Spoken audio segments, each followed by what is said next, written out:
6 minutes past the hour. Welcome into the kickoff hour. I am Speedy alongside Greg Burgess. We're your host, and we roll out this hour. That's why it's called the kickoff hour, kicking things off for the day. Rick, Bubba, Adler all join us at the top of next hour for the main show.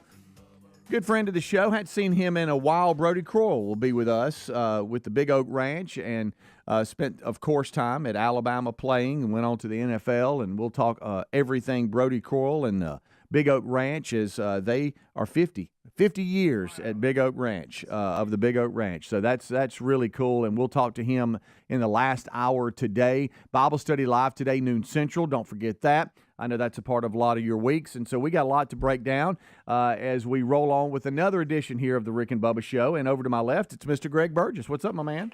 What's happening? What you off in? You got you a bowl of something. You know, the crowd last Friday just brought all kinds of goodies. They did. I'm still eating them. It's so funny. I mean, I like it. I like all type of peanuts. Yeah, it's so funny how when we look at the golden ticket seats and some of the nicest people we've ever met. So generous, so thoughtful. The things y'all bring us, we don't deserve. I mean, it's just so kind. But when we look at them, we go, "Oh no, we'll eat on that for a week." They kind of look at us and we're like, "No, we really will." You doing snack mix? Yeah, and you're doing that now. Yeah. We did. We had so much that we had to just put some of it in the break room. There's a bag in there that's got Barbara Smith brought. Yes, thank you, Barbara. Friend of the show. Yeah. The one that's got Rick's dog. Yeah. She brought a bag. I had no idea what was in it. I've been digging through that thing for a week. She's got all kinds of little happies in there. Oh, my goodness. I'll look at this. Well, look at this. But thank all of you for all that. And then we'll throw things in the refrigerator. You know, like we're back. Forget about it. We're back in college. Oh, forget about it. Yeah. It's kind of rough every now and then. Yeah, I know you're kind of like this too, but Terry, she'll premature throw things away in the fridge, and I'm like, no, that's good. That's only X amount of days old. We're good with that.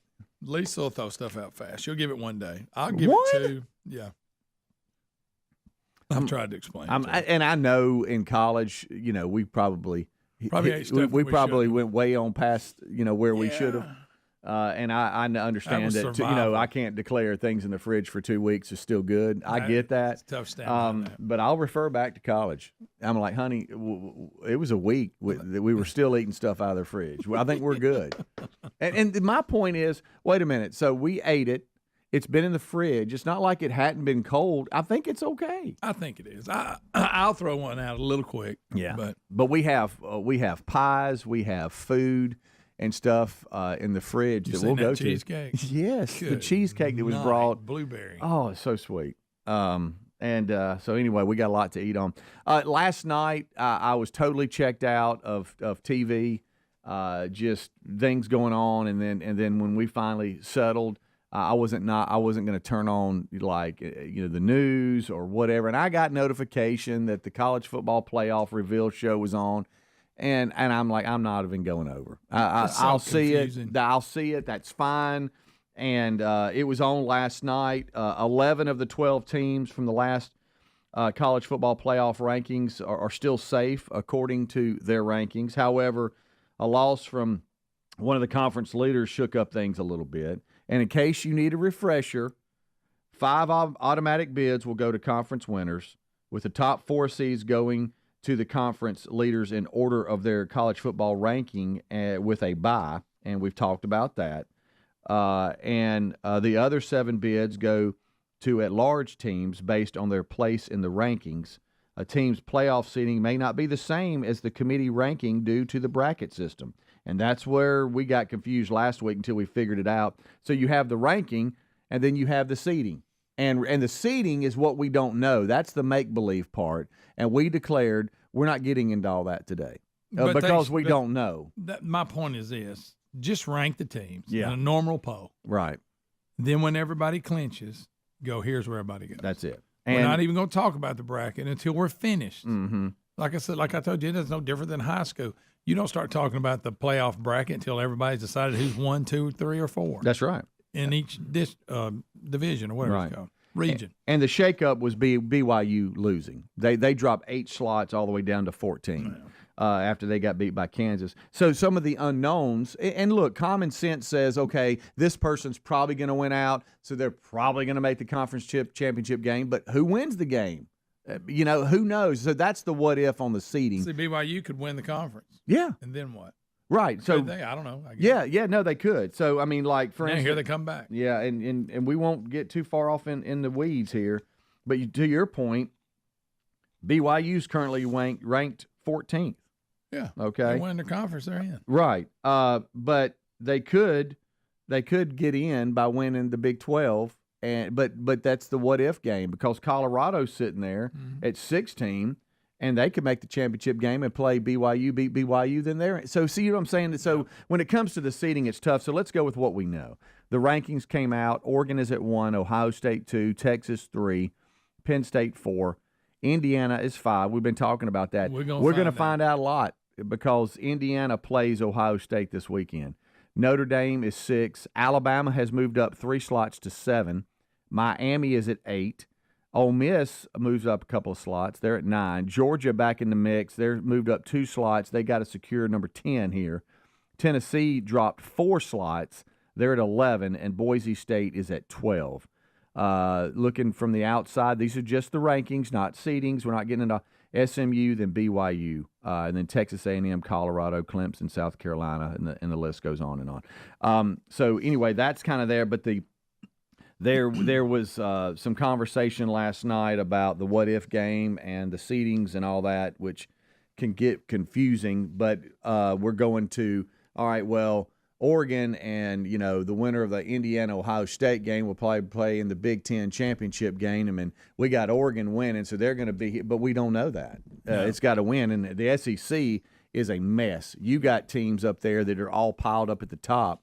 Yeah, that have all had fun beating each other, and how the last few regular season games going to play out. We don't even know who's going to be in Atlanta. Yeah, so that's a whole nother deal. Now it's fun to talk about and just guess and but dream. As far as the seeding, until it's all done, there's no way to know. But that's the rankings, and that's what we know. But the rankings and the seedings are different. Yeah. So anyway, I saw that last night. I'm like, college football rankings are on. And Terry and I were watching a little show together, and then it said, reveal, college football, blah, blah. And I didn't even I'm like, nah, look. The FCS, they have a playoff system. They don't talk about the brackets till the season's over. Yeah. And then they have the reveal day. So-and-so playing so-and-so, so-and-so. Yeah. But they don't send out a bracket midway through the season. Right. This could be it. Yeah. They don't do that. I think we in our first year of this, I think there's a little bit of hype and also some confusion, and I think maybe we'll dial in on how we cover it. The ranking system, which is what we know, that came out last night, and then the seeding system, those are two different things, and I think we'll learn how to talk about it. But right now, I think it's just fun for a lot of folks to just go, well, if they won today, this is who would play who, and I guess maybe it's fun to dream because we've never had this, I think the first round might be the most exciting because you actually have host teams. Like a college is hosting the first round, and that's going to be kind of cool. I wish they did the whole playoff that way. Yeah, until the end, obviously. Right. Yeah. And who gets a bye? Who wins the champion? And then wait a minute, and this is another thing you got to talk about. Well, they made the conference championship, but they lost. It was a close game. But should they be punished? And a team that's sitting that didn't make the conference championship, they get in. But the team that lost the championship, are they out? Because that's their third loss. But they had to play an extra game. That's not fair. We're going to have a lot to talk about. Rick and Bubba. When the doctors at Brickhouse Nutrition announce a Black Friday sale, it's a big event. Field of Greens, the life-changing superfruit and vegetable drink, is on sale right now. And this special Black Friday sale includes Lean, the physician-formulated weight loss phenomena that helps turn and burn excess fat into energy. From weight loss to sleep aids, from creatine to whole food bars, they're all on sale. Visit fieldofgreens.com, use the code SALE, S-A-L-E, or rickandbubba.com under the sponsors. There's nothing nothing more frustrating than your earbuds won't work, so Raycon is making your everyday easier with their best-selling everyday earbuds. 32-hour battery life and multi-point connectivity. Raycon's everyday earbuds are now even more easy to use. They're available in a variety of vibrant new colors, and the quality rivals some of the biggest names in premium audio. And right now, you get 20 to 50% off site-wide when you go to buyraycon.com/bigbox. buyraycon.com/bigbox, or go to the link at rickandbubba.com. So let me guess, your medicine cabinet's crammed with stuff that doesn't work. You still can't sleep, you still hurt, you're still stressed out. Well, clear out the cabinets and reset your health with CB Distillery. CB Distillery's targeted formulations are made from the highest quality clean ingredients, and with over 2 million customers and a solid 100% money-back guarantee, CB Distillery is the source to trust. Get 20% off today at cbdistillery.com with the code BIGBOX. cbdistillery.com code BIGBOX, or rickandbubba.com under the sponsors. Hey, did you know you can join AMAC today for only $1? That's right, $1 for 1 year membership. I want to encourage you to visit amac.us/bigvox and join today with this limited time offer. AMAC, the Association of Mature American Citizens, works to advocate for the values that matter most to Americans. Becoming an AMAC member gives you access to free advice on Social Security and Medicare. Plus, members enjoy exclusive money-saving discounts on travel, hotels, insurance, and more. Join today by visiting amac.us/bigvox. If your approach to everyday aches and pains is to mask them, then repeat that cycle all over again. It's time to try Relief Factor. Instead of masking pain, Relief Factor helps eliminate it with a unique formula of ingredients that helps support your body's response to inflammation. Give it a try and get the 3-week quick start pack for just $19.95 at relieffactor.com, or call 1-800-4-RELIEF to get that deal. You can also find that information at rickandbubba.com under the sponsors. Don't mask pain. Fight it naturally with Relief Factor. Our friends at TheraBreath have some good news if you have bad breath. Try TheraBreath Fresh Breath Oral Rinse. TheraBreath is dentist formulated by Dr. Katz himself. TheraBreath doesn't mask bad breath like those burning alcohol mouthwashes that can actually irritate sensitive mouths. It's alcohol-free and free of gluten with no added dyes or colors. Find TheraBreath in all your favorite retail and drug stores. Look for the bright orange cap or online at TheraBreath.com. You can find a direct link at rickandbubba.com under the sponsors. TheraBreath, confidence in every capful. The Man Church Conferences are coming in 2025. Inspiring speakers, powerful worship, great fellowship, and incredible resources designed for men's discipleship. Tickets are on sale now for Birmingham, Panama City, and Atlanta.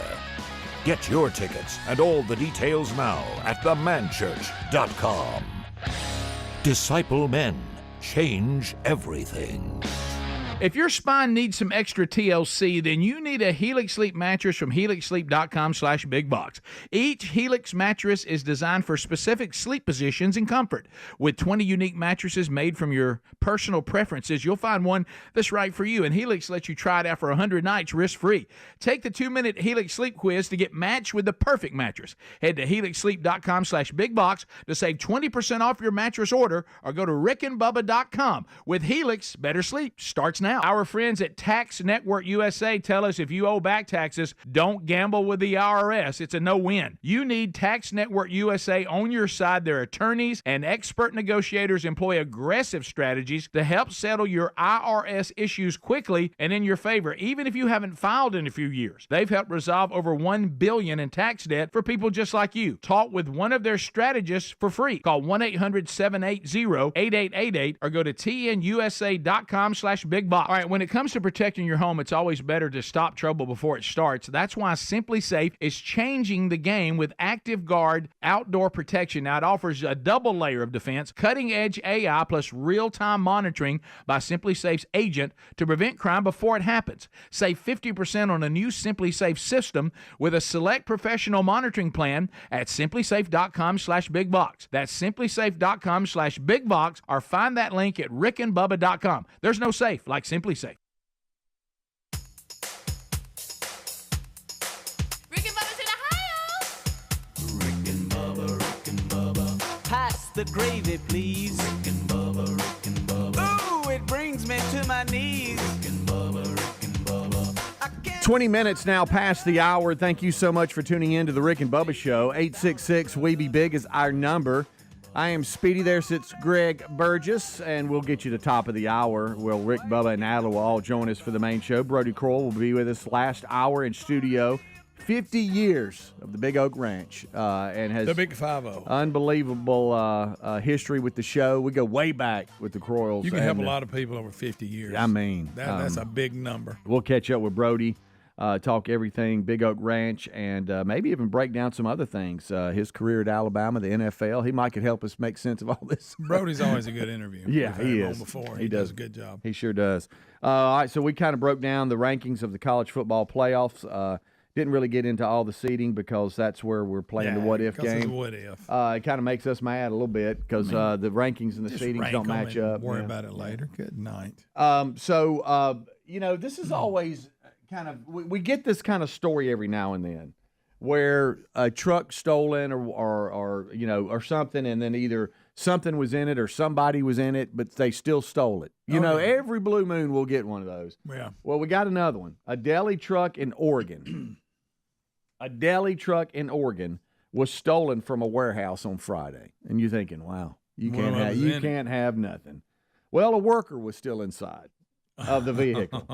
Luckily, she was able to jump out and save herself, but she was inside. Take a listen. It was pretty wild. Did not expect anything like that to happen. She had it backed up to a loading dock, and she was bringing carts of food. When he started to drive away, she was on the truck. She did jump out of the truck suddenly. She was a real trooper yesterday after it happened.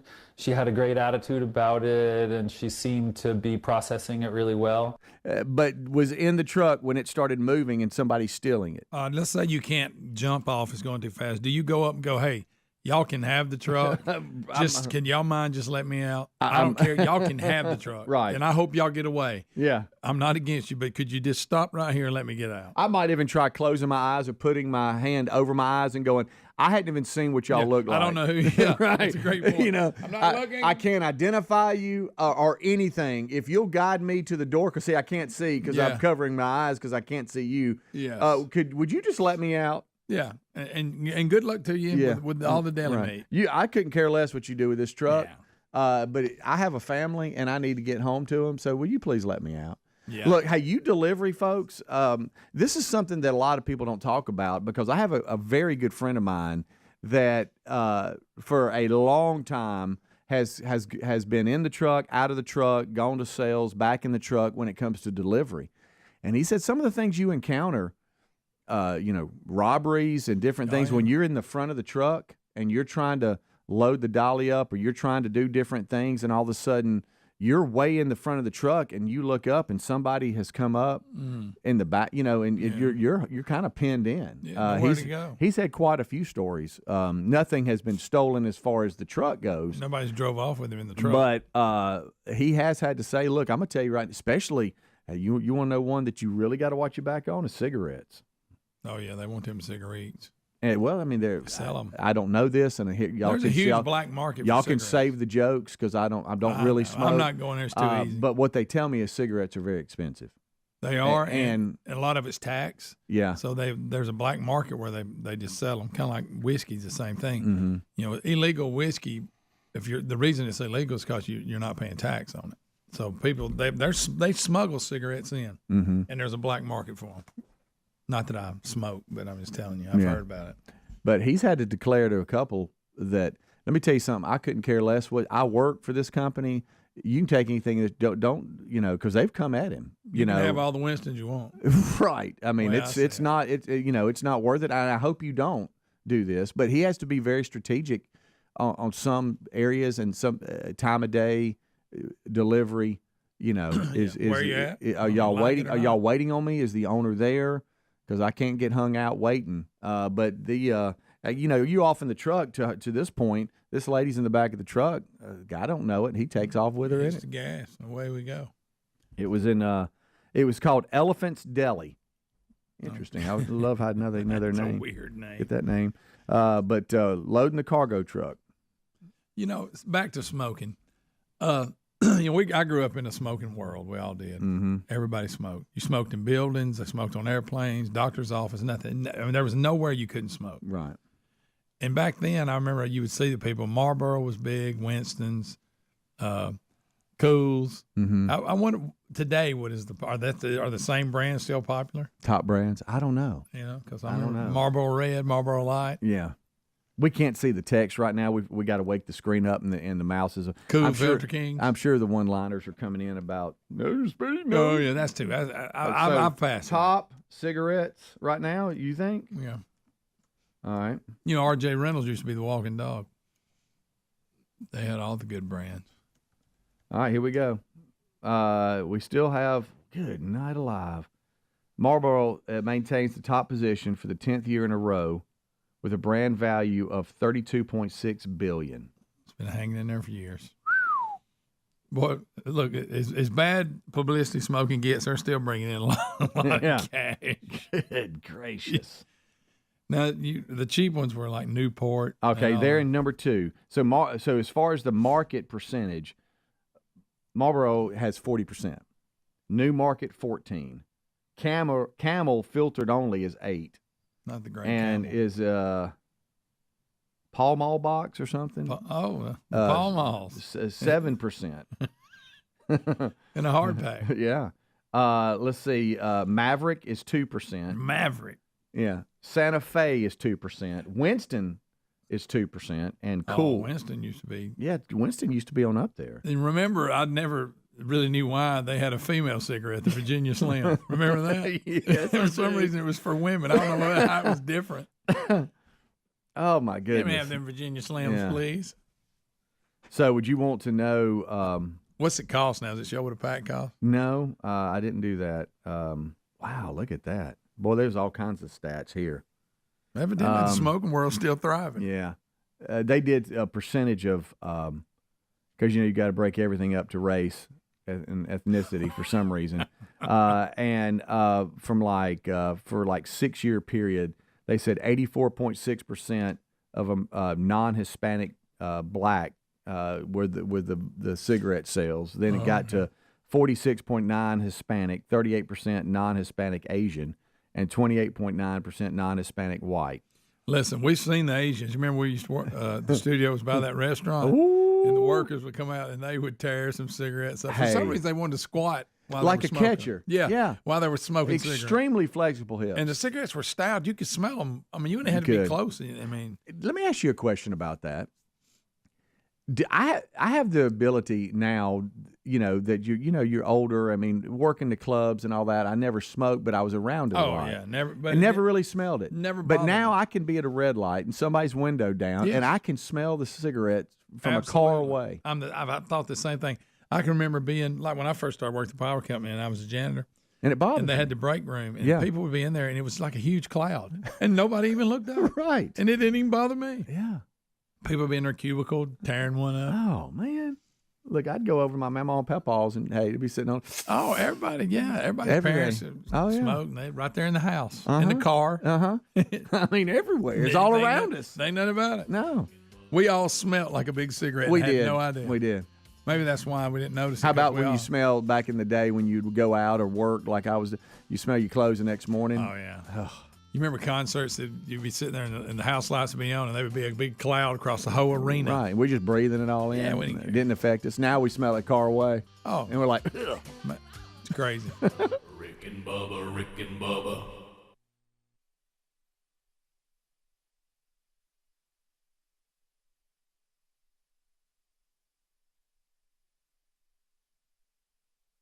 When the doctors at Brickhouse Nutrition announce a Black Friday sale, it's a big event. Now's the time to save a bundle while you reboot and optimize your health. This is the biggest sale of the year on everything. Field of Greens, the life-changing superfruit and vegetable drink that promises your doctor will notice your improved health or your money back. And this special Black Friday sale includes Lean, the physician-formulated weight loss phenomena that helps turn and burn excess fat into energy. Even Radiance, the collagen accelerator, with 4 times more health and anti-aging power than that influencer collagen. Yes, that's on sale too. From weight loss to sleep aids, from creatine to whole food bars, they're all on sale. All you need to do is go to fieldofgreens.com and use the code SALE. fieldofgreens.com and use the code SALE. That's promo code SALE for this Black Friday deal. This is a different code than usual, folks, only for this Black Friday event. fieldofgreens.com, use the code SALE.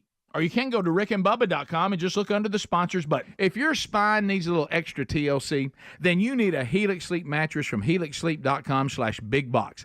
Everybody's unique and everyone sleeps differently. Helix has several different mattress models for you to choose from, and each mattress is designed for specific sleep positions and comfort preferences. In fact, the Helix lineup has 20 unique mattresses, including the award-winning Luxe collection and then Helix Elite collection, a mattress designed for big and tall sleepers, even a mattress made just for kids. Nervous about buying a mattress online? Don't be. The Helix Sleep Quiz takes into account your individual sleep preferences to match you with the perfect mattress. It only takes a few minutes to answer a couple of questions, and once you pick your mattress, Helix knows there's no better way to test a new mattress than by sleeping on it. So you get a 100-night trial, so see how you like it. With more than 12,000 five-star reviews, it's time to head to helixsleep.com/bigbox. Save 20% off your mattress order, or visit rickandbubba.com for the link. There's nothing more frustrating than when an everyday item that you depend on doesn't work. You know what doesn't cause that kind of fuss? Raycon's best-selling everyday earbuds. Raycon's everyday earbuds are made to make your everyday a little easier. Every time they update the product, they add new features to make them even more easy to use, like 32-hour battery life and multi-point connectivity that lets you pair with 2 devices at once. And they're available in a variety of vibrant new colors. That sounds good to me. But Raycons sound even better. Seriously, the quality on these guys rivals some of the biggest names in premium audio, and Raycon offers a 30-day happiness guarantee, so if you need to make a return, that's pretty dang easy too. Stop the fuss. Go to buyraycon.com/bigbox today and get 20 to 50% off site-wide. That's right, you'll get up to 50% off everything on Raycon's website when you go to buyraycon.com/bigbox or use the link at rickandbubba.com. All right, let me guess, your medicine cabinet's crammed with stuff that doesn't work. You still can't sleep, you still hurt, and you're still stressed out. Well, clear out the cabinet and reset your health with CB Distillery. CB Distillery's targeted formulations are made from the highest quality clean ingredients. There's no fluff, there's no fillers, just pure, effective CBD solutions designed to help support your health. In 2 non-clinical surveys, 81% of customers experienced more calm, 80% said CBD helped them with pain after physical activity, and an impressive 90% said they slept better with CBD. If you struggle with a health concern and haven't found relief, check out cbdistillery.com, but you need to use the code BIGVOX for a discount. Over 2 million customers and a solid 100% money-back guarantee, CB Distillery is the source to trust. Get 20% off today at cbdistillery.com with the code BIGVOX, or find a link at rickandbubba.com under the sponsors. I asked our friends at Tax Network USA about the IRS crackdown that everybody's talking about. Their advice: if you owe back taxes, don't gamble with the IRS. That's a no-win. That's why you need Tax Network USA on your side. Their attorneys and expert negotiators employ aggressive strategies to help settle your IRS issues quickly and in your favor. Even if you haven't filed in 1, 5, or 10 years, what gives Tax Network USA the edge? Their preferred direct line to the IRS and their knowledge about which agents to talk to and which ones to avoid. Now, they're not going to back down until they secure the best settlement for you, which could save you thousands. That's how they've helped resolve over $1 billion in tax debt for people just like you. Don't wait until the IRS closes in. Give Tax Network USA a call. It's free to talk to one of their strategists. 1-800-780-8888, or go to tnusa.com/bigbox, or the link at rickandbubba.com under the sponsors button.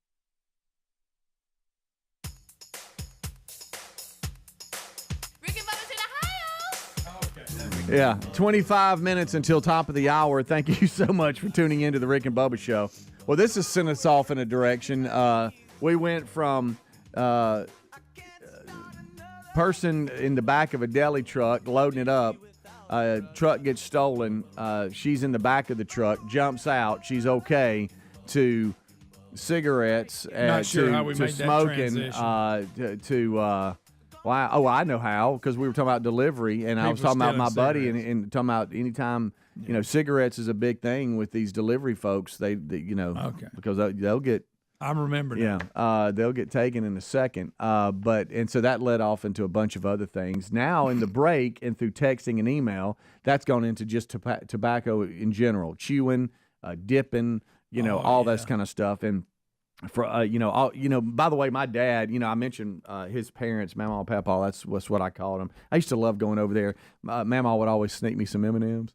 It was always it was so cool, and we just had the best time. Oh, and they'd have Wheel of Fortune on every time. It seems like she's just sitting there, got the paper out. It's just such a great, just so many great memories. But he was saying, he said, "Hey, look, straight up, son." He said that's what got Mama and Papa was smoking. Oh, yeah, it's terrible. He said the doctor looked at my Papa and said, "Your lungs look like a piece of charcoal." Mm-hmm. He Everybody said it was smoked, awful. though. They all grew up that way. That was just, you can go way back. They actually promoted cigarettes like they were good for you. Yeah, I know. And so you always give those people like, "Oh, we didn't know."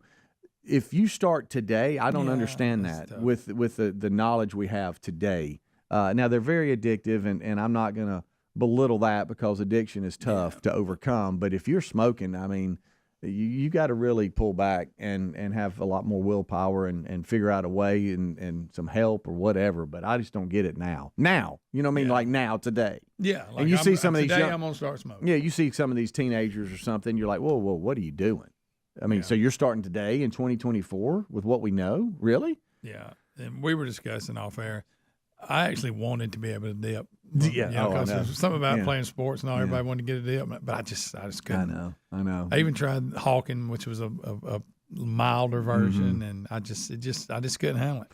Dad, dizzy. I know you're listening because you just texted, but I tried dipping in 9th grade. Mm-hmm. It's rough. And I was at school, Copenhagen, and a buddy of mine said, "Oh no, you're good." And I got so dizzy.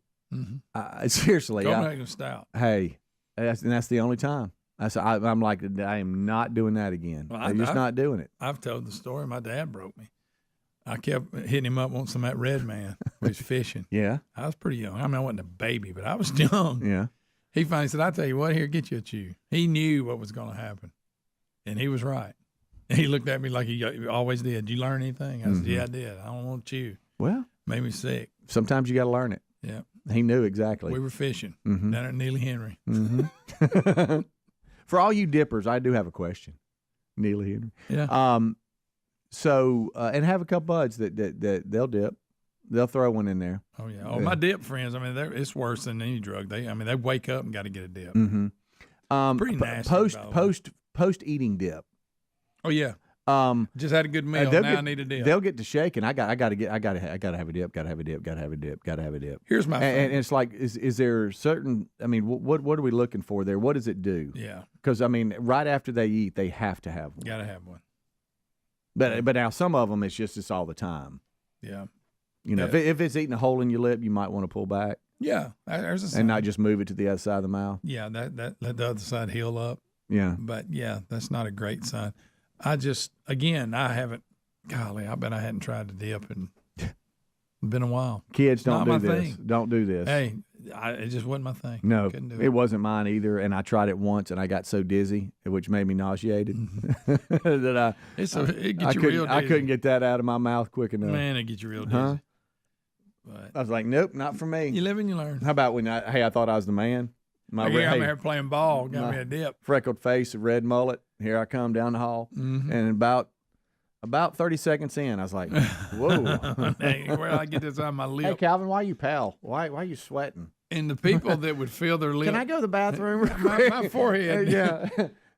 What about those that would get such a big dip? Their lip would stick out like yeah, that's where Dip and Dan came from. See, let me tell you what. The original commercial when Skull and Copenhagen came out, it was Walt Garrison, who was a cowboy, and he played football for the Cowboys. You remember what I'm talking about? Do. And he would say, "Just a pinch between your cheek and gum." That was his line. Yeah. They didn't say, "Dump half the can in your lower lip." No. He said, "I just get me a pinch between my cheek and gum." And we took it and ran with it.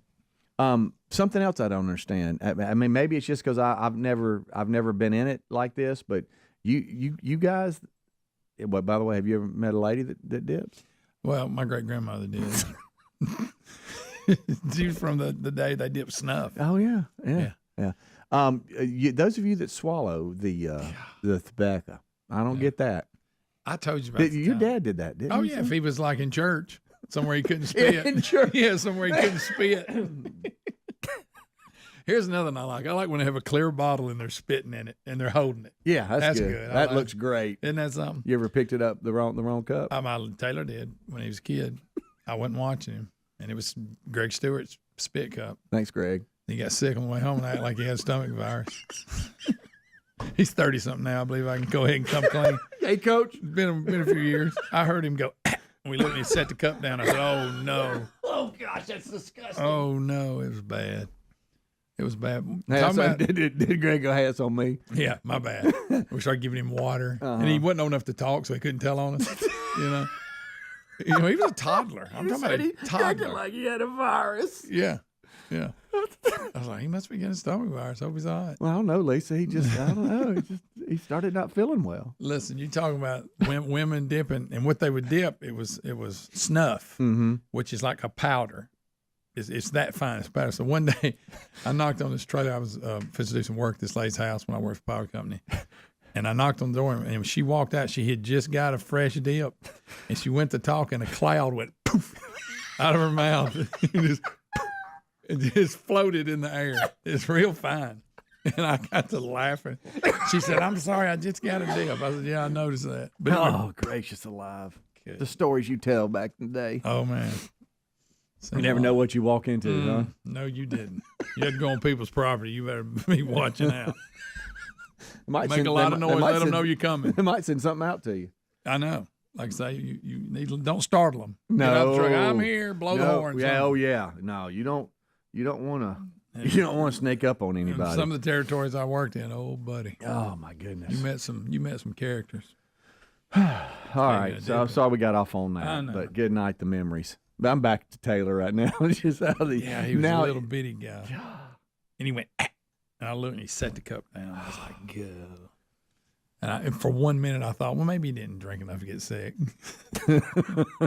but he held out, though. I'll give him this. We was in the car on the way home. Yeah? The whole time I was trying to hurry and get home because I knew what was going to happen. It's such a handle. Dang, there must be something going on. Walk in the door. What's wrong with him? I don't know. You ought to see me trying to act surprised. Oh, no. What?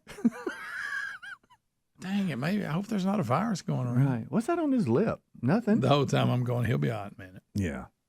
Yeah, you don't want that. No, don't do it. Don't touch that. That's why some people throw a little napkin or something or a paper. Yeah, that napkin's nice too. But the clear bottle, and they just keep screwing the top back on. At least they're being responsible. Right. But it's gross. It's so gross. It's so gross. Hey, there it is. Just yeah. All right. Sorry about that. Memory lane there. That's good stuff. But yeah, but I don't understand I've just eaten. Yeah, got it. It just happened just the other night. Boy, I got to go get it. It seems like that would ruin it. You just had a good meal, now you're putting that in your mouth. I know, but we don't know though. I don't know. The smokers were the same way. They like to burn one right after eating. Mm-hmm. And when they were drinking coffee. Yeah, the smokers, especially during the winter season, y'all go through a lot. Y'all out there freezing. Yeah, nowadays. Yeah, be right back. Rick and Bubba. Viking, committed to exploring the world in comfort. Journey through the heart of Europe on an elegant Viking longship with thoughtful service, cultural enrichment, and all-inclusive fares. Discover more at Viking.com. Paul's new drone startup just lost its most genius computer scientist. We just lost our best genius to some new genius who's got a genius new idea. I'm going to have to find a new genius, or two half-geniuses, and fast. He needs a computer scientist that can keep his startup from falling down. I need Indeed. Indeed you do. When you sponsor a job on Indeed, it's easier for talented candidates to find it, which makes it easier for you to hire them. Visit Indeed.com/credit and get $75 towards your first sponsored job. Terms and conditions apply. Okay, I have to tell you, I was just looking on eBay where I go for all kinds of things I love, and there it was. That hologram trading card. One of the rarest. The last one I needed for my set. Shiny like the... Designer handbag of my dreams. One of a kind. eBay had it, and now everyone's asking, ooh, where'd you get your... Windshield wipers. eBay has all the parts that fit my car. No more annoying. Just beautiful. Whatever you love, find it on eBay. eBay. Things people love. My son loves to fly kites, but my active psoriatic arthritis can sometimes hold me back. Now with Skyrizi to treat my skin and joints, I'm ready to go. Skyrizi, risankizumab Riza, a prescription-only 150 milligram injection for adults, helps with less joint pain, stiffness, swelling, and fatigue. For those who also have plaque psoriasis, 90% clearer skin is possible with just 4 doses a year after 2 starter doses.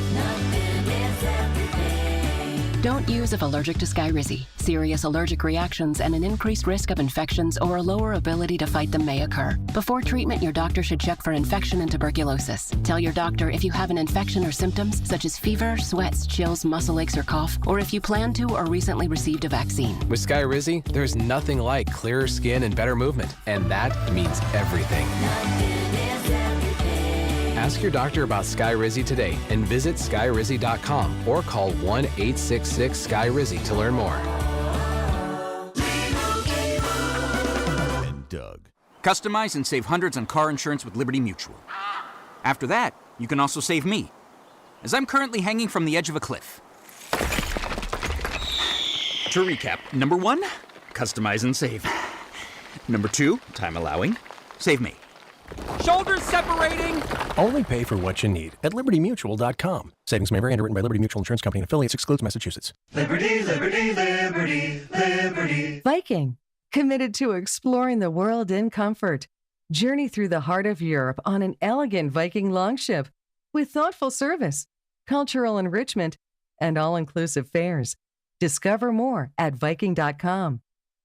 All right, if your approach to everyday aches and pains is to mask them, feel better for a few hours only to have the pain return, then repeat that cycle all over again, it's time to try Relief Factor. And the good news is Relief Factor makes that easy. Their 3-week quick start is only $19.95, less than $1 a day. Instead of masking pain, Relief Factor helps eliminate it. How? Well, it's a unique formula of ingredients that helps support your body's response to inflammation.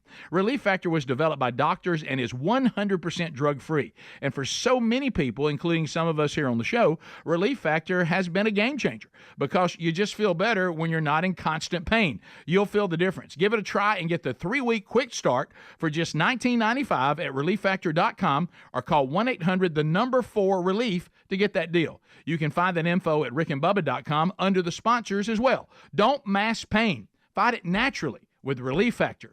Go right now to rickandbubba.com under the sponsors button or go directly to relieffactor.com. There's nothing more frustrating than when an everyday item that you depend on doesn't work. You know what doesn't cause that kind of fuss? Raycon's best-selling everyday earbuds. Raycon's everyday earbuds are made to make your everyday a little easier. Every time they update the product, they add new features to make them even more easy to use, like 32-hour battery life and multi-point connectivity that lets you pair with 2 devices at once.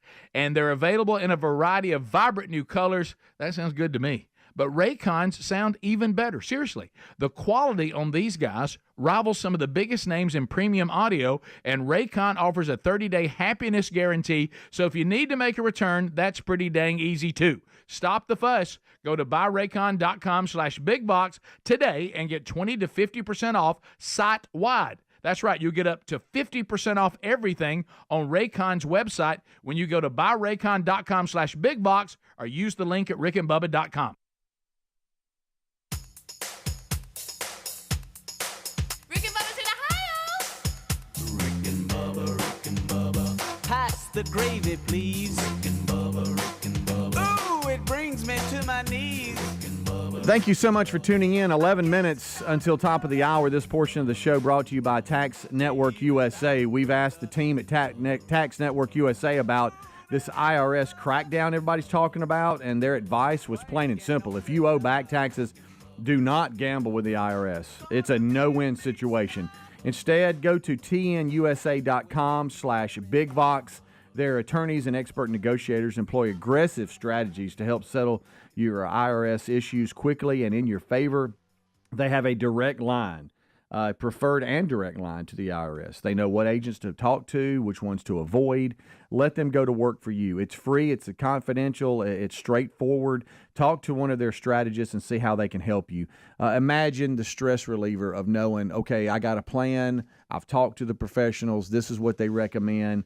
And moving forward, it's just a relief, 800-780-8888. 8888.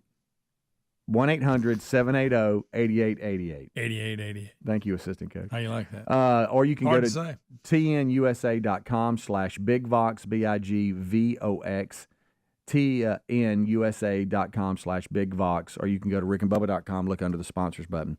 A lot of people are texting in, getting you a hog after you eat. It says it's like a sweet treat for some of those that do that. I just don't ever recommend starting, but if that for those that do that, that's kind of what they say. Yeah, well, good deal.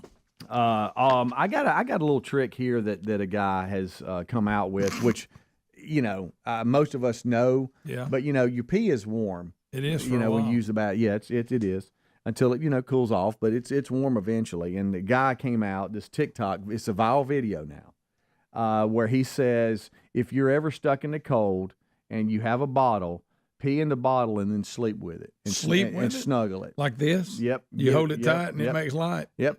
Pee in a bottle and then snuggle up with it and sleep with it. Keep it close to you. And that'll help keep you warm.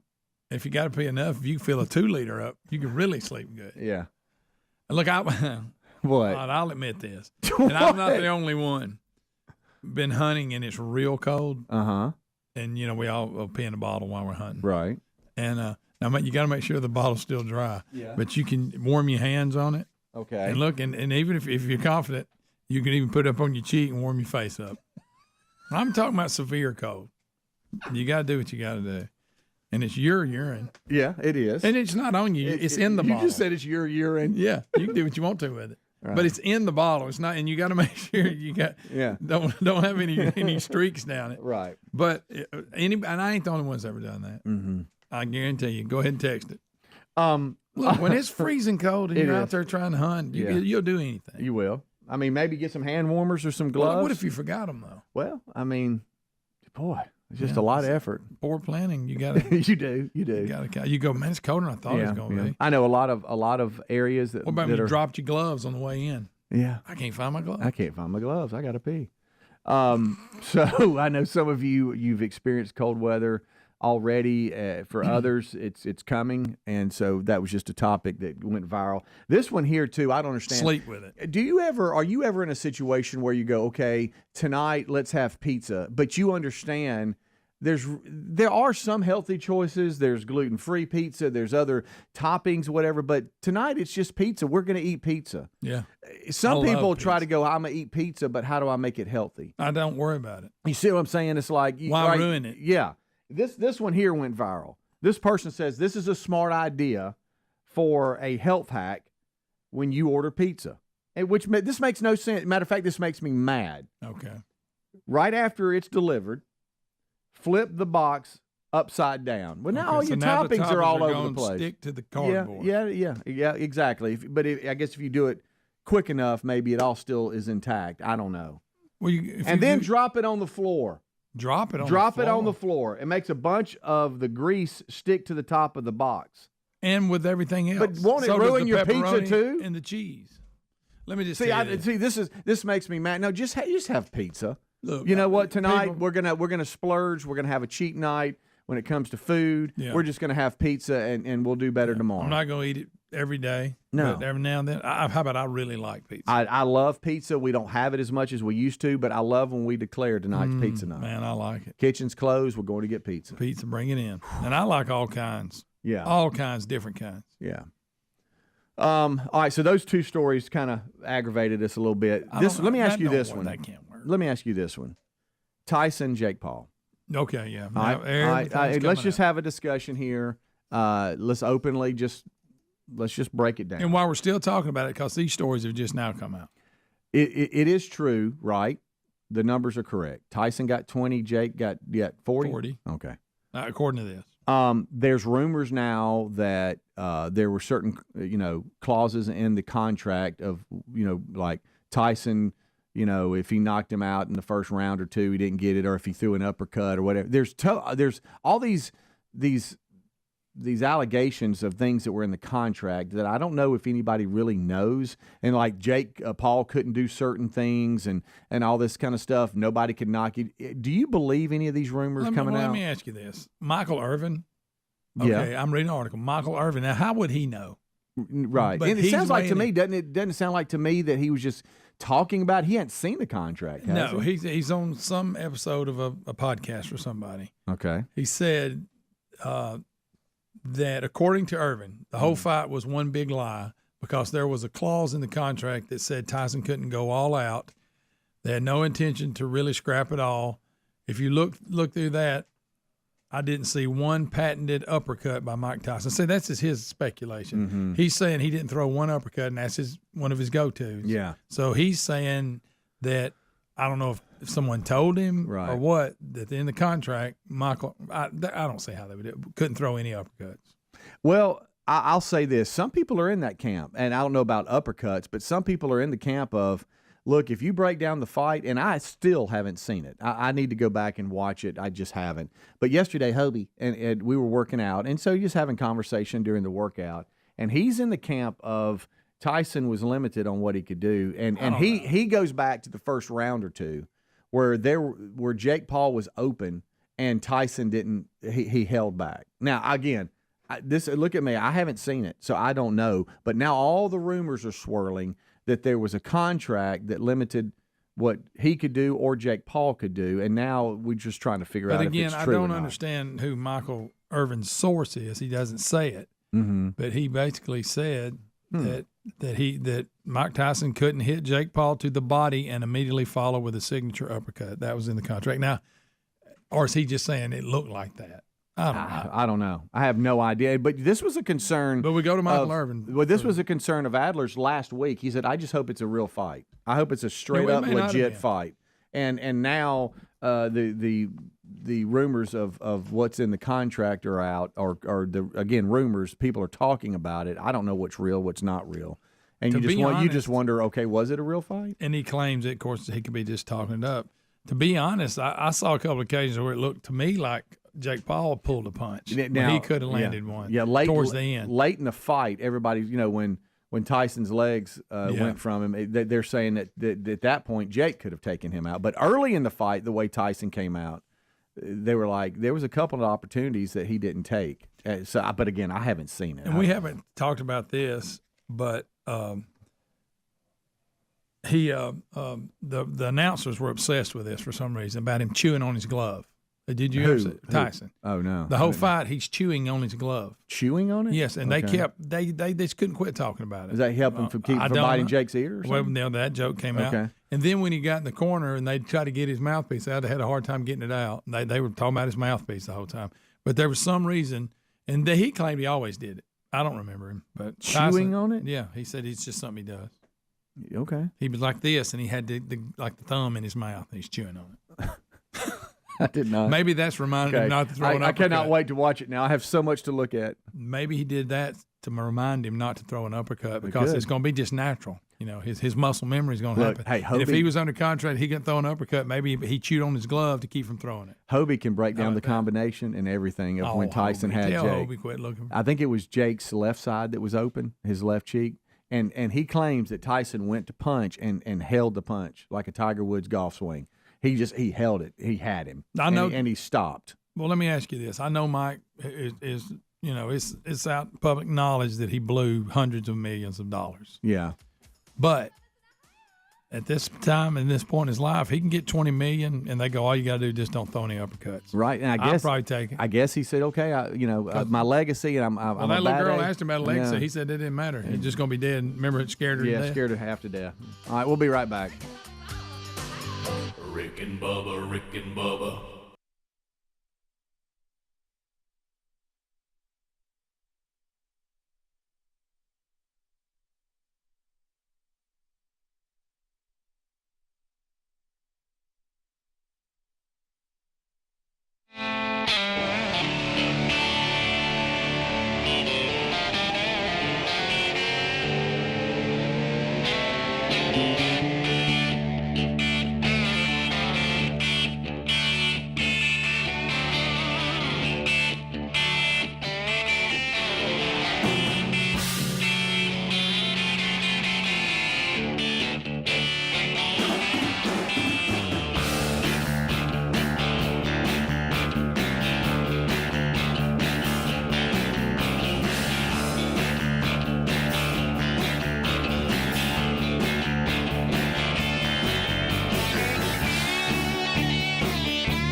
It is 6 minutes past the hour. The Rick and Bubba Show. Thank you for being with us today.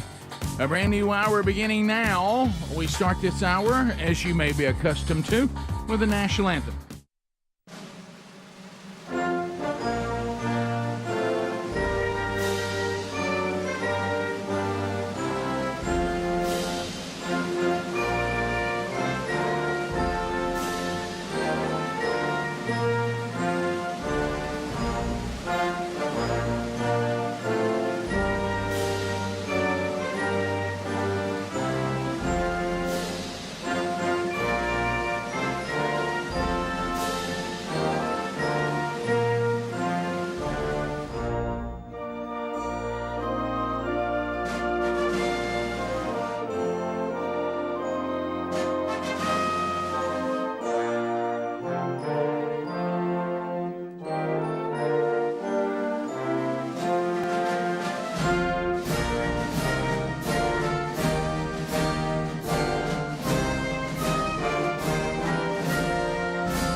It is 7.5 minutes now past the hour.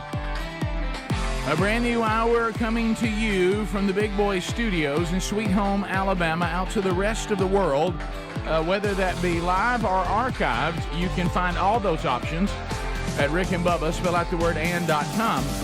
You can hear us on America's boldest radio stations, our YouTube channel. Eddie Van Adler now settles in for that.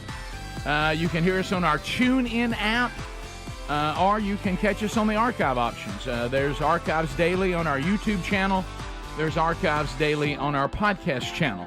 You also get a best of hour on Blaze TV from the YouTube archive, and there's a best of audio hour as well. Wednesday Bible study will come to the podcast archive and YouTube archive today.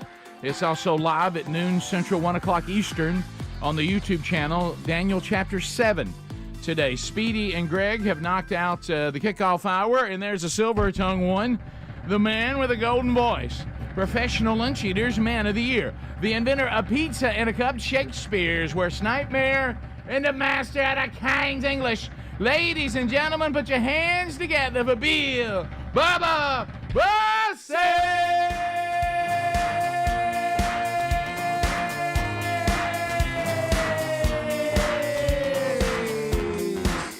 Howdy, Bubba. How about it, Rick Burgess? Friends, neighbors, associates everywhere. Come on in.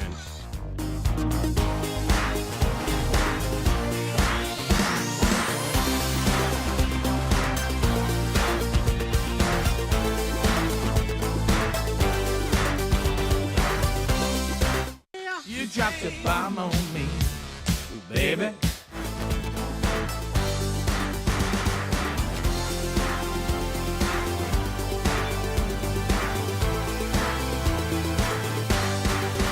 Guess what?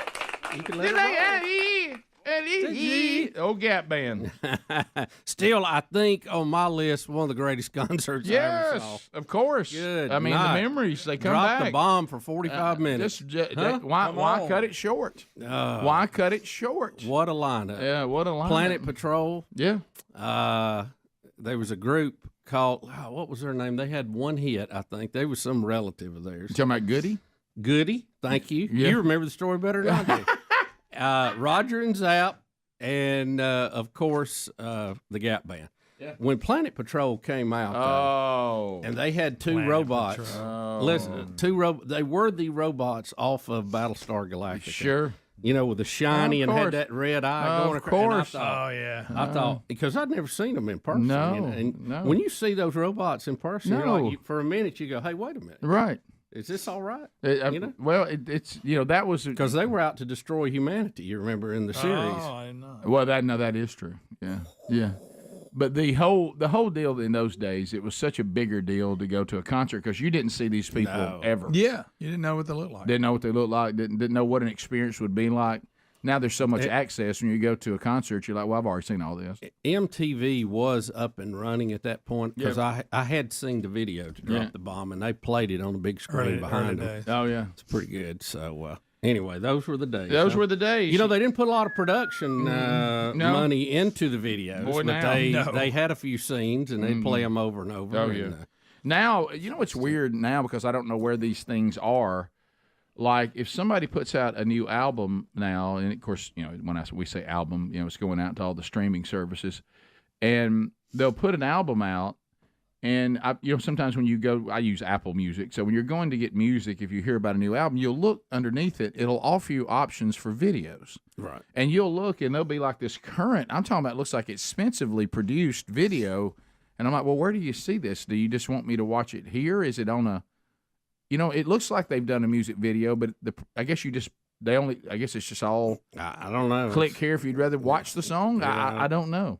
But, I mean, I saw one the other day, and it was a very highly produced, what we would have called back in the day, music video. Right. But it's just kind of sitting there, like, I guess, I want to watch that, I guess, versus just listen to the song. Yeah.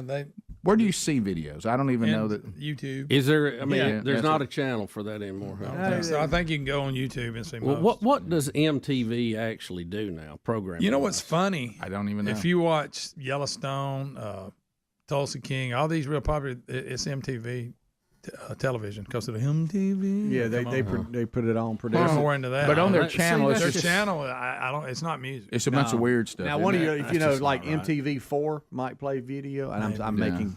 I want to see, see that little astronaut plant that flag. Absolutely. Oh my goodness! Hung around for a while. Y'all, I'm looking at the MTV broadcast schedule. Good? Yeah. Oh, it sounds so great. I feel so good.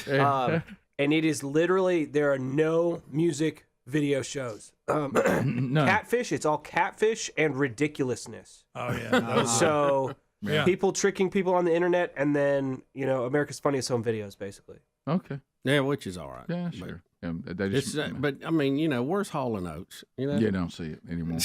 Yeah, again, you got to change that M. That M's got to stand for something else. Yeah, it does stand for mindless. It's kind of like all of our football conferences. Mindless is good. Yeah. It's like our football conferences that are geographically tied. And there's people from all over the country. And I'm going to predict that's not going to last as long as we think. No, I think the person who called the other day and said they were going to have 32 teams playing for 12 playoff spots. And then everybody else plays their little bowl games. So I like mindless TV. That's a good one, Andler. The M stands for mindless. Mindless TV. But and Greg, you talk about, speaking of weird TV and how bad the programming is now. So last night I was like, you're getting that time of the day where you're let's be mindless. Speaking of that, let's flip around and see what's going on. And I walk downstairs and Sherry is watching, or I shouldn't say watching, almost like exploring my 600-pound life. Her quote was, I want to see what Greg's intrigue is for this. And it was so weird. Wrong. No. I know, Greg, it was so weird for me to say, oh, baby, I got to correct you. He likes 2-ton sisters. Yes. And she goes, oh, this isn't his show. I said, no, that's a different fat. That's a different fat show there. The 1,000-pound sisters, I mean, you got to go there because of them and their personalities. And that's what I told her. I said, there's plenty of watch fat people lose weight. There's plenty of those out there. Right. But this family unit here is something to watch. Well, I told her, I said, I know this fat person is the one he watches. Yes. And she was like, what? He didn't watch that? I said, no, it's 2-ton sisters. That's Tammy and Amy. Yeah. And their 3 siblings. Right. I said, so really, you're wait. In a shocker, I only watched just a brief segment of it. In a shocker, this person that weighed 600 pounds was supposed to have lost 50 pounds to show the doctor she was serious and had 5 months to do it. She weighed in and it had not moved. And the doctor, that happens more. And the doctor was done with it. He was just like, look. That happens more often than not on these shows. He said, you have not followed anything we told you to do. Is this the doctor? I can't understand what he's saying. That's the one. Yeah, that guy, yeah. Because he was as odd as the what'd you say? He was as odd as the people. Yeah. Are those plastic surgeon shows still on, like that one guy who would fix your plastic surgery if it was a mess and they'd messed you up? Botched? Yeah, I think that was the name I think I guess. I don't know. How about this pimple popping? Yeah, you got a problem if you want to watch that. Don't understand that at all. Don't That's understand horrible. that at all. Horrible. Who stays and goes? Yeah, I mean, been on for years, so people must watch it. Yeah, I don't get all that. Some of those things, I believe I would have saw a doctor sooner than they did. Oh yeah. If your head's swelling or something, they've let it go. They've let it go. Go ahead and go to the doc. Right. Yeah. As soon as my head starts swelling, I'm seeing somebody. I'm out. We'll be right back. Rick and Bubba, Rick and Bubba.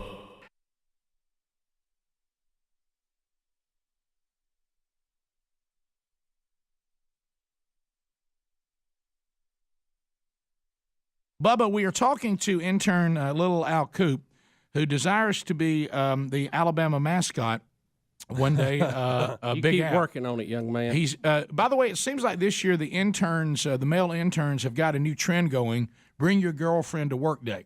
And it started some for different reasons. And That's what I was of all people, the trend started with the great Buddy Love.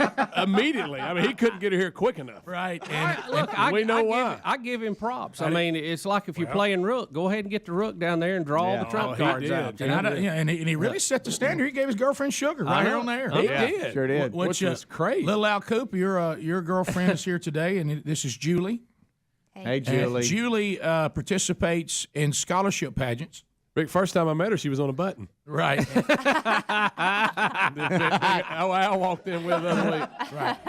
And you participate in scholarship pageants and desire to reach the ultimate goal of representing your state as Miss Alabama. No, the ultimate goal is Miss America. Right. Well, you're right. Yeah. Not your Come ultimate. on, Rick. Your Come on, next Rick. goal. We know how these got much scholarship right pageants work. You're right. I'm saying, and they have nothing to do with anything but interviews and that's it. Absolutely. For some reason, at some point, you're being viewed in a bathing suit, but I don't know what But anyway, It's all about academics, nothing about tan legs. Right. So it's obvious if you have a young lady who desires to participate and to reach that ultimate goal.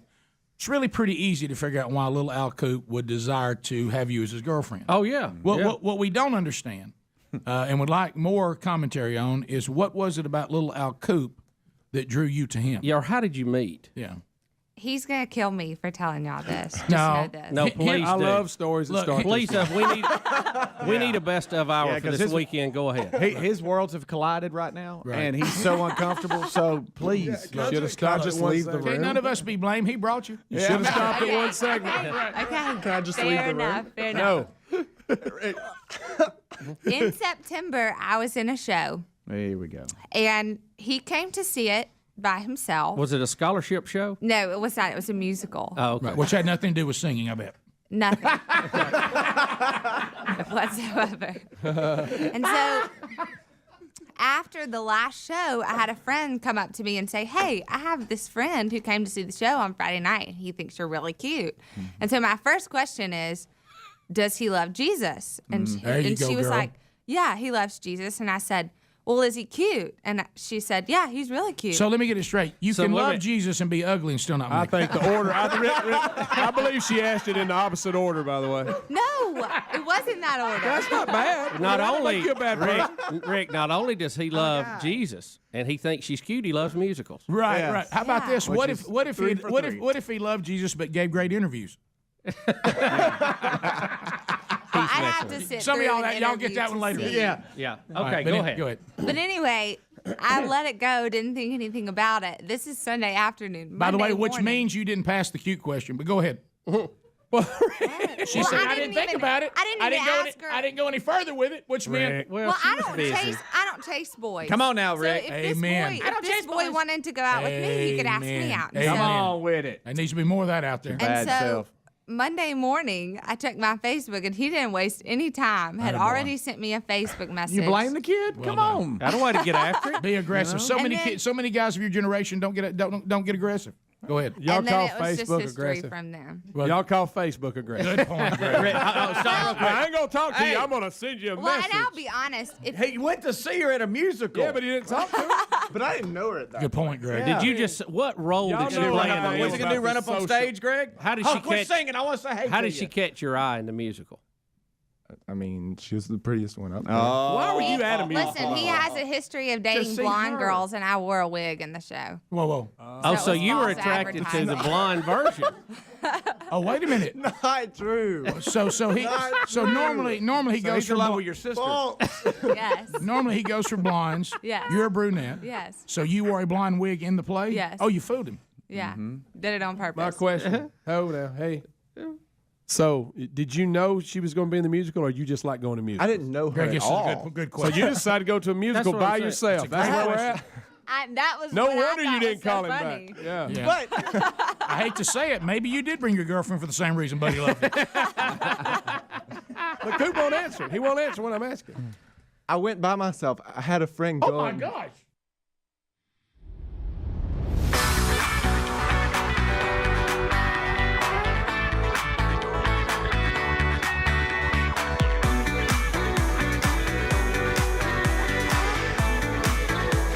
All righty, here we go. 21 minutes past the hour.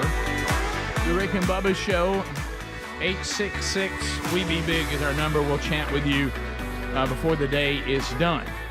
So, we've been doing a lot of flashbacks. Did a good bit of those with Todd Jones on Monday's program. 16 shows left in Rick and Bubba history as far as new shows. So we were thinking about, and Bubba, you've talked about this many times.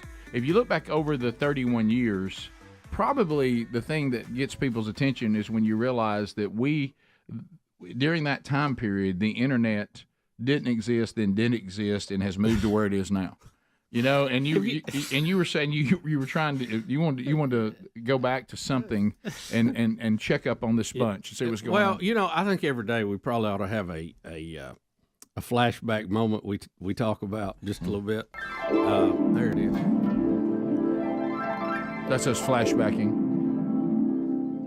And not that we need to revisit the moment, because we've talked about it several times. Yeah. But there was a day, for all of you listening, that there was no internet, very few cell phones. Yep. And when we actually were playing around with some dial-up billboards, and you used to have to literally connect your phone to a modem and dial a number, and you went in and people had message boards, and it was kind of a forerunner of email. Yeah. And but it was very simple, straightforward, and if they had one phone line, only one person could get on it.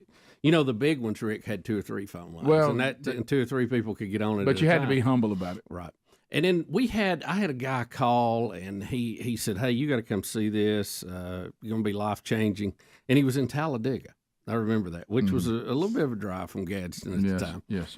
And I went over, and he showed me the internet, and he said, "This is going to be big. This is going to be this is going to be big. Yeah, it's going to be a game changer. Yeah. This is a game changer." And I said, I'm like, "Well, is this a bulletin board or what?" And it had graphics coming up. I was like, "Wow, that's so much better than drawing things with letters on a monochrome screen." I'd love to see those images right now. Yeah, and Coke had a page, and IBM had some of they probably wasn't 12 or 15, at the time. Yeah. And he was using a browser, which I was like, "What is a browser? What the heck?" And it was called Endora. Say it again. Endora. And the only Endora I knew was Bewitched Small. Her mom. Right. Yeah.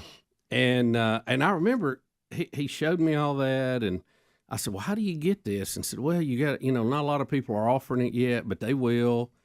And I came back and I tried to explain it to you. Oh my gosh. And it was difficult because I didn't fully understand what I had seen, but I knew it was something totally different that was so strange and unusual. I couldn't wrap my arms around it. Do you remember if Al Gore was there? No, he was not there. He was not there. No, he was not there. Right, okay. But anyway, the group, and I'm sure the business has changed many times. Yeah. But I would love to know who that was in Talladega, because I have no. Do you remember it all? No idea. No, I remember what we talked about. I don't remember who it was. You don't remember who that was? No. So there's somebody who says, "I showed Bill Bubba Bussey the internet in Talladega, Alabama, home, of course, the Talladega Superspeedway." Right. And it had to be around 1995, 96, somewhere in there. Okay. And I wish they would reach out to me again, and I'd like to make that connection. I just think that's funny. Would you like to? Because they may have a different memory of how it all went down. I can't imagine what it was like for you to attempt to walk into the office and tell me about it. Well, I tell you, the thing I remember is driving home and trying to put my arms around it. And I said, "Well, is this like a bulletin board?" And they said, "Kinda." How many people can?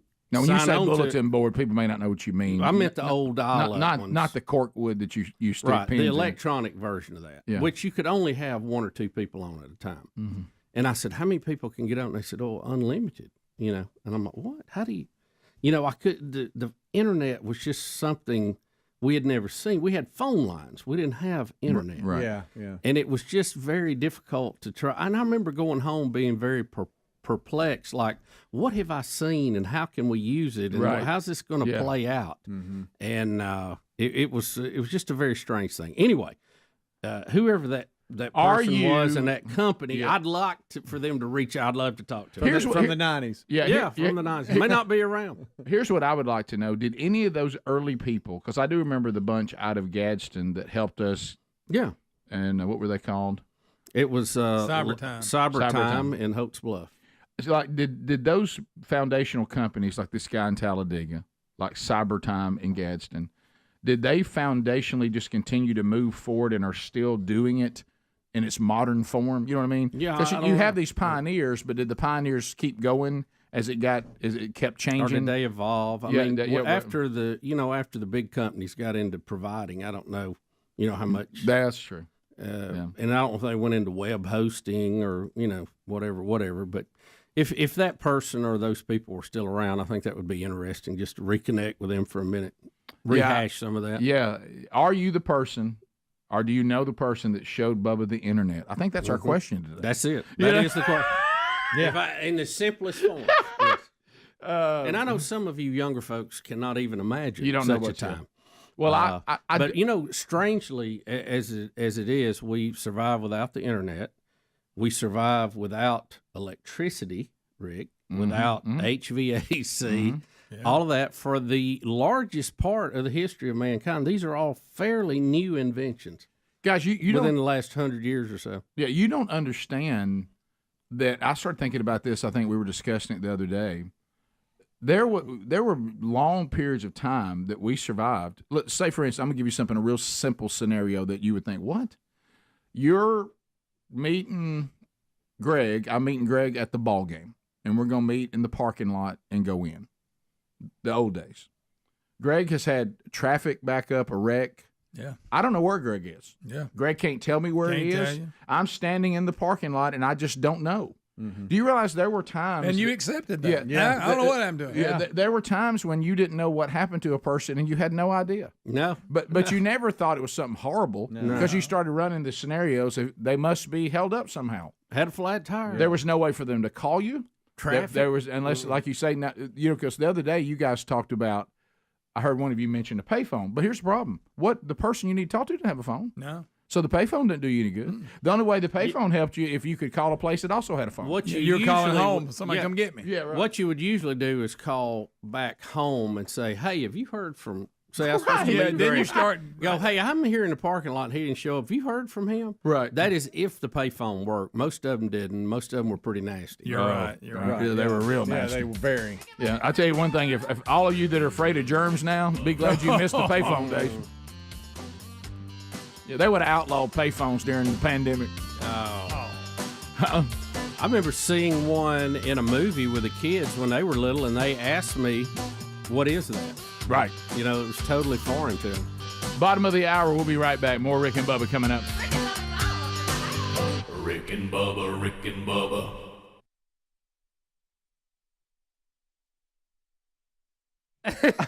I had a friend going with me, and then she backed out at the last second. Oh, but you thought I love musicals so much, I'm going anyway. But I knew some of the people in the cast. Okay, that's a better answer. I didn't know Julie. That's a good answer. You need to get that out quick. Yeah, that makes me feel better. Some of your friends said, "Hey, why don't you come watch our musical?" See, that would have solved 3 minutes of doubt in our mind. You're right. Rick, I feel so much better. Now we can't get those 3 minutes back. 3 minutes, we were in doubt. Never. Because you know what I thought about? I started going musicals, wants to be a fake elephant. You know what I mean? Yeah. But anyway, so... Suddenly, Buddy Love looked man. One class away from curtains. Yeah. And more in purple. So what was it that drew you to him after the Facebook? Well, he was really persistent, and like you said earlier, you don't see that in guys of my generation. You really don't. And you like that, right? Mm-hmm. I mean, there's actual guys that think if they send you a text message or say something on your Facebook page and you don't come after them, well, I guess that's not it. Yeah. I mean, at some point you need to talk to the lady and try to court her. Well, my parents taught me from the time that I was old enough to pay attention to boys that you don't call boys, you don't chase boys. If a boy wants to talk to you, he's going to talk to you. That's good parents right there. Mm-hmm. Wow. So you sent a message. What did it say? I don't remember. What did You it might say? want to remember It just said something like, "Hey, I think your friend mentioned me, and I just wanted to let you know that you did a great job." And from that point on, I think I was kind of cruel and played hard to get a little bit and waited a couple of days before I sent him a message back. So I thought it was over. So did you ask her out eventually? Yes, eventually. But in that, but you'd never met him though. So did you? No. Did you agree to go well, out? the funny thing was, he sent me that Facebook message on Monday morning. Mind you, I've never seen this kid before in my life. And then I see him for the next 3 days on campus, just accidentally out of the blue. But the first day we saw each other, I was wearing sweatpants and a baseball t-shirt. So I felt like crap. I was like, what other this guy is would over. care about that? I started to say, what's odd about that? Oh my Is that like not good? He's walked into nothing. His own girlfriend said, "What guy would care about that?" What, are you supposed to wear a tux to class? What?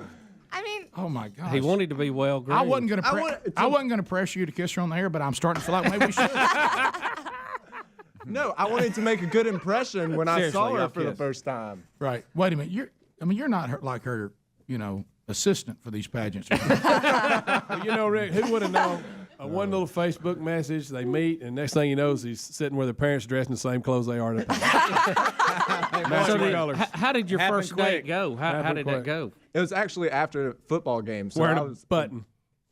Yes. After a football game. And I was exhausted, and I had just gotten out of the shower. You been and I playing was quarterback? Going What? downstairs, getting ready to go to sleep and stuff, and she texted me saying a bunch of her friends. wait were a minute, going- that's not even right. Oh, here we go.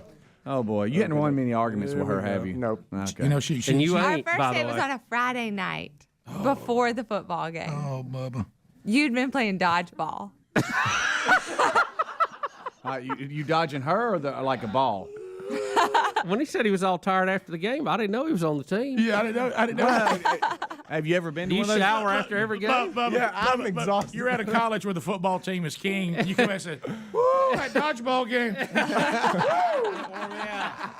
I'm gonna have to get a shower first. All right, I'm so confused. At what point did he let you know he desired to be a mascot? Pretty early on. Actually, I think Is that something that you think- think's kind of cool, or is it a little odd, or what? How do you? to each his own. If that's something that he enjoys and that he's passionate about, I'm all for it. Do you dread? What if there was though, a mascot pageant? If God honors this, you guys go on and hopefully and prayfully, if this is the plan, you get married.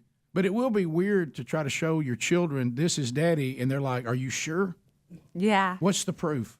You know what I mean? Because It's very difficult for me to embrace his love for Big Al because I'm afraid of dressed up things.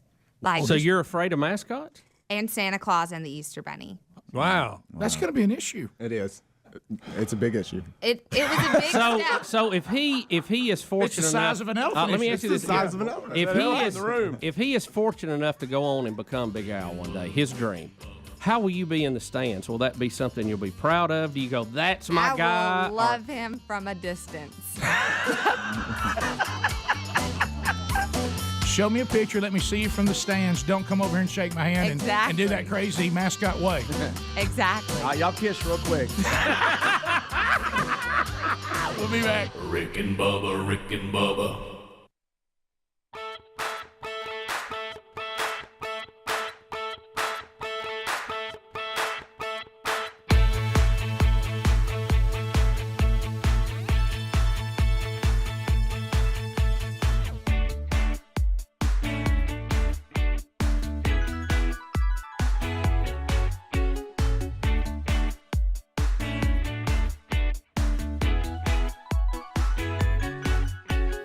That's right.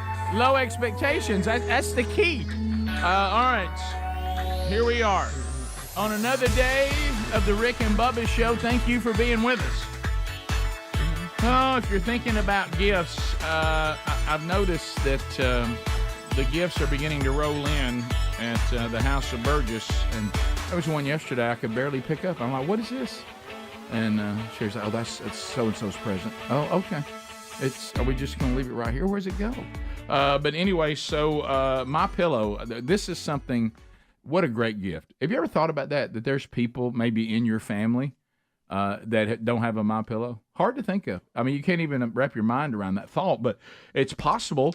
And what a great idea it would be to give the gift of mypillow.com/bigvox. Right now, the standard MyPillow normally retails for $49.98, $14.88. You think Calvin Speedy Wilbur's not stocking up on these right now? I'm in. And if you want to go with a larger one, the queen size, they're $18.88.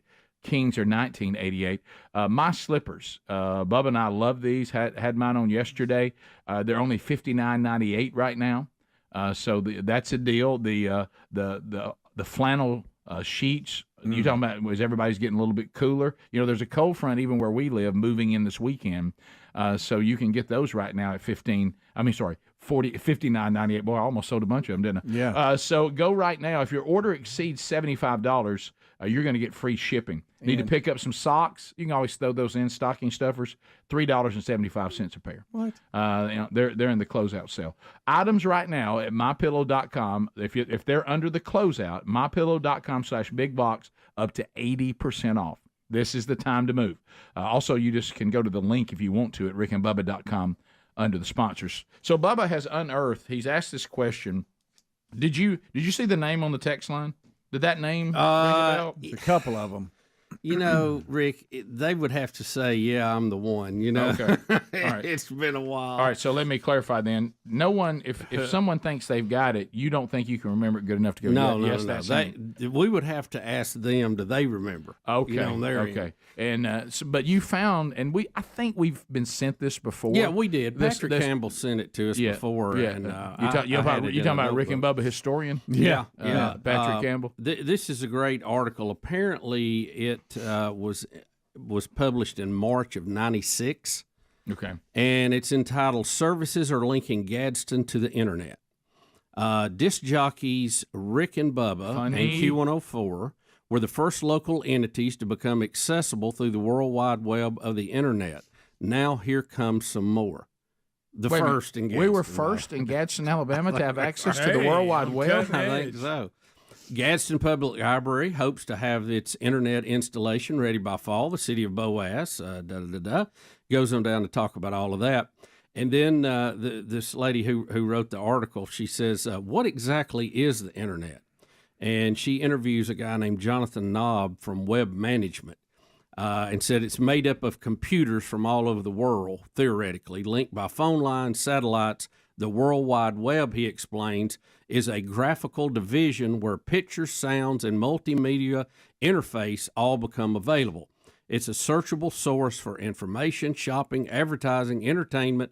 Email is another division of the internet and has revolutionized business and personal communication. Wow. He says, now there's a new language we all got to learn, Rick, such as home pages and websites. Funny. That's funny. And we were the first ones connected in Gadsden, Alabama? Well, we get credit for that. Okay. Well, I'll take it. That's funny. And they go on to talk about all that. Isn't it interesting that you talk about how this show is multifaceted? The same show that was the first show to ever be connected to the World Wide Web, as we speak, has a Will of Meat and a Big Boy in the studio. Isn't that? It is. That says a lot. It's hard to it's hard to define us, isn't it? Yep. It is that we've got it all.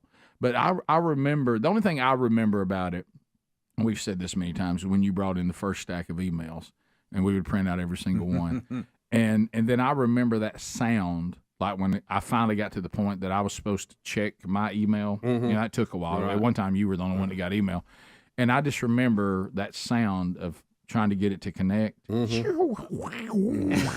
know, and you're sitting there seeing if you can get a good dial-up connection. Because if you didn't get a good connection, then your email wouldn't come in. No, it was all messed up. So I wonder now, is email, like I'm thinking in my life, is email still more prominent than texting as far as communicating with people? I think email probably more in business, so you have a better record of it. And you can send attachments. To me, texting is a little more just personal. You know, chit-chat stuff. When you get serious time, you move over to email. Right. But you know, the information superhighway that we would scream and read from and all that kind of stuff. We talked. Greg and I did a couple of weeks ago about the You Got Mail guy. He ended up passing away. Oh yeah. But the story behind that about how his wife basically volunteered him for this, and he recorded it, Bubba, on a cassette player sitting in his living room. You've got mail. That sounds and, like it. And he ended up passing away, but that's quite the story. A little behind the scenes. He recorded a few things, but it was like in his living room. You've got mail. Yeah, you've got it. And then after all of it was up and running, Scott Lee hosted for us at Cyber Time. Right, I remember that. And, that I remember. Long hair. Yeah.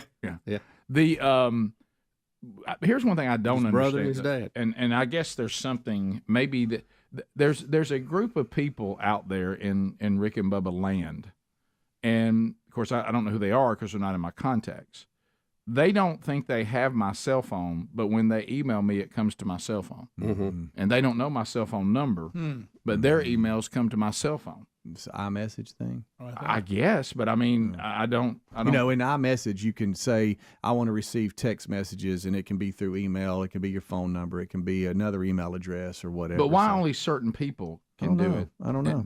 Have I accidentally? I have no idea. I'm just. It's weird because I'll look down sometimes and go, who is this person?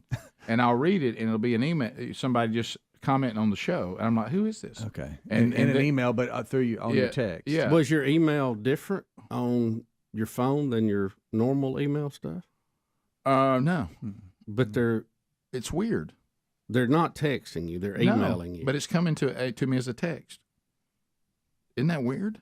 Well, it's just and like, it's only a handful. It's not everybody. You know, for the longest time, Bubba and still does in our group.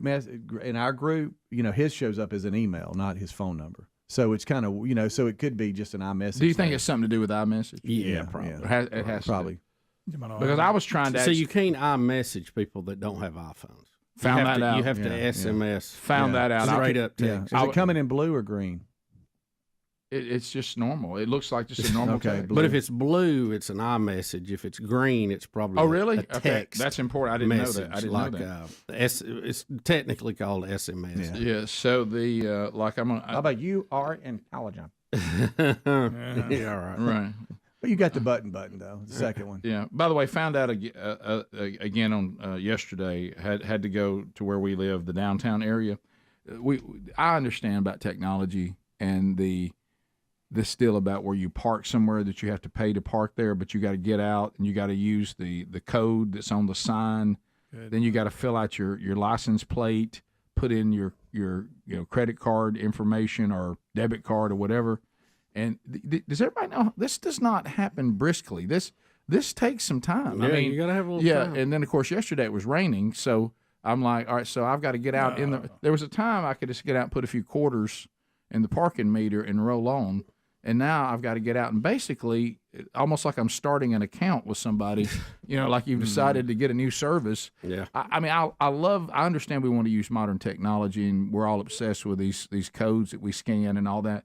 But I think, did anybody think about, but you have to enter information. That does not happen quickly.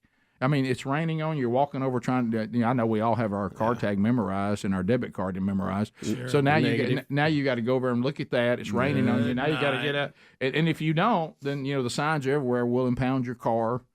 I will say, and I think we all agree, for all you downtown areas that want to thrive, and you can't believe that we're not supporting the downtown area, right? Yeah. And you and I have discussed this for years, even back where we came from. Number one priority should be for every downtown area that wants to thrive. Number one, you got to get the parking simplified. Yeah. It needs to be. People cannot come if they can't park their car and feel safe. It needs to be accessible.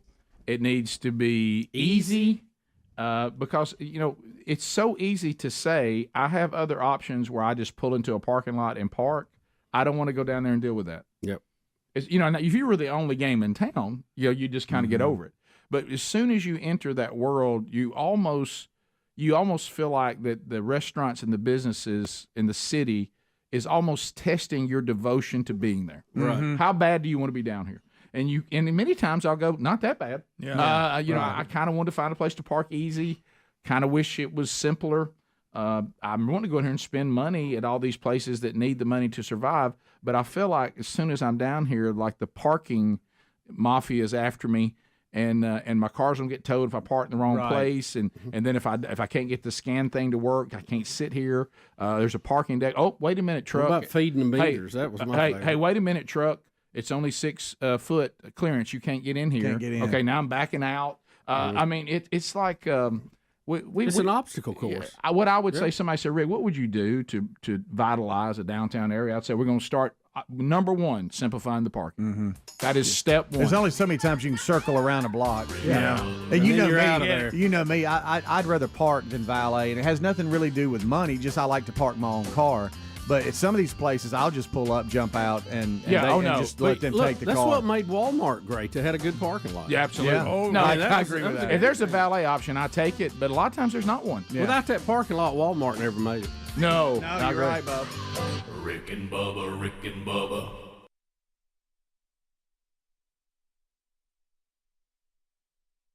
Ohio is on alert.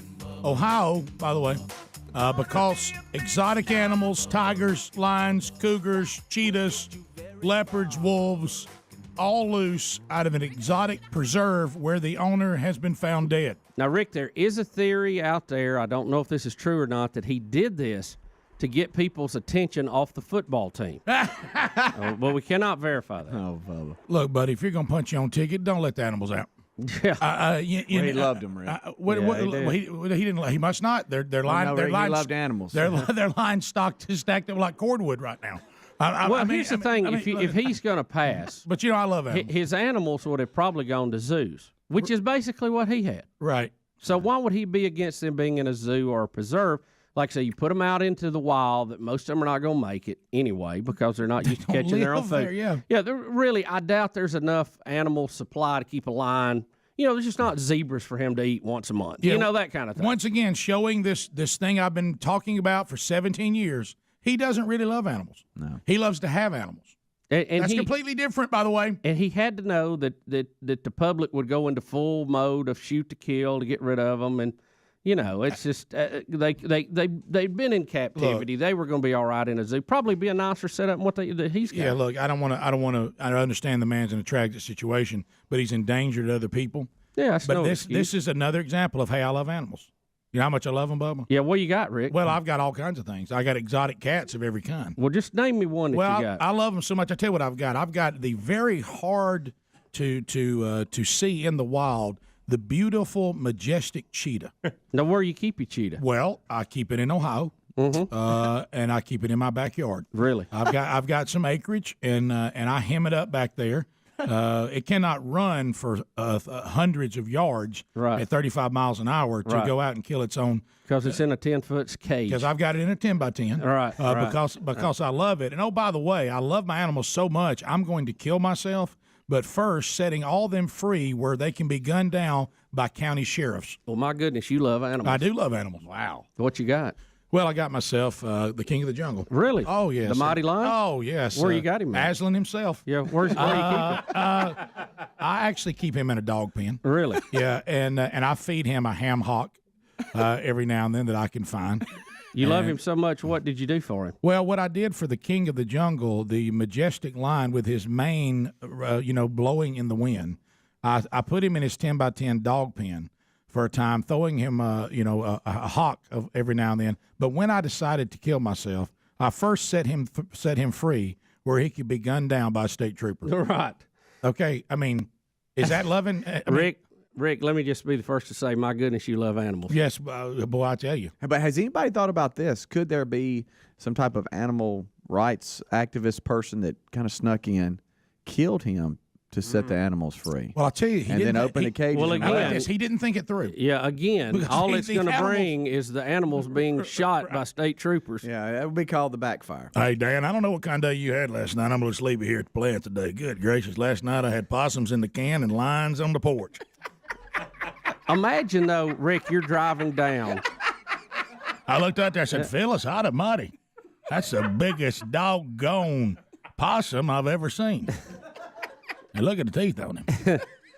And the mane.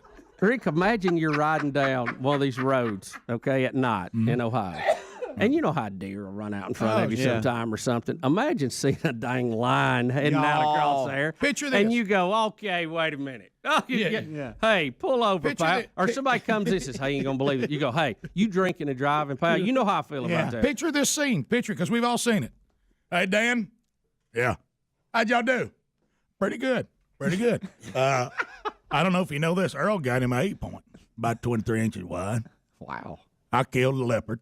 Yeah.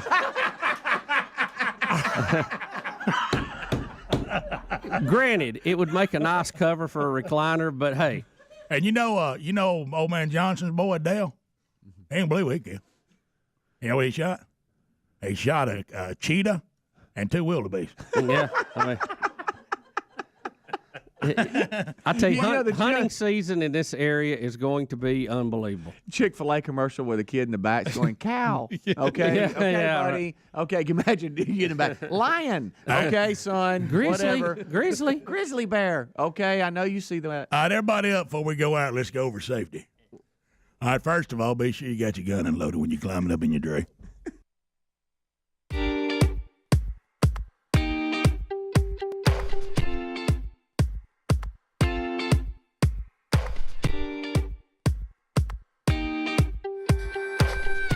It is 9 minutes to the top of the hour. Rick and Bubba's show. Thanks for being with us today. Wednesday Bible study back today, noon Central, 1 o'clock Eastern. Daniel chapter 7. We now move into the prophetic parts of the book of Daniel. Buckle up. It's a bumpy ride. Also, don't forget tomorrow night in Henderson, Tennessee, Lord willing, at Williams Auditorium, Man Church, a little mini conference, one evening only. Blake Prime and I will be speaking. And you can also find out more about resources that are available. We'll have some of those in the lobby, individual resources. We'll have the 31-day devotionals there and 40-day devotionals that you can pick up if you want to. It's free, but you do need a ticket. And so look at the link there at themanchurch.com under upcoming events. And Lord willing, we'll see all of you tomorrow night. So, Bubba, somebody on the text line said they worked at Cyber Time when they hosted our website. Yeah. Oh, Okay. yeah. Yeah, I've got the name of the guy, too, who installed your computer, I think. Oh, yeah. Yeah, he texted. I saw it. Yeah. Yeah. And then, but we're trying to move it one step further back to that original the meeting original in guy. Talladega. Yeah. Original. The original. Who was the guy in Talladega that showed Bubba the internet? Yep. A couple of things coming up this weekend. Boy, we got Bonhoeffer coming out. We've got Gladiator 2 coming out. Those of you that are into this wicked thing, it's not my cup of tea. Apparently, it must be a big deal because everywhere I turn, they're trying to tell me about it. Isn't that the story of the Wizard of Oz before Dorothy got there? Correct. And it's a play, right? It was. Broadway? Yeah, it was for a long That time. had, It still is. Mm-hmm. Yeah. It's not my thing. But I mean, I know it's a big deal out there. Big deal. Don't necessarily agree with the message of it either. But I mean, but anyway, it's a big deal. Those are biggies this weekend. Denzel Washington on the press tour for Gladiator 2. Denzel Washington is on the list. I wish I could spend some time with him. Yeah, I wish I could hang out with Denzel. I'd like to have lunch with him one time. Yeah, he's just talk. To me, he says things that are very inspirational. He's going to do it again here. He's giving advice to aspiring actors and people in general, as Denzel has been known to do. So on the press tour, here he is. For any aspiring actors who want to... Let me turn that back up. I don't Okay. know why it's so quiet. That's okay, buddy. Here we go. Let's try that again. For any aspiring actors who want to break the boundaries, who want to push doors, exactly what you have done, what advice do you have? Learn to act on stage. Don't rely on social media. Put it down, turn it off, shut up, be quiet, learn, read, relax, get better. First part of your life, you learn. Second part of your life, you earn. Third part of your life, you return. Can you be my therapist? I already am. Already? That's funny. You learn, you earn, and you return. That's really great. That's really good. That's funny. Jay Leno's been injured again. We got to keep it up with Jay Leno. I mean, he caught on fire once. Yeah. Dang, Jay. I mean, what's he playing a pirate now? Well, he took him a fall. He thought he could take a trail down, and it got away from yeah, him. I think he was just trying to go from the Hampton Inn to eat or something. Right, yeah. That big old face is bruised. And he said he just about 60 feet. That he rolled down a hill about 60 feet, bouncing off rocks. I mean, he said he's bruised up bad. Rick, as he was falling, he was like, hey. I mean, wait a minute. Where's Kakio? But I mean, he and Mike Tyson are the same person. But anyway, here we go. All right. What on earth happened to Jay Leno? Oh, your poor face. Look at my eye. Oh, my Oh, God. my goodness. Jay Leno is all bruised up. The left side of his face is black and blue. His eye is swollen shut. And look at his injured wrist. It broke my wrist. Lost the nail on the finger. Oh my! And then I'm all black and blue. The comedian says he fell down a 60-foot hill. I said, well, the hill doesn't look that steep. Let me take it down. And then You rolled down a hill? Oh, That's not true. No, that's true. Jay Leno says he was staying at a Hampton Inn about 30 miles outside of Pittsburgh on Saturday night when he wanted to have dinner at a local restaurant before his show. Instead of walking a mile and a half down the road, he decided to take a shortcut down the hill. Oh, boy. Not a good idea. This is believed to be the steep incline What was he tumbled thinking? down. Well, I hit a bunch of rocks. It was 60 feet. Incredibly, the famous workaholic legend performed just 3 hours later without even taking a day off to nurse his injuries. Last night, he was back at it again, performing at a comedy show in Beverly Hills. Wow. Good night. What made him think he could come down? Well, a shortcut. He said, I got me a shortcut here. Wasn't worth it. No, it wasn't. Picture flipping head over hill. Hey guys, this is Jay Leno, and you're listening to the Rick and Bubba Show. Hey, could you guys do me a favor? Take Casio back. You know, I saw his show in Vegas, and I always thought he was a better comedian than he was host. Oh yeah, no doubt. But he was very funny on stage. No And doubt. clean for the most part. Yeah, you know? but he. I think that was a cliff. That wasn't a hill. Yeah, that just went straight big down. misjudgment. Big misjudgment. But here's what. Wait a minute, because he sounds like Mike Tyson. Are we sure that it was not him fighting in the ring? Jake Paul came after me. I thought I could handle it. But the yeah, somebody said Bubba would handle that hill better. Yeah. The when look at that. And how about he went on stage and he was beat up. And another thing I can't get away with is he the Speedy of comedy? He's staying at Hampton Inn. He's Jay Leno. Yeah, yeah. I mean, surely Pittsburgh's got a nicer hotel than the Hampton Now, Inn. Rick, we've talked about how he's scared of. No, that's losing what I'm all talking his about. money. I think he is. I think he's. Like, he never spent any of his money from the Tonight Show. I know. He just did these weekend gigs in Vegas. That's how he and could lived afford off that of patch. Yeah, I understand him thinking, all right, I could walk to the restaurant. Can he not get a ride? I mean, think if you're at a Hampton Inn. And you're going down to get the breakfast, the Continental. Oh, and all of a sure. sudden here comes and Hey, Jay Leno's Jay sitting Leno. there eating some oatmeal. Yeah. And you're like, what are you doing here? Yeah. I just You're don't. Jay Leno. Look, It's a Belgian waffle. I love a Hampton Inn. I've stayed in many. Oh, yeah. We'll continue to stay in others while on the road. It's definitely on my but list. But I'm not Jay Leno. I mean, No. you would think Jay Leno. No. I can't. I don't, raise your hand if you've walked into the lobby ever at a Hampton Inn and met a celebrity at the Continental Breakfast at the level of Jay Leno. No way. No. I mean, you might, All right, now you might meet somebody off a pit crew, or something like that. But I mean, I don't know about the comedy club. I don't know where he was in Pittsburgh, but do you think it could be that this is where he always stays when he went there from way back in his career? Yeah. and That's his he routine. He has a routine. Oh you yeah, think? we love routines. Yeah, maybe it's just like, hey, this is where I always stayed. Probably. And I am. And how about this? The rooms are clean. The service is usually good. Oh no, no, I'm not. Hey, we're not bashing a Hampton. waffle iron downstairs. Yeah. You know, right? What I'm saying is he may be the kind of guy, I don't need all that other stuff. No. This serves the purpose. Right. Why would I pay more? Why would it's close to it? I'm yeah. fine. Yeah, I get that. kind of makes you see him in a good light, doesn't it? Yeah. Top of the hour. Rick and Bubba, Rick and Bubba.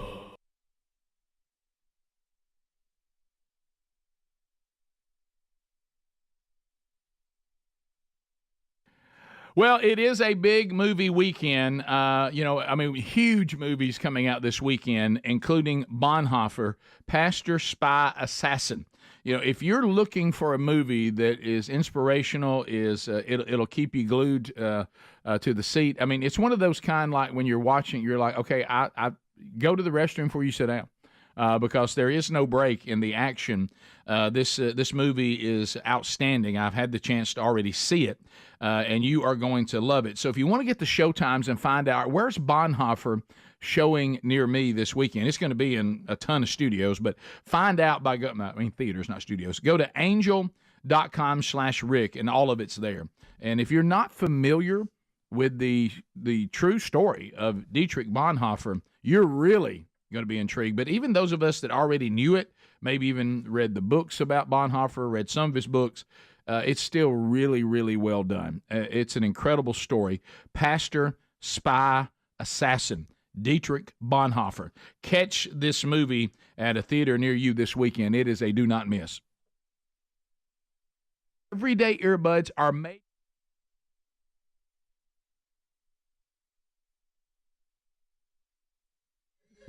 Earl, if you're going to take your boy, keep him close to you. We had one get eaten by a lion last week. Yeah, really.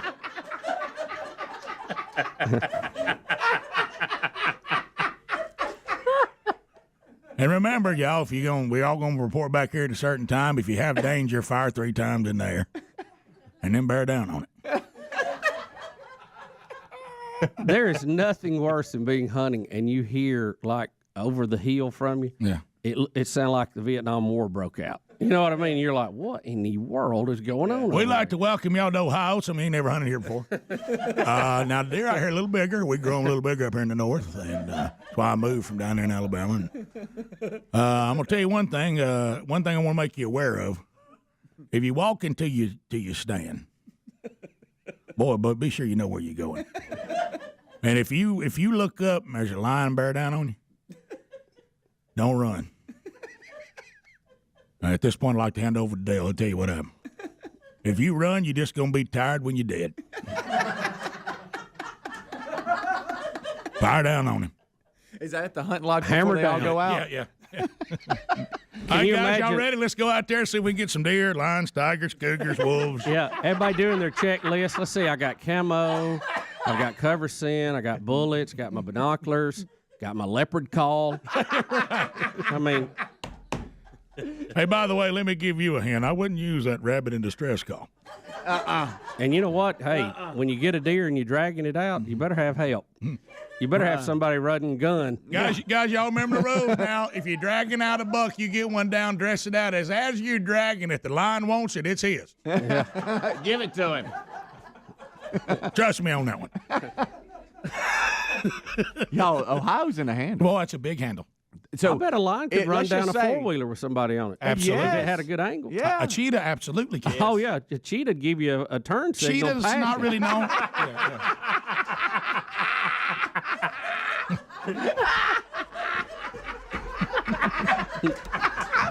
I was doing a turn signal. I pictured it. I did too. I love the way they gallop. Yeah. So if 35 are dead, and that means 15 are out there, y'all. Hey, Earl. The numbers, hey, they don't know how many's out there. That's the problem. Hey, Earl, you don't mind if I ride back on your four-wheeler, do you? Speedy, I'll Can I remind get back you. here on the back? Let it eat. Let's go back and eat. Earl, I don't know how to say this. I don't know if I got into whiskey too much last night, but I am almost certain there's a cheetah out running it. Yeah, and we won't really go into it, but this is not the first time this kind of thing's happened. Oh, yeah. And you don't know. You don't know how many animals were in there or released. See, here's what's going to happen. They're going to try, because there's no way to go through this guy's paperwork. They really What don't know. paperwork? Yeah, that's what I mean. They don't know what's out there. He burned all that before he did this. So what they're going to do, there's going to be that ongoing uncomfortableness of what did we not get? Well, they're going to get some guy who helped him feed them, and they're going to say, how many do you have? Well, I think we had 4 of these, 5 of those. It's about 50. Mm-hmm. Yeah. And you're going to go, about 50? Mm-hmm. We don't even know what we're looking for. They'll knock down 40 of them. There'll be 10 missing. Those of you that don't hunt, it's very That's the ones you don't want. it's very standard. They'll for- be real hungry. That's when Dan calls in. Well, listen, here's the thing. All of us, if you've never been hunting, one of the things, and it's really one of the things we enjoy the most, the world famous, the guy whose hunting camp it is, or members of the camp, what'd you see today? Right. And they're taking their paperwork. Sure. Your little checklist. Yeah, and we all, what'd you say? I saw 2 does, saw a yearling. Turkey. I saw probably about a 2.5-year-old buck. Coyote. Saw 1 bobcat. And everybody's like, all right, and everybody's making all that down. All right, Dan, what'd you see? I ain't going to believe it. I know y'all ain't going to believe me. I saw 6 point, 2 does, 1 yearling, a coyote, a cougar, a leopard, 2 lions, 14 wildebeest, And a grizzly. and 1 small grizzly bear. That's just, Hey, that just can't happen. Right. You ain't going to believe it. Well, you know what's the story next? We're going to have pets start going missing in some area. That's, How about this? If you're law enforcement, now you're really concerned about lost dogs. Here's what it's going to be. Because that's going to be a blueprint of, hey, somebody set up shop. You know, everybody trophy hunts. This is how it's going to be. Well, I'll be honest with you. A young lion came out, and I let it pass. Yeah, I'm going to let it grow a little bit. Didn't have its mane in you.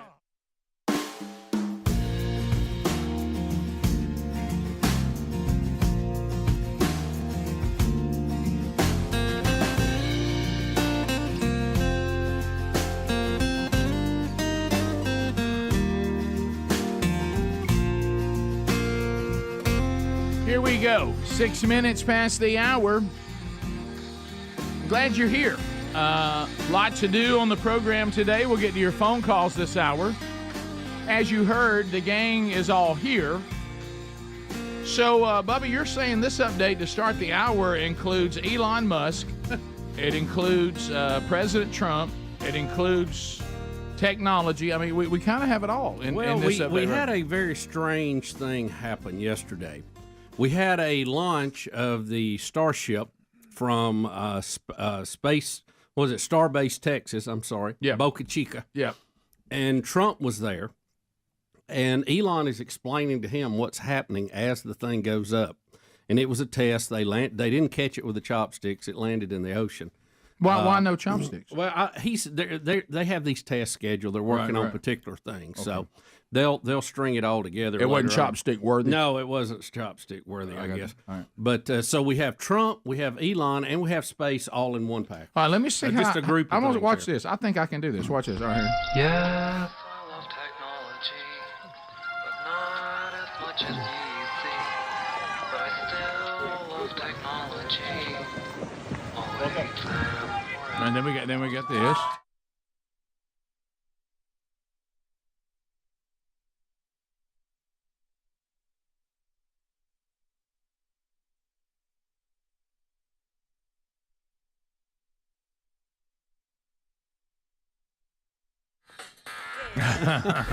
So we got it all. Got it all. So it's all in there. And a quick note, it was not Pumpkin Williams that showed me the internet. You sure? All right, That's sure. a good one, Chuck. Good one. I'm also having a handful of people that can send emails to my phone. They claim that I somehow gave them access to that. I don't know how I did. All right, Okay, Adler, all right. let's roll Good the job. ones here and look at President Trump, Elon, and Starbase. All right, here he is. It's him.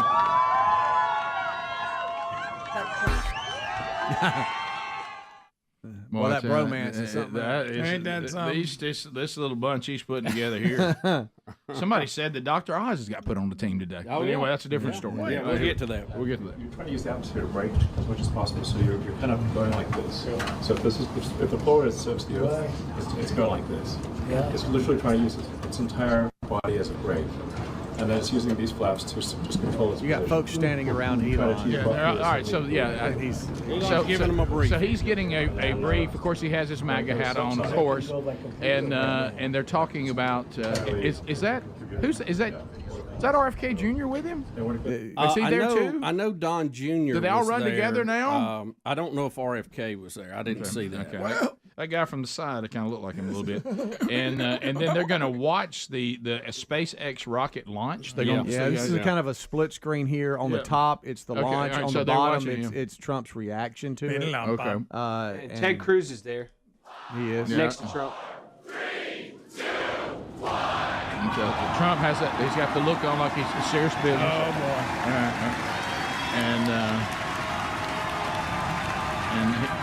Bubba, what do you think about where we are on this stuff? What Elon Musk and his company's doing? Oh, it's incredible. It really is. Yeah. Now the Starship will be critical for our return to the moon and for our trip to Mars. Pitching downrange. Mm-hmm. There it is. So and this is Elon What's Musk. Bill Belichick? Yeah, right. He's explaining. Okay, it's he's got these two. I mean, it is. Adler, I know you don't have it on here, but can you pull up or find any more footage of the test, either in orbit or when they landed, both of them in the water? Here's they came the down landing. like they were going to land like they normally would. They just did it in the water.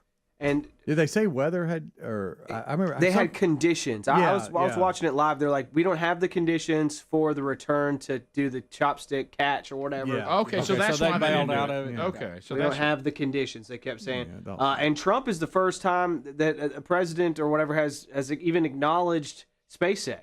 Trump, Biden, and Harris, they never even acknowledged the amazing accomplishments that this company is doing. Here's the landing. All three down to 2 into the water. It's crazy. Oh, so it kind of eases into the water, doesn't it? Yeah, they're practicing landing. I see, yeah. There it goes, Greg. There's that same girl with that same voice. And we're doing it. We're going to Australia. You and you. So two things also today on Elon Musk and that's the only thing I didn't add to it. I didn't think about it. I didn't get my Musk intro. And I had it. Here comes the money. That was one thing I missed in all that. Hey!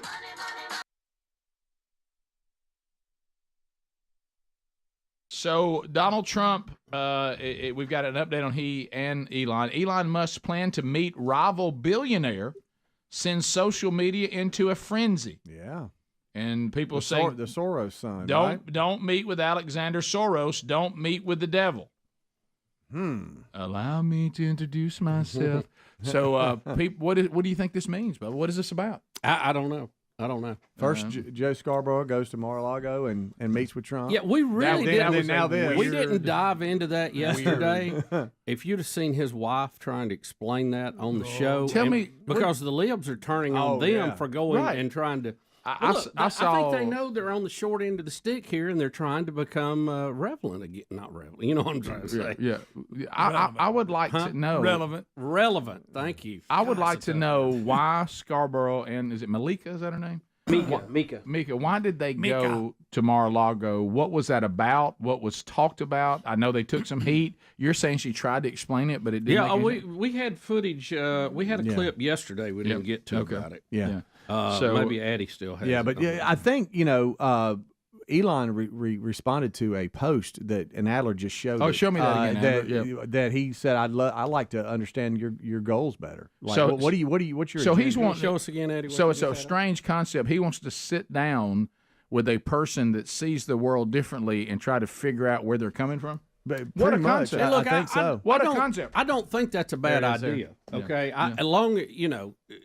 the only way you're ever going to get compromise and people moving forward is if you communicate. Absolutely. I don't think it's a sin to communicate with them. So both of them are saying that they both benefit from meeting together and hearing each other's views. And to your point, Bubba, I would agree with that. I wish we'd do more than that, as opposed to I'm locked-stepped into this and I cannot vary at all. Right. And me too. I think it would be better if we all got together and said, oh, that's the goal you're trying to achieve. Well, I kind of think we probably achieve that better this way. And let me tell you why. Well, let me show you where I disagree. Where did that all go?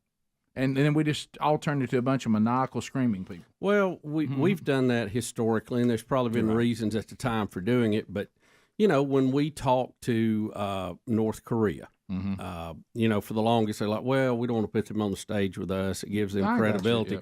But we're going to have to talk to them. Right. The Cubans, the Venezuelans. We need to sit down and talk to them and let them know how we feel and look what their position is. Doesn't mean we have to compromise, but it doesn't hurt to meet and talk. Yep, I agree. Here's Mika talking about her meeting with Trump. And this is actually a clip from her show, and then Jon Stewart is going to comment on it right after her. So here you go. Thursday, we expressed our own concerns on this broadcast and even said we would appreciate the opportunity to speak with the president-elect himself. On Friday, we were given the opportunity to do just that. And for those asking why we would go speak to the president-elect during such fraught times, especially between us, I guess I would ask back, why wouldn't we? Because you said he was Hitler. Exactly. So that's we're surprised. Yeah. Because you were saying he was Hitler so much. Yeah, and also Donald Trump has added Dr. Oz as a key role in his administration. He will now work on our health with Robert F. Kennedy Jr. He couldn't beat Fetterman, but He now could he's not. in there. But look, he packs a powerful punch. Another brand. Yep.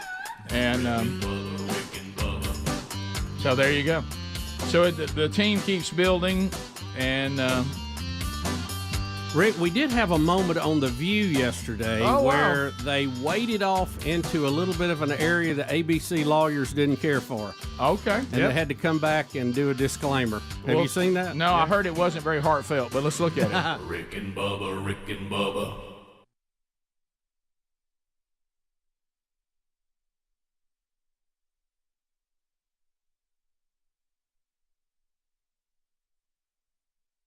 Found myself in a little bit of a situation a couple of days ago. Not you. Yeah, I know. At our church this week, we talked about a little bit yesterday. We're doing the Global Impact Celebration. Well, last year when it came to the weekend, is this when you lost the missionary? Yes, that happened. Yeah, several years back when I'm no longer asked to house missionaries who come for a little, come stateside for a little R&R. One year, our family was asked to let some missionaries stay at our house, and we did, and we lost them. So we have not been asked to do that anymore. That'll get you in trouble if you misplace a missionary. So you would think I would learn my lesson that I might be a little bull in the china shop when it comes to the missionaries or our home. Well, last year, of course, while everyone and speak Thank you in for Pensacola, serving. well, there's people there that need to hear about Jesus as well. That's right. So this year I'm back in town. And they have once again mistakenly asked me to participate. And one of the things they thought that I would be beneficial would be that on Friday night we do a little bit of a little light-hearted presentation where all the missionaries give us an update. We call it Around the World in 68 Minutes. And it's 68 minutes on the nose. And where we came up with 68 minutes was how many missionaries we have versus how much time each one is allowed to speak and give a quick update. Well, to entertain them. So what does that work out to? I have no idea. Round figure. I don't know how long they're allowed, so I don't know. You don't know when the red light comes on? No, I just know that they really drive home the Around the World in 68 minutes, and they pride themselves all putting it together. Well, Adler's been on the program. He's part of putting it together. Mark Garnett is chairman of the Deacons, who's on the show a lot. Well, they thought, why don't we let Mark and Rick do a little comedy documentary as the missionaries arrive.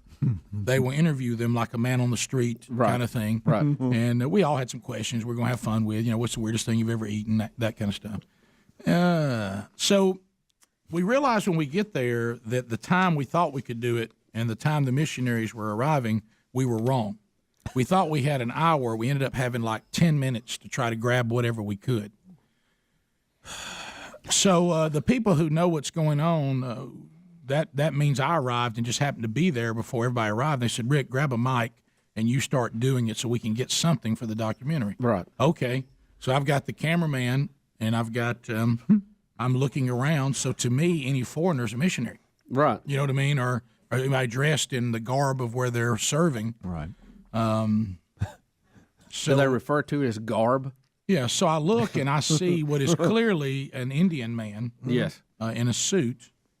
And now, understand, there's missionaries walking by. I'm grabbing them. Oh, yeah. And he's there. And I said, so, where are you from? And he speaks some broken English. And I think, I fit right on the nose here. Appreciate you serving in India. So since I think he's an Indian person who now, because, I think it is wise, the strategy is you've got to get people from the actual country to become followers of Christ, because they're going to reach their own people better than white people can only do so much. Right. And if the people there locally don't start reaching each other, it just doesn't have the same impact. They always have that attitude. Oh, here's Whitey to tell us all about Jesus, and then he's back out of here again. Right. So and I do some short term stuff, and people do, and that's important. But the real impact comes from changing the culture through the people themselves. So I thought that's what I had. That's what I thought. And so I said, well, so now that you've become a Christian, how about that beef? Rick Burgess. In the minute I saw the look on his face, I realized And I wouldn't stop. It's like was like it as embarrassing as you ask a lady, when is it due? right And she in there. goes, "What do you mean?" Bubba, you always bring that up. Yeah, especially. I'm the only one that hadn't fallen in that creek yet. I think. Understand now, those of you that don't know the Indian that culture, twice. the Hindus do not eat cows. No, right? Okay, No, Rick. Right. No, Well, it they might don't. be their aunt. But I thought if you I thought if you converted to Christianity, how about that green light to eat them cows now? Right. And Right. and I thought that was going to be really funny. Right. You thought that would be funny in India. Yeah, I thought to myself, this will probably be the lead part on the You haven't looked back at the camera. Yeah, I gave a little look back. See, when I get off the script, how funny I can be. Yeah. You know what I mean? Yeah, man.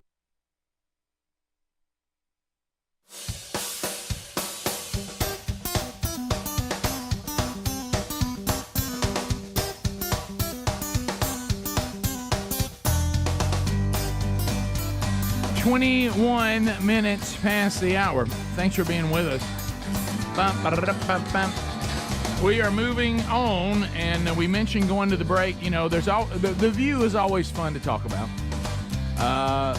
With the assignment given to Matt Gaetz, the left and some people on the right do not like Matt Gaetz at all. He does seem to have some creepiness that is circling him a little bit. We'll see how all that goes.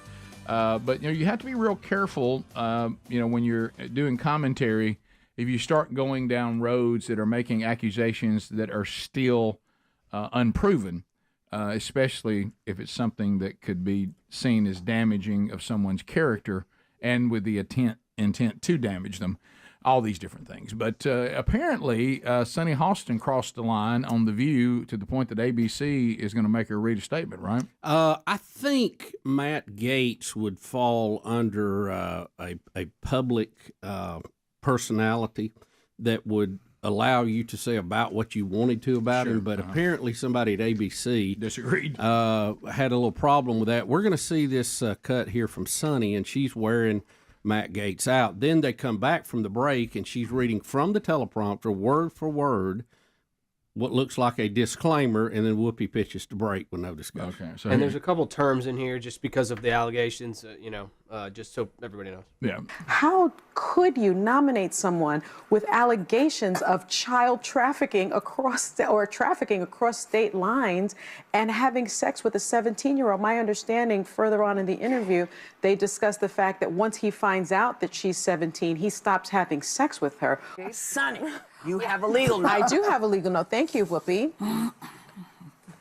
Matt Gaetz has long denied all allegations, calling the claims, quote, invented, and saying in a statement to ABC News that this false smear following a 3-year criminal investigation should be viewed with great skepticism.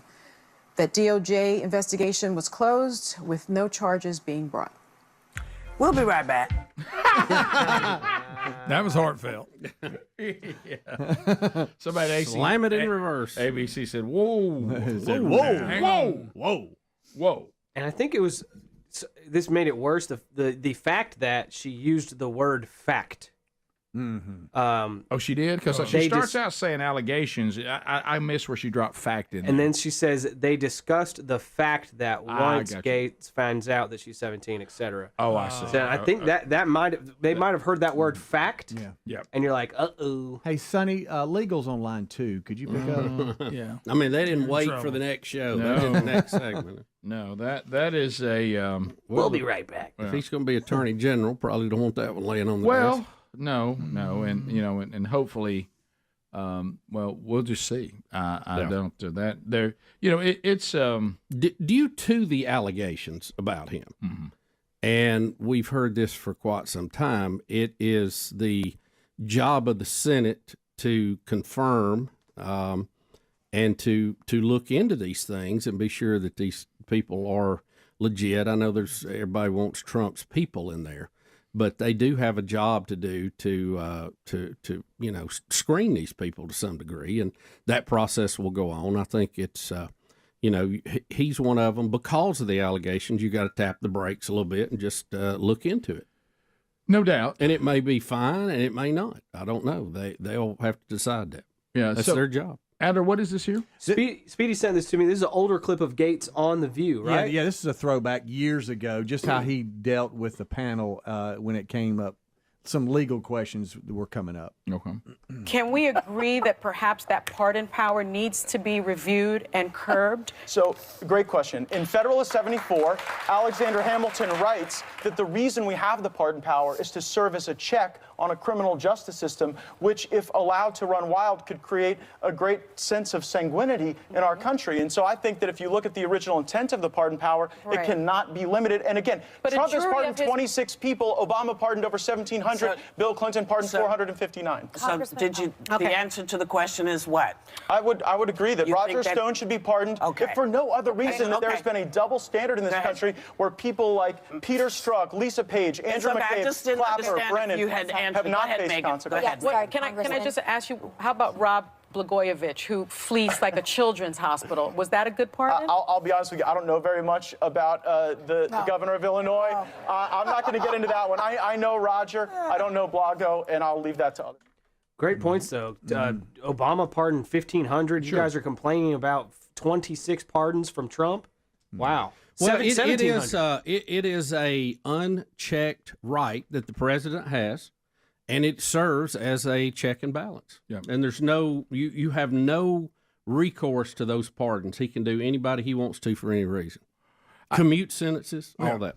It's the only way you have a check. Yeah, on the Justice you know, I Department. saw the Tiger King thinks Trump's going to pardon him. The Tiger King? Yes. He thinks he's in? Yeah. Why would Trump want to I don't pardon know, the but Tiger he King? keeps saying that. I saw another article today. The fact he's saying that is to probably get it in the news, so Trump might consider it. I wouldn't be surprised if for some reason he may put him on his cabinet. Well, see, he's the greatest Tiger person ever. He's been mistreated. It's usually the president going out that does the pardons, though, right on their last day. Correct. So you need to be appealing to Biden, probably. More That's than right. Trump. Tiger King is talking to the wrong person. Yeah, Tiger King, he really didn't have his Trump shot to 2029. By the way, did you see yesterday what's his what's the judge that's after Trump? Alvin Marshawn. Alvin Bragg? No, he's the prosecutor. Right. Bragg, Okay. yes. Well, did you see that it's Bragg who did this? Then Bragg, who is trying to say they will do a stay on putting Trump in jail. They won't put him in jail till 2029. Right. So they want that to hang over him the whole 4 years. We'll address it. Well, I think if I was the we'll put you in jail in 2029. if I was Trump's lawyers, and I saw Mark Levine talking about this last night, which I totally agree with him on it. I bet he was fired. I go to the Supreme Court and I say, you can't do this. You can't have this hang.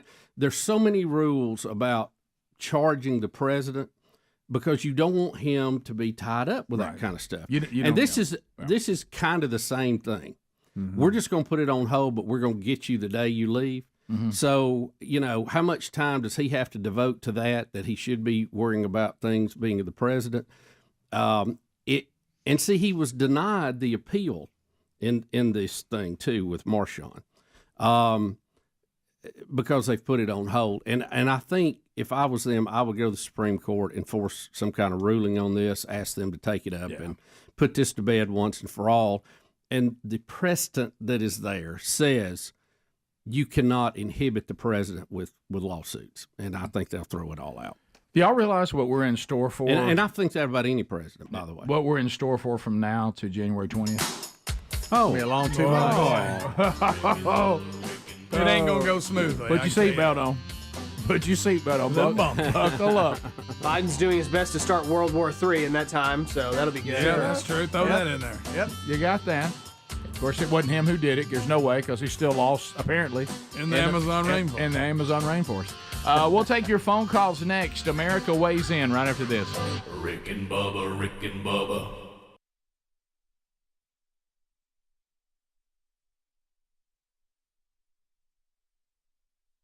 I do this for a living. And do it for a living. Hey, y'all got some witty stuff here, but I'm wittier. Yes. You know what I mean? Funny man. Yeah. And of course, I gave you a script because they actually knew who the missionaries were, which is why there was a script. His reply was?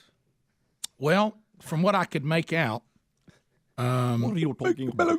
The unfortunate part is that I found out that he was a Hindu, was Indian, is trying to get his citizenship and was there at the church to talk about our health plan. He was not a missionary. Oh, he wasn't even a missionary. No.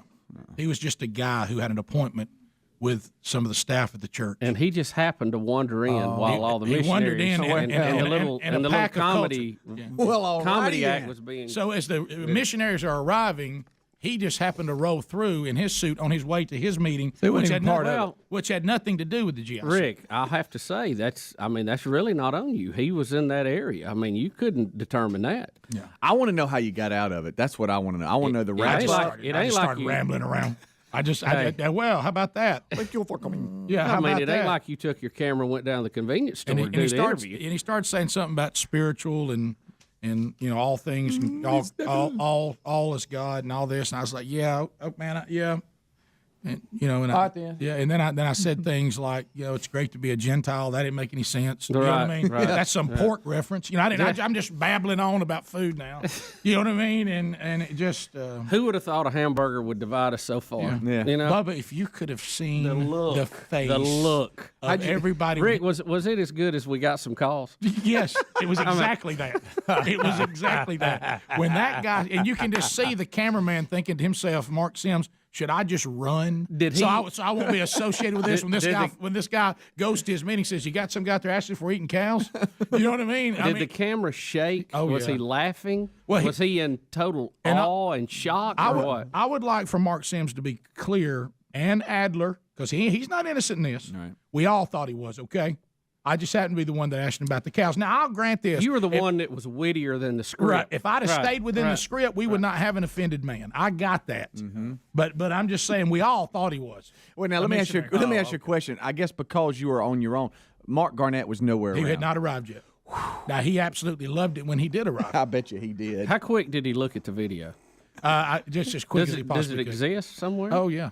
I wonder if it'll make the cut. Because how does that mean? I even said this. I still think it's funny as long as it doesn't lead to some kind of complaint. But that double cheese. I still think it's funny if you lead with that and just leave on there when he tells me I'm here for the insurance meeting. Yeah. You know what I mean? I mean, I think that's what he said. Who schedules an insurance meeting on the same day as that? Look, if you're going to bring foreigners into the building during GIC, these things are going to happen. Yeah, you need a memo on that.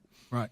You can't be bringing people from other countries, dressing them in the country garb, even if they're white folk, mix them in with the people native of the country, and then have some Indian guy in a suit walk through my camera routine on his way to a benefit meeting to sell his company to our church. Yeah. No way. You can't do that. But again, if you were to go by script. If I had done what I was asked to do, here's who I blame. I blame the person who got the time wrong, caused confusion. Well, you didn't. Your guess wasn't on the script in order, right? No. Oh, well. They just gave me questions that were approved to ask that were witty but safe. And of course, that's not witty enough for How about you. eating beef was not on Not there? Rick, not near as witty as your question. Okay, everybody in this room who does this witty questioner, you. How about this? Everybody in this room that does this for a living, if you've got a Hindu that you think's converted away from Hinduism, the first thing we ask him, beef. How about that beef? Yep. Yeah, beef. You're right. Don't we? You're right. Can I be blamed for that? How you like that beef? Now, granted, he's still practicing and works for an insurance company. I didn't know that. Right. There's no way I could have known that. You right there in the middle of other people, all that were. Did he stare at you? Was there like a couple of seconds of just staring? Yeah. Well, at first he was confused. Like, what'd you say? Did you say something about me eating What the cow? did you said? What did you say? How about them cows? They're good, aren't they? I bet his rates were higher when he offered them. Yeah. Yeah, you better. I thought y'all was going to buy this. Check that policy. Yeah. How about this? I just hope human resources eventually got to that question. Because I bet they had to work through some other stuff. Don't you know the first thing was, hey, who's this guy you got out here? Yeah. Who's your door greeter? Old big large out there with the mic. You talking about the unsanctioned interview that one of our members was doing? Sorry about that. No offense to our Hindus, brother. Witty guy. I did not know. Witty person. You funny man. I know. Maybe missionaries in that part of the world don't use my same approach. Coming to know Jesus, you get to eat a cow. Maybe that's not the way to go. Right. Double cheese. Right. We'll be back. Rick and Bubba, Rick and Bubba. The real Greg Burgess moves into the phone screening room. He's settled in with a wonderful disposition and ready for you to dial up at 866-WE-BE-BIG, 30 seconds a pop. Largest number of people, shortest amount of time. No meaningless shout-outs, no shameless plugs. And at 30 seconds unless you get a timeout from Bubba or the indecisive Speedy, then your call will end. Now, that's good news if you're on hold right now, because that means that the line in front of you is going to move quickly. CBDistillery.com. Do you have a medicine cabinet crammed with things that don't work? Well, why don't you go a more pure natural route and join over 2 million customers with a solid 100% money-back guarantee? They're a source you can trust. CBDistillery.com will get you 20% off right now with the code BIGVOX. Now, don't forget, they have pet products too. Got a dog that freaks out in storms and things like that? They've got some great products for the pets as well. CBDistillery.com, rave reviews coming in from people. 81% of customers said that the products help them stay more calm than these other things they were taking for anxiety. Also, over 90% of people saying that I'm now sleeping better with their sleep products. So if you're struggling with sleep, they have a natural product for you that is not addictive. CBDistillery.com. Look at the link, too, at rickandbubba.com under the sponsors button. 30 seconds a pop. Let's get started with Kyle out of Birmingham. Kyle's got 30 seconds. Go, Kyle. Hey, so two things real quick. So can Trump pardon himself from the court case in New York? And also, if Russia attacks the United States, could Biden declare martial law on that? You know, we've had that once before, like 1940. I was just curious about that. Trump, confirmation. If a president can pardon himself has been a legal debate. I don't think we ever settled that. The problem is the New York charges are state charges, and the president has authority over federal charges. Far as a war and martial law, I doubt you're going to see that. Yeah, Russia's not going to attack America. No, I don't. They can't take Ukraine out. Why would they bring the rest of the world into this? Yeah, now they're threatening, and they're doing this, and we did send them missiles, and Biden allowed them to shoot them into Russia. Now we used to have a ban that you could only defend, the Ukraine, but they are using them offensively now. Mostly because Russia turned up the missiles they were using, and they brought in 10,000 troops from North Korea. So this is a response to that. Yeah. Yeah, could we enter into something if it escalates because of NATO and all that? Yes. Russia attacking America, that's not going to happen. And I don't think Putin is crazy enough to use nuclear weapons. If he did, it would be the end of society as they know in Russia, and there's no winner in that. But Biden did allow it. They did shoot some of them, and Russia is saber rattling right now. Yeah, I don't really see how Russia's going to get out of this, to be honest with you. I don't see how they can save face and get out of it. Trump says he can get in there. Now, of course, he said he could solve it in one day. I hope he can. Right. It might take 48 hours. I know he exaggerates just a little bit. Maybe a week. But I do think he can get the job done because he's proven in the past that he can. So we will see. But, guys, like we said, we don't have that ability to the 20th of January. Yep. And so I want you to really think hard and long about the next time that people want you to vote for them. If you're watching right now a political party, whether it be Democrats or Republicans or independents, because they'll never win, but libertarian, whatever. If you watch a party try to dismantle a country because of political reasons, you need to remember that. Trying to cause trouble, over political disagreements and power, and then we pay the price as citizens. We need to all remember that going forward, if that does, and it has a look right now that should bother us, but we'll see. Well, let's continue. Let's go to Zach. Zach, welcome to Rick and Bubba. 30 seconds, sir. Go ahead. Hey, guys. Shifting gears to a more serious legal topic, I had 3 questions about the Guntersville Treaty. Yes. Number one, will we hear the full backstory of how it came to be? Number 2, is it written down anywhere? And number 3, will it carry over to the new show? No and no on 1 and 2. I don't think the treaty had anything to do with the show. These were individual humans that entered into a treaty, so I think the treaty would stand because it didn't have anything really to do with the show. It had to do with the individuals who entered it, no matter where they may be. So I don't know. That's a good question. I would say no and no, and I don't know. Maybe all things die on December 13th. I don't know. The thing it is not. Yeah, the thing that gets me about it for what it intended to do, because I've been there. I've been involved, and I do enjoy pranks. I usually will save my pranks for people that I think are not very willing or able to retaliate. Yeah, it's like a predator. Yeah, you don't want to square up against somebody and get you back. I'm not going to prank any of the people in the treaty because they have a desire and they have the ability to retaliate, and it makes my life. I don't want to live that way. That's why we're all in the treaty. Yeah. Now, there's some people out there, I'm sorry, they're just easy picking, and you're able to do it and move on and get a great segment. And sometimes, a situation will come to you, not that you've plotted or planned, but it just lands at your feet, and you'll take an easy shot, and it's just all in good fun. Well, you speak of the cell phone now. Yeah, and somebody said it is written down in goodies on the website. I don't know. Is that right? Maybe I'm going to look. It may be in documents. You're right. It may be. But, everybody that's in the treaty, I don't want to prank because I know it'll start a war. I don't want to start a prank war either. Yeah, even if it's not officially in play, who wants that headache? And I've noticed there's a little bit of leniency depending on who does the prank. Well, so some people are punished. Some it's like, I'll tell you what, I'd say put Greg on trial next year. Right. Well, here's the thing, Bubba. Sometimes, and it's not in the treaty, it is a violation. Sometimes the bit is just the judge overlooks, because it just turned out so well. And I'm not saying that's the way it should be. We continue. Where is it at on here? I don't see it. Look under documents. I got document library pulled up. Nothing. You don't see it should be under dictionary, maybe.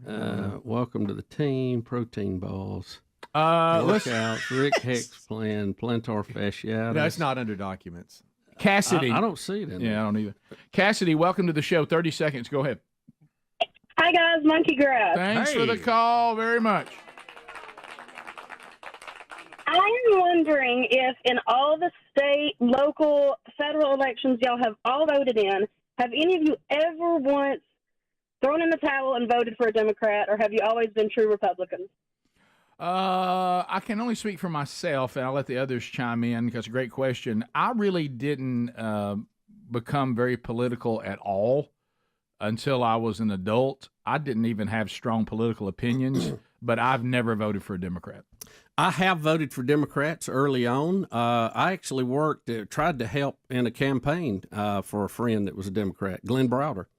And at that point, we were kind of seeing a transition of the party, the way they were going. The person was not a problem. But I think shortly after that is when we kind of flipped full Republican, just based on our personal beliefs. That the party kind of moved away from. Yeah, so I never have. Bubba has. You have, Speedy, ever voted for a Democrat? No, I have not. Either of you ever voted for a Democrat? I voted for Obama first term. Oh, that's right. I forgot about that. It was in Alabama though, so I knew it didn't matter, and I was trying to not be racist. Okay. Well done, buddy. How'd that work? It was good. I found Gunnersville Treaty in the dictionary. In our dictionary, so it's there. Okay. What does it say? Can you give us an agreement for those working on or with the show, barring them from pulling pranks with each other. It originated in Gunnersville, Alabama, after a series of pranks, and retaliation became too severe. Okay. All right. Okay. There you go. I'm sorry that story can't ever be told. I'm sorry. Yeah, it just got out of hand. Okay. Can we just say that? Yeah. I would like to see statute of limitation on federal crimes. Yeah. Does it exist? Or those have no statute? Would you mind? Okay. And it wasn't on purpose. I hate to Google that because now let's see here. Let's go to Federal crimes. So I just Googled Craig in Alex City. Craig, go ahead. 30 seconds. Generally 5 Green Acres. Go ahead, buddy.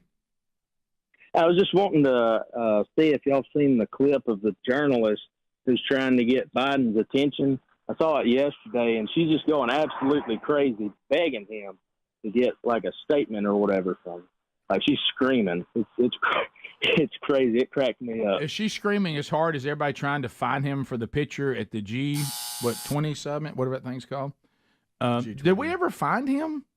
They took the picture without him. Where was he? Did anybody say, "Oh, here's where he was"? Yeah, it was like a logistical. He was in the bathroom or something. It was like a logistical problem. Evidently, Trudeau missed the G20 group picture as well. Okay, but yeah, so I guess they were like just talking about how much they love socialism and communism, and that might have been what they were doing. They missed the picture, I guess. Yeah, I love how the video ended. It's when I'm going, I think it's behind that tree. Where's President Biden? Doug, 30 seconds, go. Hey guys, I went to visit my grandmother who's in her late 80s a couple weeks ago, and she was wanting to show off her new digital antenna. She switched from cable to just the digital antenna. Right. And her new channels. One of them's a Western channel. And so we sit down, and she turns it on, and it's Lonesome Dove and Robert Duvall sitting down by the river, and goes into his whole speech about prostitutes. Yep. And so I had to uncomfortably sit there with my grandmother for about 5 minutes. The Lonesome Dove, it was in our lives when I remember. I just, as I said on the air after I went back and watched it again, I did not know it was such a prominent topic. On that, in my mind, Lonesome Dove is a heartwarming story of two men who have one of those hard-nosed Western friendships, and they've been through a lot together. I guess I just didn't, as a kid, I guess I just didn't know. Yeah. Right. But the commentary and the dialogue devoted to prostitutes and a term they used the whole movie and a very frank conversation back and forth with their friend, the prostitute. I didn't remember all that. So I bet that was very uncomfortable. We'll be right back. Rick and Bubba, Rick and Bubba.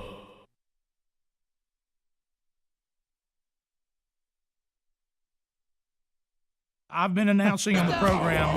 It's even mentioned in the book of Revelation and in some of Paul's letters. Llamas? That animals will begin to attack human beings at an alarming rate toward the end of time. What translation are you using? I haven't seen llamas mentioned. Not llama specific, but animals, wild beasts. Yes. Now, unfortunately, I've had some run-ins with llamas. Hey, y'all watch this. And there's even one at our local zoo that my wife continues to annoy. Can you hunt them things? Well, it may happen. You got to make a neck shot. Well, here's the problem with the llamas. Llamas saw a herd of deer yesterday. It's like the memo's out. Season's over. Let's get out and play in the middle of the day. Yeah, they're standing in my driveway. Well, Bubba, who knows? It may be that llama hunting will soon happen because you remember this is one of the kicks that you remember people started trying to find ways to make money with alpacas, make money through. You remember ostrich beef was going to be the was going to take over. Emus and ostrich. You know, I danced. I danced and looked at alpaca farming, but I never. You actually considered it? Yeah, I'll give it a look. There's one not far from mine. You know, they'll spit at you. That's the thing. I'm against spitting animals. Well, that's what I was going to talk about. I can take growling, snapping animals. I just don't like spitting animals because they can get you. Aren't the alpacas in the same family as the llama? Yes. Sure. Do they hum their babies to sleep too? We've had that discussion. The llamas hum them to sleep. You know, we didn't that alpaca that was up there, didn't it hum too? How did they hum, Graham? You know that? No, that's how I assume it would sound. You know how it sounds when somebody falls into a piano and it just, I think it sounds like that. A little bit, you're right. Yeah. I'm a little bit of a llama. Go to sleep, little llama boy. Sleep tight, don't let the big bugs bite. It makes me sleepy. I know it. We have trouble here, Bubba. Cleveland County. Look up lava humming. That'd be llama. What did I say? Lava. If a lava's humming, you better run. Let's see. The old humming lava. A lot of people are feared of that. I want all of you to know, and you're hearing it through all of us. No one has the corner market on it because it's happening to me too. Bubba just had a stroke. We believe that that when you're born, you can only speak a certain amount of words, and because of us doing this show, we're reaching the limit. I think we have talked as much as you can talk in a lifetime, and it's coming apart on us now. I mean, that or getting up early over an extended period of time has left permanent damage. Llamas are attacking in Cleveland County, North Carolina. Bubba, we're talking about high-speed chases down freeways, but in western North Carolina, llamas are now chasing people. Now, Rick, I've never heard of llamas being aggressive. A llama, Bubba, no. See, but what do they do, Rick? Why do y'all miss my point? My point is, Rick, you tried to ride one. That's not the same. No. It ain't like it came to your house and jumped in your bedroom. Right. The point I'm making is animals are starting to act abnormally aggressive. If you start to toward ride me, I'd be humans. mad too. Yeah, toward humans. See, now if I go out and try to ride a llama today, like I did 20 years ago, You'd break its back. The llama would attack me and be vicious. I mean, llamas are being vicious. They're chasing people in North Carolina. But do they bite, kick? What do they do? What's a llama? If a llama's going to run roughshod on you, what's he do? You give me that again. And let me give you the size of it here. 6 foot tall and between 280 and 450 pounds. I didn't know they were that big. That's I believe your you could ride one. That's your basic llama. It's a big animal. So what happened? The incident happened there in North Carolina. A man drove it to his friend's house for a friendly visit. As he was getting out of his Oldsmobile, I don't know why that had to be so specific. A llama, yeah, just say car. We got it. A vehicle. Yeah. A llama, which belongs to another neighbor who lives further up the road, charged the man. They said it was full size, like Bubba said. They don't know exactly, but it was a big one. The man was injured and attempted to kick the llama's legs. The man managed to get back in his Oldsmobile. He backed out of his neighbor's driveway, drove across the road into his own driveway, but the llama refused to give up the chase. Now, when I get behind the wheel, that's when I go on the offensive at that point. Merry Christmas to you. I've got the story here if you want to Do hear you have the 911 call? Yeah. Oh, great. Well, I'll say no more.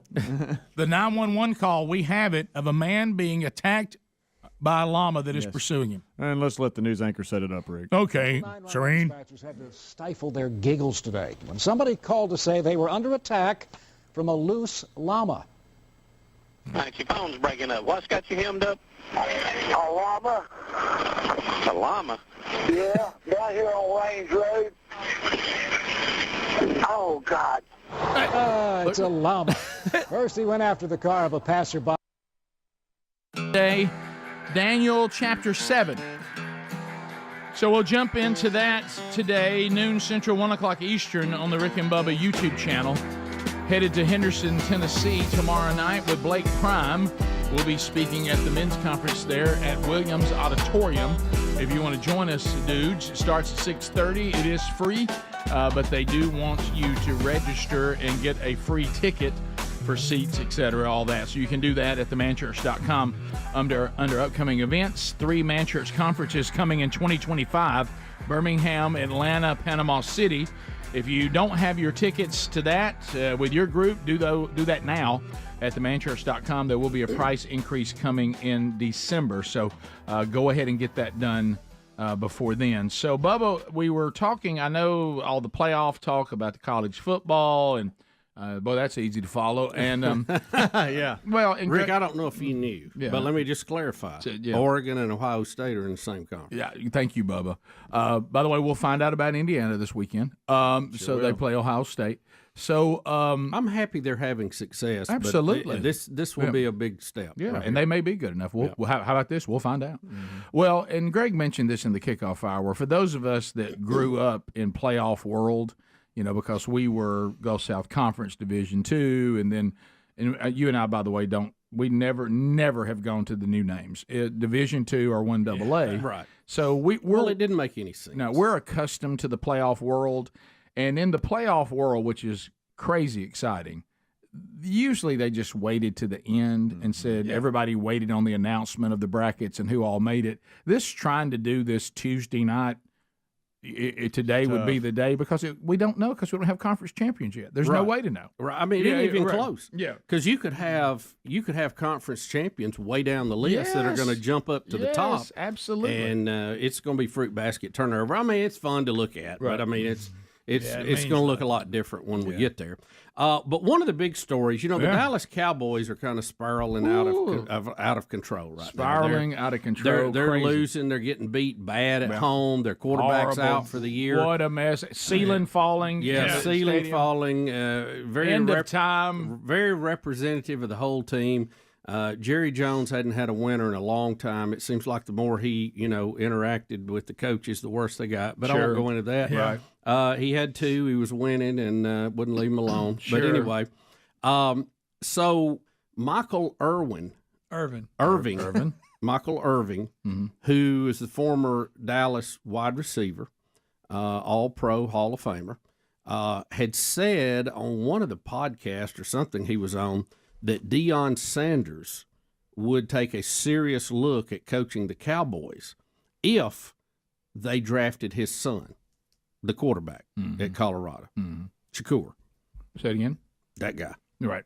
Deion's son. It'd be Shador. Shador. That's exactly what I meant. Absolutely. And of course, so I thought that was Cowboys have a quarterback they signed big money to. Yeah. Now, granted, he's walking around with a crutch, but sure. Yeah. Well, Doesn't have a hamstring. Again, I don't think when you sign a quarterback that means you're going to bench the one that's there, because really a lot of these guys do better if they have a year or two to kind of get into the system and the speed of the game. In the old days, learn nowadays they throw them out there. Right, and a lot of them don't do good, and it's the end of their career. The majority quickly. don't do good. Correct. So is that even a possibility for the Cowboys? What would that look like? I will say that would be a huge mistake, because I think, kind of like Saban, the reason that Deion Sanders is being successful in college is because he can mandate it's my way or no way. In the NFL, you cannot do that. That's why Saban was not successful. There's been there haven't been a lot of them that have been successful at both levels. Some have, but they're very few. It's a whole different world. Pete Carroll, one of the few that I can think of. Right. Deion would go from he's our mentor, he's our leader, to, what you saying to me, Deion? I mean, I make more money than you do. Get up. I ain't playing on special teams. Yeah. And it's going to be, it's a different culture. Well, can he turn to that, though? Can he be a player's coach? I don't think so. I think he would be that. I think what he's doing in college, I have tremendous respect for. Right. And what he's doing, trying to mold these young men, and the things he's speaking into their life, I have tremendous respect for. All that gets thrown away when you go to the NFL. You're right. Yep.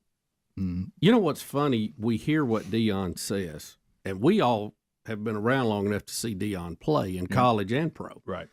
He would not be a fan of himself, I don't think. No. No, he would not. He don't care for all. He that, wouldn't tolerate him. No. And so in the NFL, that he will. I just think if he can get them to listen to him and to be under his authority, but I just don't know that.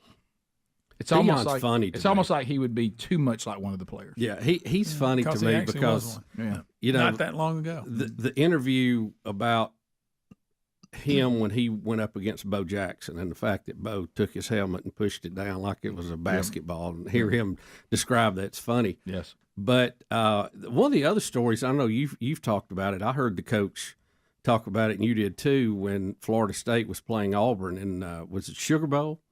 And he went over to the coach on the sideline and said, "Hey, coach, get you a good view. I'm about to take this one to the house on a punt return," and went out there and did it. Ran right down the sideline, right by him. You're right by him.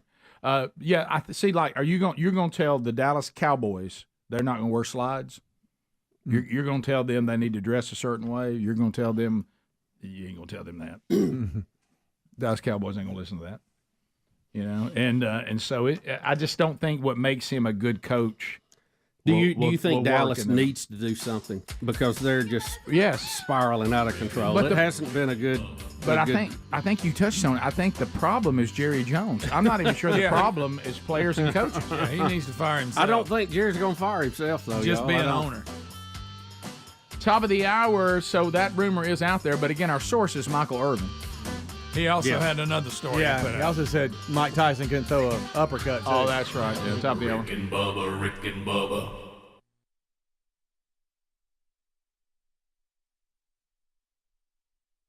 That is Oldsmobile. He went after the deputy. That's a bad move. I got this llama chasing me down Range Road now, 10-4. I don't know what I'm going to do. It's chasing me all the way up Range Road here, and if he stands still, it tries to butt the car. Butt it! This is not the first time this has happened. Our Steve Crump is in Cleveland County with the story of a You llama. notice all these anchors look exactly alike. Yeah, time out, Rick. Time out. Rick. Go back. Go back. You got it. You're gonna have another. What happened to Ronald Griffin? Hold on. We got. Hold on. Bigfoot all over again. This is not the first time this has happened. Our Steve Crump is in Cleveland County with the story of a llama that just keeps getting Take it loose. away, Steve. I got out of the car over there, and the llama over there, and it attacked me. What happened to Ronald Griffin wasn't your typical animal attack. This one was carried out by a llama who broke out of his pen, pounced on the next-door neighbor, and banged up Griffin's car as he tried to escape. Knocked me down in the wood pile and tried to stomp on me. The images captured by Lemlin's photography of Shelby not only tell the story of a battered and bruised man, the animal also threatened one of the responding deputies. Thank you, Lord. At that time, the llama turned around and started attacking the deputy's car. So the deputy started backing out, and as he backed out, the llama started following him and attacking the side of his car and the back of his car. Moments later, animal control officers showed up and lured the llama back into his yard as the deputy's vehicle was being chased. It's not a call that we get every day, that's for sure. Investigators say this is not the first time they've been called to that home because of the animal, and if there are any future incidents, the owner will be cited. Animal control officers say there was a risk to the public. The animal getting out into the roadway, possibly causing an accident. Cleveland County, North Carolina. He tried to stomp on me. Person that in was the wood trapped pile. on his car. Meanwhile, here he is. Ronald It's Griffin Papa spent Rocks the again. afternoon Look at being Garage, checked got his out at a cane. local hospital for minor injuries. He has only one regret. If I had my gun on me at the time, he wouldn't have gotten over. I usually carry it. Animal control officers and sheriff's investigators are hoping the pet's owner will follow their wishes by keeping the furry llama confined to What a quarters. treasure. Look at his face. That llama's calling people out. Yeah, I'm telling you, why won't y'all listen to me? Rick, Why won't y'all? let me time out. Did y'all miss the main Rick. part at the beginning? I So usually in carry Cleveland County, North Carolina, if I call 911, this guy's going to answer. What's got you hemmed up?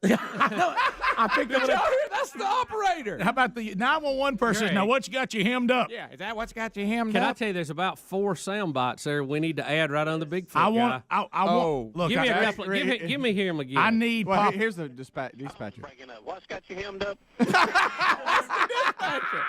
Now I got this guy here when Look, he's I holding don't- his shoulder. I don't find that odd. Listen, let me tell you. That's what I would say if I was on there. What's got you hemmed up? Let me tell you something. There is going to be a statue of Greg Burgess in the town square of Cleveland County, I need North to move Carolina. there. Them sound Greg, like these my are kind of your folks. people. These are your people. Here you go, Rick. They carry you on their shoulders. Wasn't your Look, he's typical holding his animal thing. attack.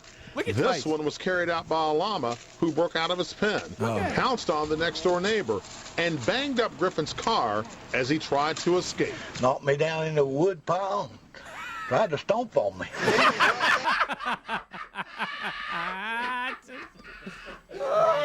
That is Greg Rick, Burgess at 65, y'all. You wanted to know how the llama's attacked. I think you've got that answer. They stomp on it. They try to and look. And He tried to stomp on it. here's another witness. This thing was 10 foot tall.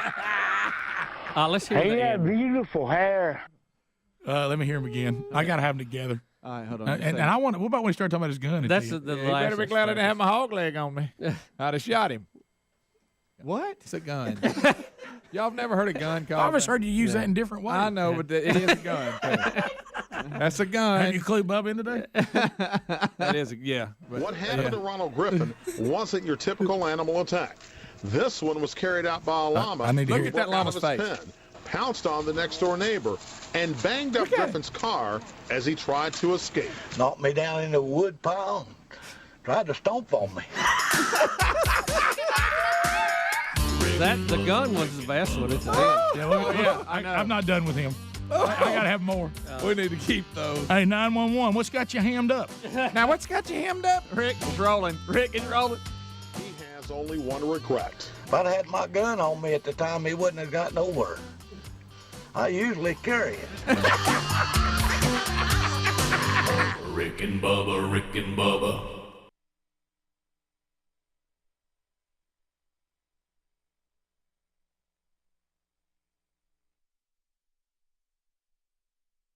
Rick and Bubba, Rick and Bubba.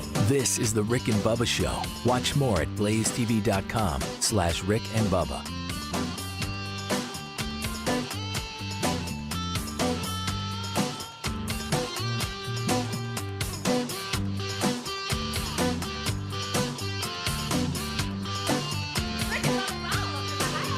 Rick and Bubba, Rick and Bubba.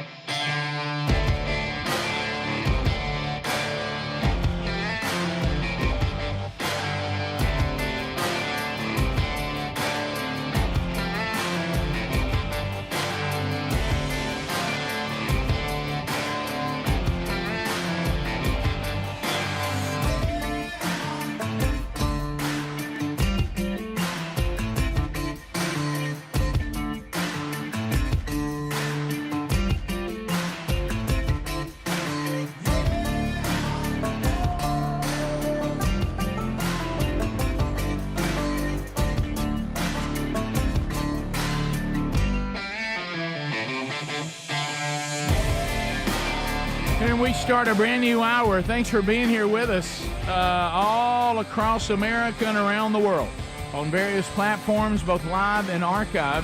However you're here, we're glad you're here. Speedy, Greg Burgess, Adler, they've been hanging out with us today, and welcome back for another hour. Bill Bubba Bussey, there he is. Rick, glad to be here, and thank all of you for joining. Are you ever open this time of year? And again, you and I respect. Over the middle? Take the top off the defense? I'm open, Burgess. Get me the ball. We mentioned this as we're talking about Michael Irvin, who I guess apparently has become a story-breaking journalist. He says, he only knew who the bag man was. Right. Deion going to the Cowboys, he's trying to act like that's a murmur. And then he also said he's starting to suggest, which some others have said, that the Jake Paul-Mike Tyson fight was all designed and rigged. There were severe limitations on what they could do. What they could and couldn't do. They had to go. Nobody wanted that fight to be over in one round. So there was a lot of, hey, it's got to go 8 rounds, according to him. He almost presented, because when we were playing the Rick and Bubba softball team, who, of course, retired 63-0, we had kind of a slogan: the kids didn't come to watch Rick and Bubba lose. Right. And so there were things that we did to give ourselves an advantage in the game. Are they claiming that if we want this thing, everybody not to hate us? Of course, everybody ended up hating you anyway because it was sad.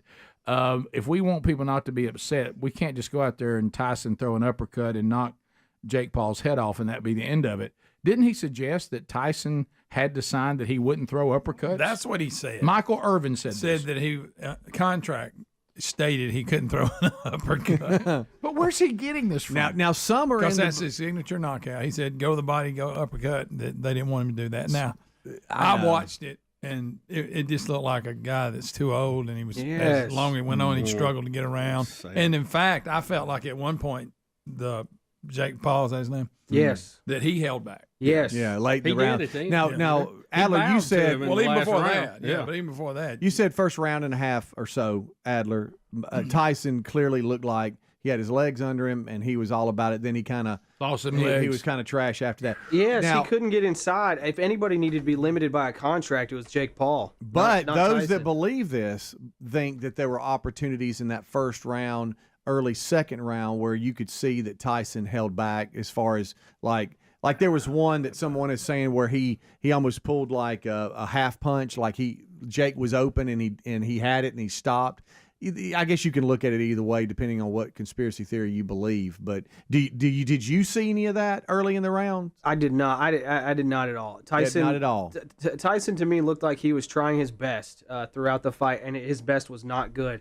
He looked slightly okay for about a round and a half. Yeah. This was his best kind of jab of the night right here, but he did not make very many clean connections. And Jake Paul was able to evade if Tyson went in for, and he really only had the energy for a single punch. It didn't look like he had the energy for combos. Yeah. I think this is where the problem is. We saw the training footage where he was doing vicious combinations, and we didn't see that in the match. Yeah. Right. I think that's what everybody was concerned about. That wasn't a very long session. That was just a little clip. Right, but we would like to have seen that little clip in the ring. That's what I'm saying. We were that. telling you that here he is. And the trainer is letting you hit him. He wants you to hit these pads. Yeah, he's standing in front of you. And the pads aren't fighting back. But it still looked like he definitely had the power to knock Jake Paul out if he could get to him. The problem was he never could really get to him. Right. Yeah. And the legs, look, could it be this is no more complicated than an average, really young guy beat a once great, really old guy? Absolutely. Because the body can only do, age does matter. You can take that biological age down, your health, but that still doesn't mean you've got the legs you once had and the stamina you once had when the body's been broken down over time. And let's face it, Mike Tyson got himself in great shape for a 58-year-old, no doubt.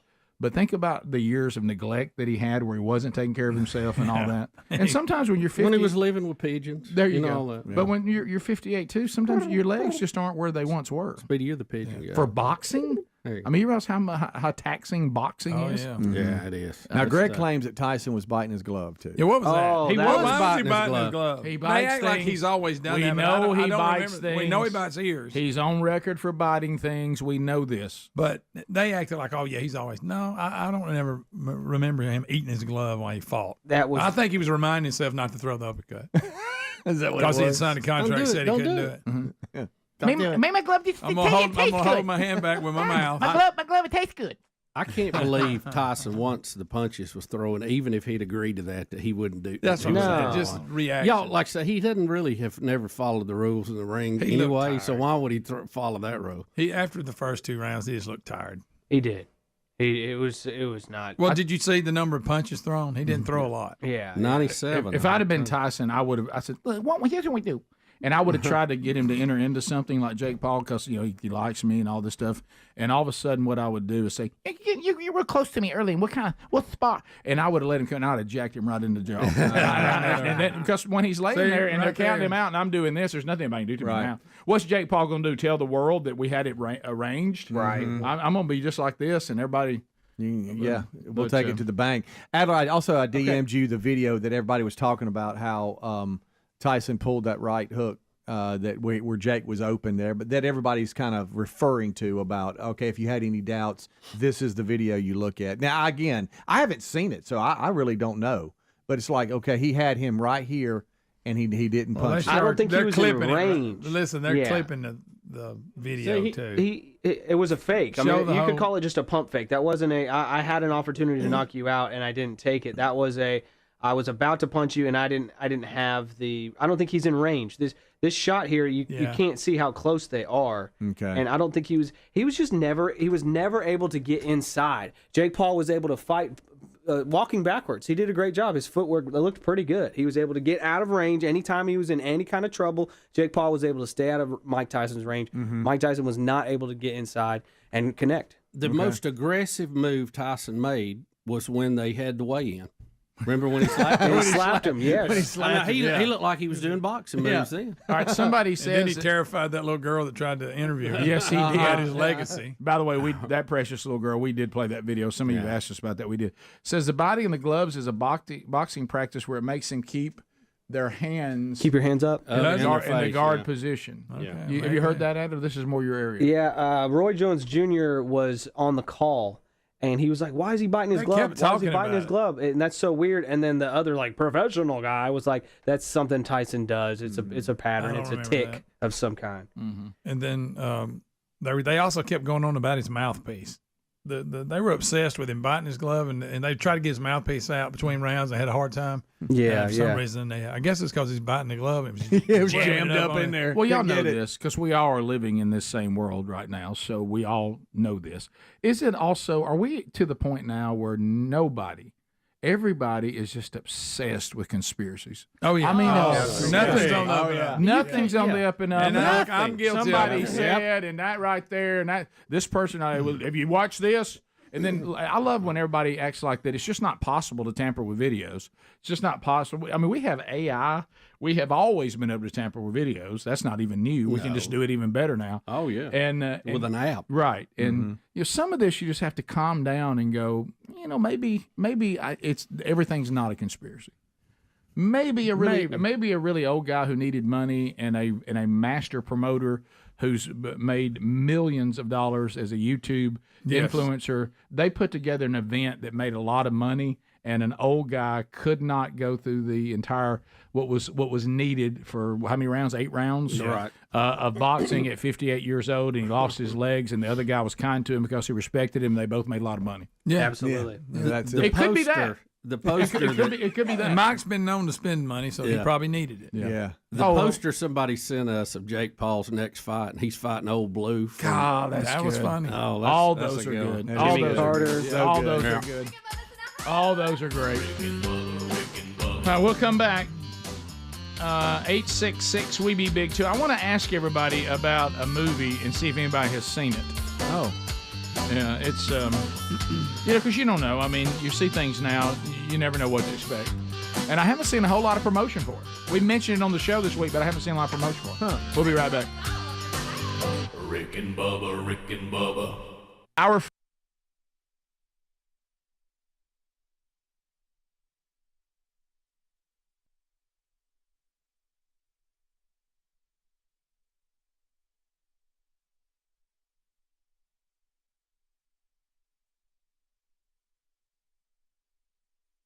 The BCS National Championship Monday night, Glendale, Arizona.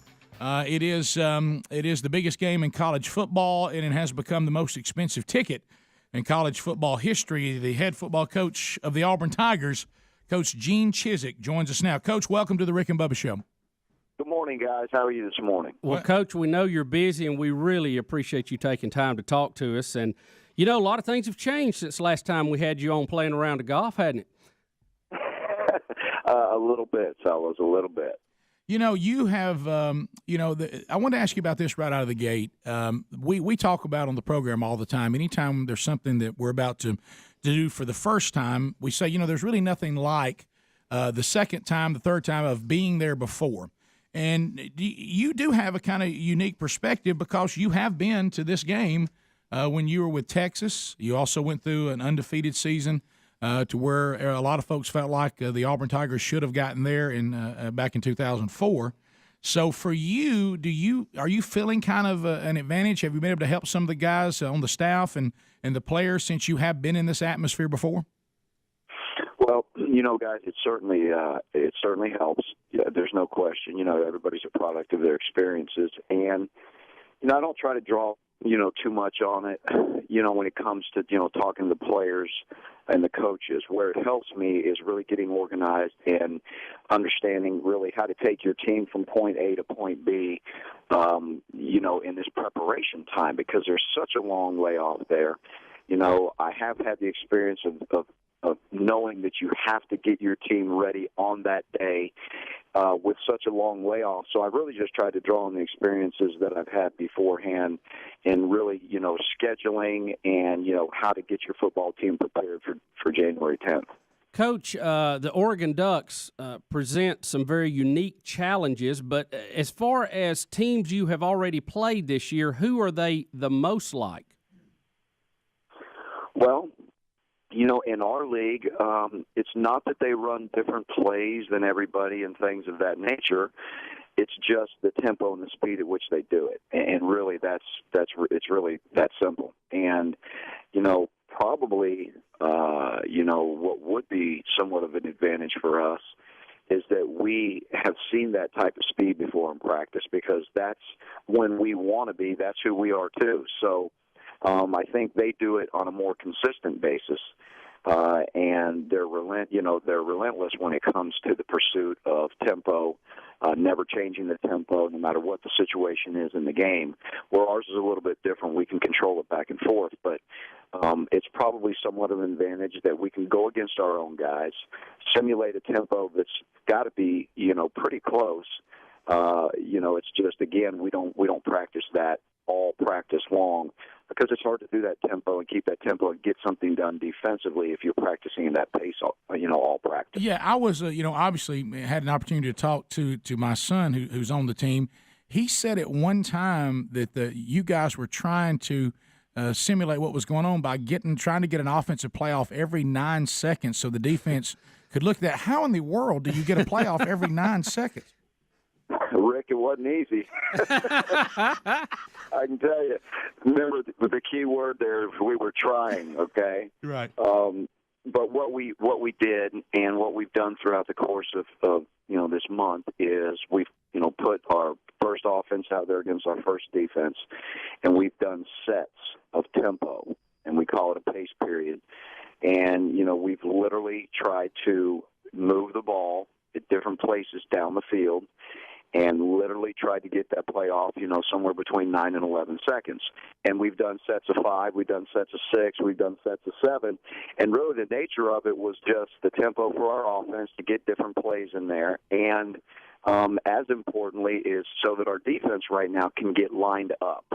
Because the recurring theme that you see when Oregon is really effective on offense is that defensively people have a hard time getting lined up. And then once they get lined up, they have a hard time executing because the ball snaps so quickly after they get lined up. So either misalignments or misassignments is really the name of the game when it comes to, Oregon just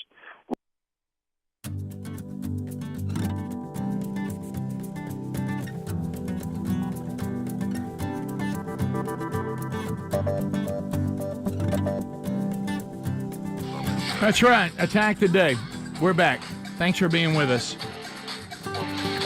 We'll take some phone calls coming up a little bit later on at 866-WE-BE-BIG. So how many of you are kind of open? I remember, I guess, the last time that I added a Christmas movie that now, is on regular rotation was probably Elf. That's about as modern as I've gone, saying I've now added. The others have been around forever. How's Jingle on the Way? Is it on there? Yeah, well, for you, yes, it will be. Yes, Bubba, yes. It is not, but I mean, just don't feel like it gets the acclaim it needs. I know you feel that way. There's some great acting in that. Yeah. Sinbad? Right. Come on. All right, so still going Jingle all the way. right, back up, Barnaby Jones.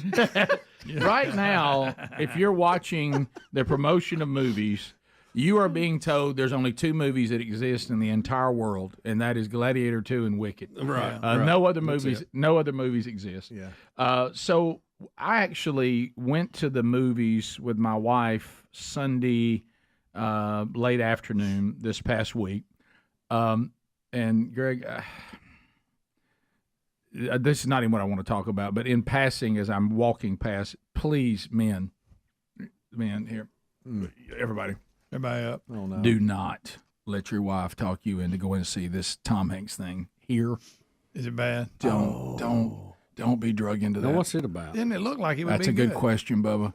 Hey, I'm just telling you. It hadn't been getting great reviews. And I was ready to really tear it apart in the car, and then my wife's kind of like, I actually enjoy that. What's the name of it? So I just kept my mouth shut. What's the name? It's called Here, Here. Bubba, you hadn't seen the trailer to that? I'm just telling you. Oh. Don't let them. I know we all look for that What, movie. the AI Tom Hanks make him look young? We look at that thing where we try to say, hey, babe, this one is one maybe we can enjoy together. There's certain movies we see for them, and you may not. Todd Jones? You may not have a choice. Okay, you may not have a choice, but I'm just telling you, it's a long.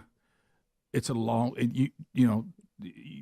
What's it about? Is it Gen A? Is this Forrest Gump too? Let me take this and put it over here. Let me come back to here. You're going to have to. Let Now me you started it. Let me take here and put it there. All right, I'll come back. So as I'm walking up, I see the movie trailer. I see the movie poster, and it's got The Rock on it. Yeah. And I'm like, wow, The Rock. And I look up, and it's Red One. And we've got, what's his name? J.K. Simmons. Is that how you say his name?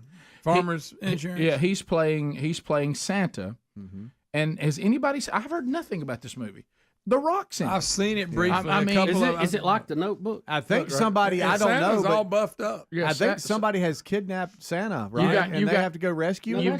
That's a different one. Yeah, that's what I'm talking about. I said I'm gonna take here and put it there. I'll talk about it in a minute. That's Captain America, Greg. So we've got Chris Evans, Captain America. We've got Dwayne The Rock Johnson, Charlie's Angel. We've got J.K. Simmons, Lucy Liu. And no one's even talked about this movie, and it's been out since the 15th of November. Is this any good? I mean, is it worth a rotation? You know, sometimes when they try to do a modern Christmas movie, watch out. Easy. I probably wouldn't. I haven't seen a trailer about this. I have seen the trailer, but only once. Briefly. I mean, is this Is it any count? It didn't get in the. They're not pushing it like they're pushing those other ones you mentioned. Yeah, that's for sure. All right, so it's like Santa's in a bind and they're coming to the rescue. Give me some feedback when we go to the phones next. Give me some feedback on Red One over here. So let's put it right there. Now let me come back to this Tom Hanks thing that Bubba's asking. So you about. went to the. You Tom went Hanks to here. You saw here. I saw here. I went there. Where? You went there to see here. I went there to see here. Where? I went to the movie theater. When did you see where? Did you fall asleep? Sunday afternoon. I went there to see here, and I want to talk about it now. You fell asleep. I know. And oh wow, what a rough ride that was. Is it emotion? Is it sad? Is it like The Notebook? It tries to be, but it's not as good. No, Notebook's pretty good. It's here's the whole premise of the movie, and I got a problem with Tom Hanks has done this to me too many times. Okay, so I keep thinking I'm gonna see Saving Private Ryan, Forrest Gump, and I go to these, and I don't. What is he doing to me? He burned me on Terminal, okay, which is basically Castaway in a airport. Yeah. And by the way, that's the only movie. There's been two movies in my life I got up and left the theater. I did not finish them. Terminal is one of them for sheer boredom. I thought my life was Terminal. My life is actually my time is too valuable for me wasting it on this. I can't even believe I'm here. and I left. And it's because I didn't want any more of my time to go to it. Okay. This movie here, it is the premise is some kind of house.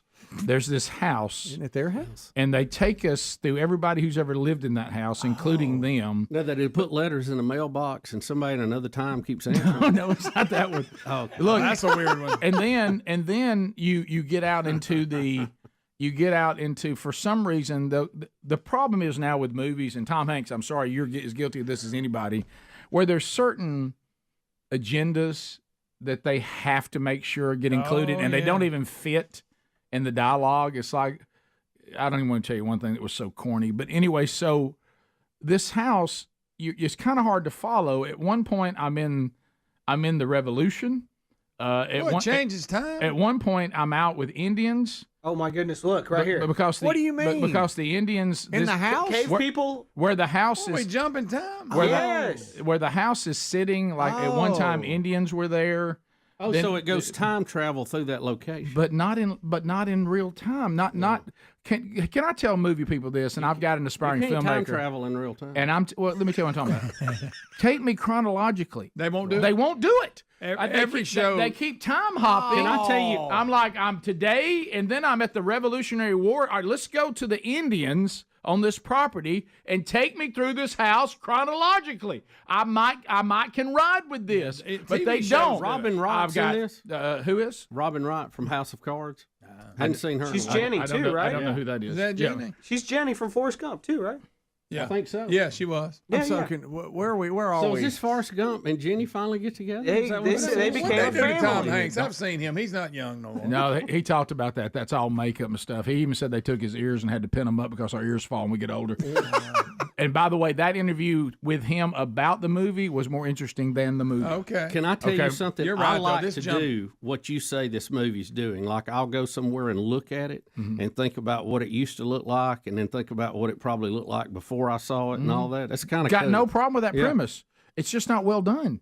No, I'm with you. I thought, well, this might be interesting because what I thought is we'd take this property and you'd take me through time, but we go to current time, back to a little bit of time back. Then there's Indians, and then all of a sudden here's Ben Franklin. Didn't I say a dinosaur? Yeah. Well, the dinosaur thing's early. We don't spend much time on that.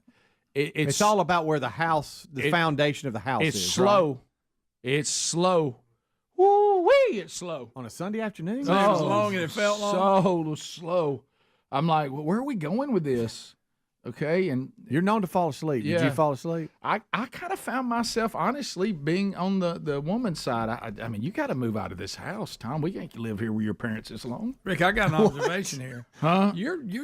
You're like 0-2 on picking movies. You had that Kevin Costner when you come. I've yet for you to come in lately and go, I saw a movie. I'm not. It was great. I got to have a win. You ain't had a win in a while. The last 2 times I've gone to see a modern movie, they weren't very good. And it involved people you thought would deliver. Yeah, and there's nothing dirty or nasty in this one, anything like that. It's Well, maybe just, it should have been. It should have been. Well, I mean, they're trying to sell tickets. I want to know about Red One, and now I don't know if I want to get in conversations about here, but I mean, I'm just warning guys out there, just be careful with this. Easy. Right here's when you want to talk about it? Yeah, or there, or tomorrow. Rick and Bubba, Rick and Bubba. Now, Bubba, look, I want to be, I'm really trying to help, and there's a lot of times on the show when we try to help, we're conceived like it's conceived like we're trying to, be mean spirited, and really we're really just. Eddie Van Adler uses the term bullying. Bullying. Yeah. We're trying to be. I'm trying to help here, okay? To make everybody's. I've never seen that. To make everybody's. Yeah, we were funny. all we were all distracted a Guys, little bit by that. right. I've never seen that. Touching You know, stories. the TVs were a good idea to begin with. Defense, I think it's a good time for me to remind you again about getting your legs under you. Yeah. But anyway, all right, look, let's talk a minute about, and we've talked about it, okay? And I hope, and look, it's volunteer. I get it. When you're dealing with youth football, okay, all the way up to high school, and really even in high school, it's a volunteer, okay? The PA announcer, okay? Some of you, and God love you, you just don't really seem to understand the role of the PA announcer. Appreciate you being out there. Absolutely. Appreciate your support of athletics. Appreciate you doing it for the kids. All right, here is the proper PA announcer. Are you ready? Anderson on the carry, brought down by Smith. Pick up a 4 yards. 2nd and 6 for the Titans. That's it. That's all we need. Okay? That's it? All right. If there's a penalty. Holding on the Titans. Now 1st and 15, or 2nd and 16, whatever. Okay? That's what you do. And okay? say that through the whatever. We are to give down and distance. We are to give who carried the ball and who made the tackle. We are to give the score at the end of the half. Yes. And at the end of the game. Can't even do it at the end of the quarter if you want to. That's it. Timeouts. Introduce the cheerleaders at halftime, unless they've got something pre-recorded that Speedy did. Okay? Yeah. Right. All right. Here's what we don't do. That was the dues, by the way. Right. Here's- As Rick talks through his bullhorn. Here's some things we don't do. All right, now Titans are coming to the line. They need a big play right here. They're going to give it over to Jimmy. There goes Jimmy. Of course, that's Earl's boy. He's running that sideline. Oh, look at that. That's okay. They're going to go all the way. Titans. That's the knot. That's what we don't do. Okay? Play-by-play guy. Okay? All right? Okay. That's the PA guy. Now. We've all heard that guy. Oh, yes. Rick, please do the one that gives the line where they're lining up and what they ran last time they did this. So be ready, Titans. By the way, things we're giving you, we've actually experienced. Yeah, this is real. This is real. All right, this big play right here. Here come the Titans to the line. Now look over there on the Saints, man. We need to make a play right here. They got 2 wideouts. Last time they ran that reverse. Y'all watch out. Yeah, I mean, come on, man. You know what I mean? I have heard that exact commentary. crazy? Yeah, okay. Come on. So then I thought I'd experienced it all. Then we played the other night in the playoffs. Oh, no. Against a PA announcer that secretly the entire league is saying something must be done. Wow. Okay? Take All the right? mic from him. Not only does he talk a lot during the game, all of the game, he constantly is talking to the crowd. What? All right, now let's try to get the wave going. Come on, y'all, get the wave going. Everybody stand up. If nobody stands up, I'm going to keep on talking until somebody gets up and we all do the wave. Let's hear from you now. And I'm like, what in the world? This is the PA guy. And so Does he ever give down in distance? And here's the worst part. Oh, no. And look, I don't mean, and I know When it gets worse? I know I'm going to get in a lot of trouble here. I just know it. There's no way around it. I'll go for it. He sounds like Scott Hamilton when he's doing ice skating. What? So he's frou-frou-y? Just a little. So he's a little bit swishy. You got a frou-frou-y announcer? All right, here they come to the line. Right. Come on now, let's get loud for them. Let's get everybody cheer. Let's get the wave going. Oh, by the way, we found somebody's cell phone. You need to come get it.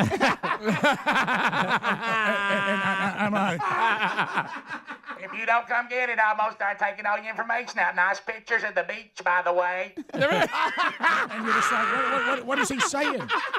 What is he saying? You made this up. That's actually. And that's his voice? That's his voice? I'm real Gotcha. close. I'm real close. And Rick, don't forget the announcement of the car in the parking lot with the lights. Now on. listen. Right as they're coming to the.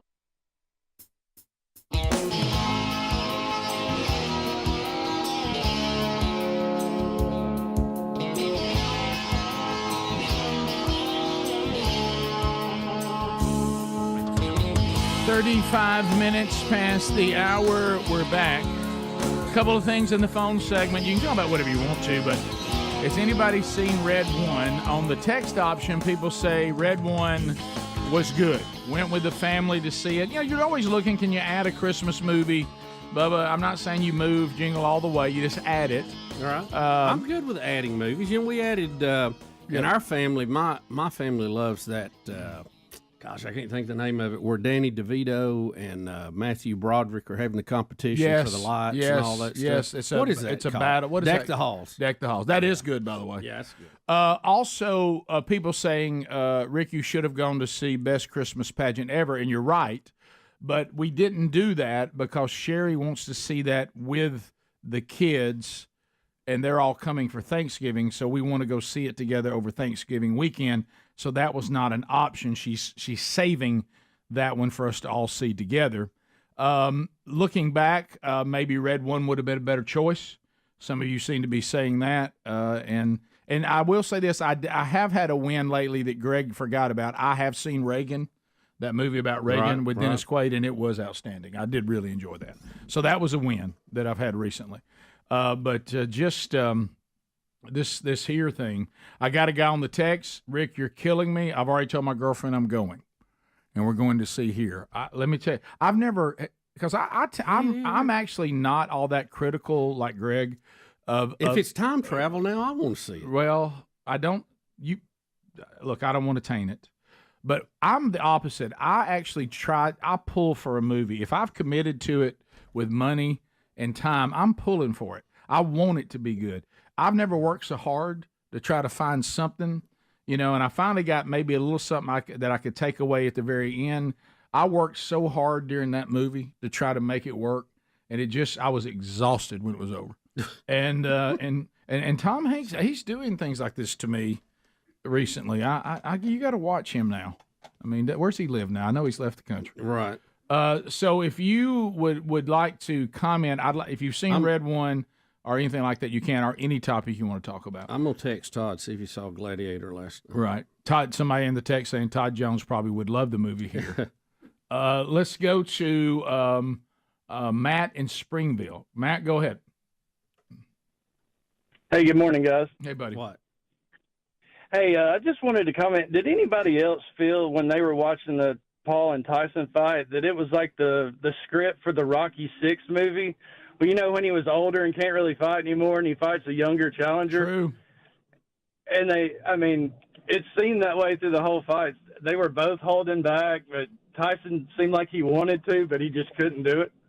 Yeah, I didn't. So I haven't seen the fight, and everything y'all are saying about it, there's no way I'll go watch it now. I mean, I didn't see Rocky, what was it, 12 or something, where 9. him and Tommy Morrison fought. Wasn't that the one? I saw it, yeah. What do you think? Did it remind you of 3 Clubber Lang, where I'm there, but I can't? Oh, Clubber Lang was 1,000 times better. Really? 1,000. Yeah. 866 we be all right. Don has seen Red One. Don, talk to me. Yes, sir. It's worth going to see. Worth going to see, or could be added to Christmas rotation? It could be added to your rotation too. Easy. It's no Christmas Story or Daddy's Home too, but it's pretty good. Did he just say Daddy's Home too? What is that? What is Daddy's Home 2? Oh, that's Is that a real movie? goodness. Will Ferrell. Will Mel Ferrell, Gibson. Mark Wahlberg. Oh Mark yeah, Wahlberg. okay. I know what you're talking about. Yeah. Is that a Christmas movie? Is it considered Oh, Christmas? yes. You know, It is a Christmas movie. The second one is. Mark Wahlberg is the first husband that's divorced, and Will's the new one. Right. Yeah, that is pretty fun. I saw the first one. I don't think I've I don't seen think the I thought it was I didn't recall it as a Christmas movie. I mean, maybe it is. Like Die Hard. second. Dothan, Alabama. Dale standing by. Dale, go ahead. Hey, you want to see the best movie right now is the best Christmas pageant ever by the guy that did The Chosen. It's really a good story and just a good time. Yeah, we interviewed, Andy Irwin. They're involved too with it, and we helped promote that. I guess it was Friday a week ago, and again, we were going to see that, but you may not have heard me. But Sherry's wanting us to wait and see it next weekend with the kids, go as a family. But that has always been a very funny play, and the people all involved that have put it together, it's not surprising me that it's funny because the premise of it's hilarious, and the story's very funny. And Bubba, a little bit moving. Yeah, well, I don't like moving movies. I want to come out of there laughing. Now, Rick, life has enough moving. Hey, if you want to chuckle, don't go see here. Here has a single camera in a single place the entire movie. You'd have to ask Brody about that. I just knew that I couldn't get anything going. That's what I just read. And it makes sense because that's the entire it's just the evolution of that spot through time. A lot of green screen when we deal with Indians stuff too. Yeah. A lot of green screen. Sure. Can I tell you the one thing that will drive Alt Adler up the wall? And it's one of the things we've made fun of on the show. So at some period of time in this house, there's a black family that lives there. And there's some other inventor that lives there at one point or whatever. And what scene we get from the wonderful time the black family's having in this wonderful neighborhood, in this wonderful house? They want us to make sure that we see the dad tell the son how to act when the police pull you over. We get that speech. Right. Like no one's ever been told that, only black people. Right. About we had that conversation too. My mom told me that. Right. Let's go to Eva in Nashville. Eva, go ahead. Good morning. A long-time listener, been listening to you guys since '95 when you came to Nashville. Thank you very much. Thank you. Oh, I'm the one who lived in Hawaii that called you when I lived there. Yes. But I'm back home in Nashville now. Awesome to hear you guys. We'll always be watching and listening. Went to see Red One this past weekend with my husband, who we are celebrating our 21st anniversary today. 1, 2, happy anniversary, baby. I got you on my mind. All right, awesome. Eva, go ahead. I sang that to him this morning. Good for you. So saw it. My husband went kicking and screaming. He says, "Will, a Christmas movie? It's not even Thanksgiving yet." He was not happy about it, and thoroughly loved it because it's a lot of action, fighting, and all that stuff. So it's a good action movie, and a little bit of Christmas spirit in there as well. Little bit of Christmas spirit. Now, Christmas movie to me has to make me feel Christmassy. Am I getting enough? Okay, all right. That's good. Does. All right. Dwayne Johnson, The Rock, is the commander and protector of Santa Claus, and he does a fantastic job. He works for ELF, and I cannot remember what the ELF stands for, but it spells elf. But he does a fantastic job in macho to the role, but at the same time believing and helping people understand who Santa is and what his real role in life is. So it's a great, but it's an action-packed movie. Chris Evans is the bad guy. I mean, so it's hard for me to imagine Captain America being in that role, but they both do a fantastic. Well, if you ever saw Chris Evans' politics, you could make him a bad guy pretty quick. Amen, brother. Captain America. 866 We Be Big. Is this true? I have not seen the Reagan movie. Lacey in Mobile, Alabama. You're gonna love it, by the way. You'll be fine. You'll love it. Of course, you'll cry. You won't be able to handle it. Right, I the him on the horse thing. Lacey, go ahead. Hi, Hi, guys. I just wanted you to mention that today is Joe Biden's birthday, if you wanted to say happy birthday to him. Happy birthday, President Biden. You probably don't know it's your birthday, but we do. Good luck blowing those candles out. There you go. Right. You know, right now there's a cake. The candles are burning, and somebody's hollering. Has anybody seen Joe? Yeah. Where is he? 82. 82 today. Happy birthday, Joe Biden. And you know what? We're celebrating you leaving that White House pretty soon. We continue. Let's go to Bill in the free state of Florida. Bill, go ahead. Hey, I wanted to make a quick comment on the Tyson fight. Sure. I think one thing a few people are overlooking is the fact of he's 58 and he was hospitalized 2 months prior to the fight. Right. You look at interviews and he says he lost 25 pounds, he lost half his blood. So my thing is, recovery at that age from a surgery, and then getting back in the train for the fight, trying to put the weight on, trying to get your training back down. 2 months at his age doesn't seem like quite enough time to have, gone through all that and come out on top. Probably didn't help. He had to get a lot of blood, too, didn't he? Yeah, probably didn't help. That's a good point. People asking, Rick, did you add Kurt Russell as Santa Claus to your rotation? I love that. Netflix, wasn't it? Who did that? Yeah. When he and Goldie Hawn are Mr. and Mrs. Claus. I like it. What's the name of it?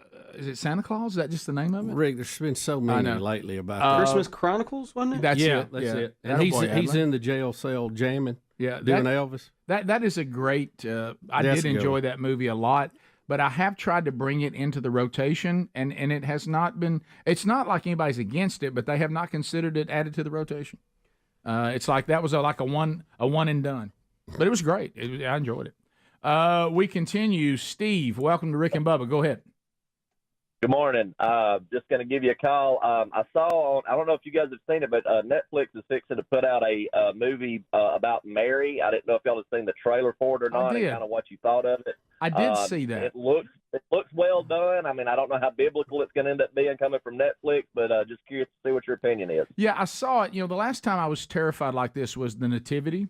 But it ended up being a good movie. The Nativity, we watch it every year. Yeah, it's a good one. It is a very good movie. It's very well done. So I don't know. I got a little bit of angst about it, which I think is probably legitimate. But, if they stick to the story and they just do a good job with the actors and the presentation, it could be another good one. Yeah, the script has already been written. So just follow the script. They've got pretty good source material for it. Yeah. So in the Nativity, that was a pleasant surprise. Yeah, I thought that was going to be some kind of blasphemous. Very well done. Yeah. 14 minutes to the top. We'll be back. Rick and Bubba, Rick and Bubba. The line. By the way, this actually happened. I'm going to add some that didn't happen to make it just for us. But this is what actually there's something that really happened in here, and try to guess which one didn't happen. Okay. All right, and you're going to be surprised. Okay. Okay, y'all. Hey, everybody, let's get ready for 2 bids. Let's do 2 bids. 2 bids for whatever team you like. When I say stand up and holler, you stand up and holler for your team. 2 bids, 4 bids, 6 bids, $1. All for whatever team you like. Stand up and holler. By the way, somebody's got their lights on in the parking lot, in the truck, and it's a nice one. Shut up. Which one of those things did not happen? He's going to say for whichever team you cheer for. That didn't happen. He was for the home team all the way. No. The parking lot and the lights didn't happen, and all that other. The parking lot and the lights didn't happen. The parking lot and the lights didn't happen. He did 2 bits. Like that? Over the PA, just like I just did it, and told you to cheer for whatever team you're That's for. That's not true. No, he didn't. Can you physically get to him during the game? And it was one Somebody of those. needs to tackle him. I'd yank him right off. And it was one of those things where it was so loud. I mean, we're on the other sideline. My wife said in the stands, the speakers are right on them. Game's going on. You couldn't even carry on a conversation because it was nonstop. Constant yapping. Give me his voice one more time. Well, Rick, I think, Scott, you got to look at the title. They are the PA announcer. What does that mean? Public address. Right. That means you're addressing the public for quick facts and information the public needs. Okay, here he comes out. I look at this. Now he's shaking tacklers. Some pretty good attempts. That's a pretty good run right there. He might go all the way. Oh, somebody ran him down with good effort. Right down there. Please give him a nickname, Rick. Yes. Please, you got to give him a nickname. You know what? He looks like a little piece of dynamite the way he runs out there. And people just chasing him. And he was just running and spinning. And couldn't nobody get him. But y'all give him a round of applause for effort. That was good effort. on everybody's part. Now let's all do the wave. You better stand up, miss. I'm going to keep on talking. Rick. My wife said she would not stand up the wave to see how far he'd go with it. Please. I see you down there, little miss. And I mean, what are we doing? Oh, my goodness. And how can it stand? How can someone not say? What did the Rock? Well, Rick, Gorosky do? apparently the thing now is you need to go get you a lawyer and file an injunction. Yeah, I promise you, especially if I was coaching in that game for the opposing team, I would call a timeout. no. And I'd tell the referees, "You gonna have to do something." No, about no. that. Let me go this You far. gonna have to do something. Let me about go that. this far. And God love him. I know he means well. Okay, I know he means well. That's funny. You know what? I'll go this far. It's really not his fault. Somebody made a decision. I'll tell you whose fault it is. The coach of that team for allowing it to go on. I mean, you coach, you got at some point go, hey, come here, Dad. I love you. God love you. Thank you for your efforts, but that's got to stop. Yeah. Okay, you can't do that during the whole game. Rick, could the mic be keyed when Greg acts like Greg goes in there and jerks a knot in him and starts to pull him out? Okay, y'all, here we go. One more time. Now let's all start cheering for our team. Here they come to the. Well, look at here. Somebody's going to come here and have a. Yeah, I'd called that clown. The last line might be, what the?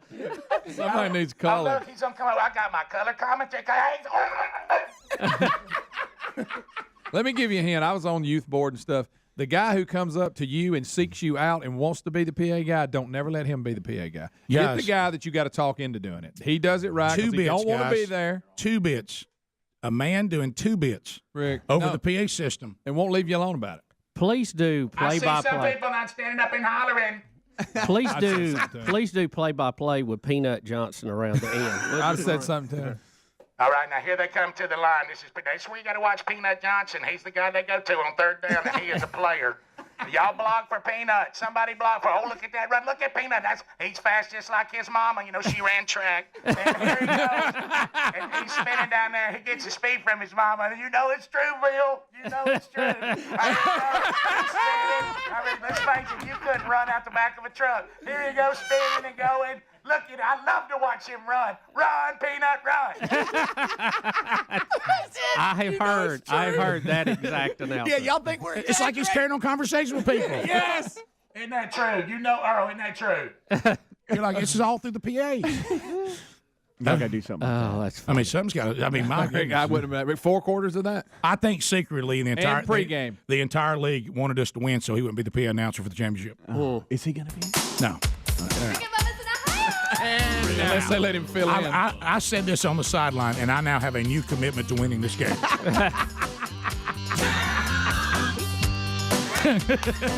I mean, it's like people in the community started walking up going, tell me y'all won. Please tell me. Do you have a kid on team? No, we just live near here. That's unbelievable. We live 3 houses over. I don't have a kid in the league. I just live over here.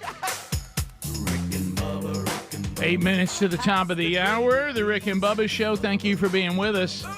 HelixSleep.com/BigBox. Have you ever thought of just common sense that if you were sleeping on a mattress that was actually customized for you, it might actually give you a better night's sleep as opposed to one that is out there saying, well, that might work for you. What they want is a sleep quiz from you. It doesn't take very long. Even Greg was willing to fill it out. Only takes a few minutes, and they want to know, do you sleep on your back, your side, your stomach? You like a firm mattress, a soft mattress, a medium mattress? Are you big and tall? Is this for a child?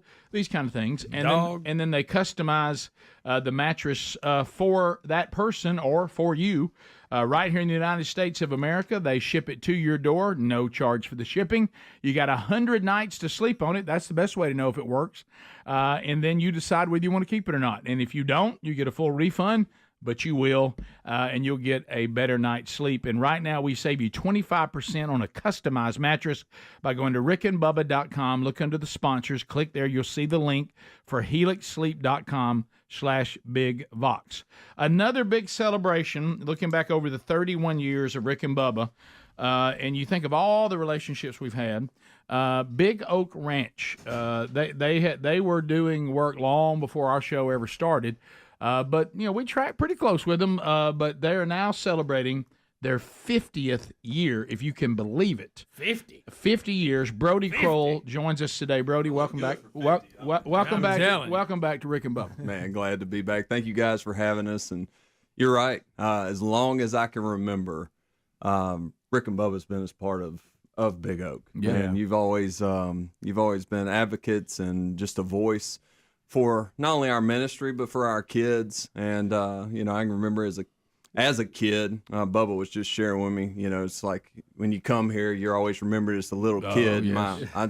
I was telling Speedy my hairline doesn't align with that, but that's okay. You know, I am growing up, but you know, 50 years, over 2,000 children, and to just get to see, man, just guys work on the front lines is pretty amazing.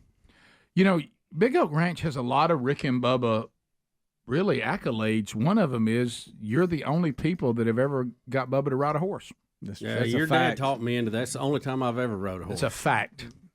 He's pretty good at talking people into things. I will say and that. I didn't like it, and I've never done it since then. I have a rule. Stick. I have a rule. I don't ride anything without a clutch. Right. Yeah. And it's just a personal rule I've had for many years. And then, you know, he was talking about when he played that, the 100 thousand holes. What is it? 100 hole golf tournament in one day. Good grief. Did you play 100 holes? Yes. Yeah. Brody, you were about 3 foot tall. Did I you play were just 100 holes? You were all over that golf course that day. Your sister was a little bit, you know, she was a little taller, a little older than you at the time. And but we had a good time. Now, I remember being so sore the next day thinking, how can I be that sore?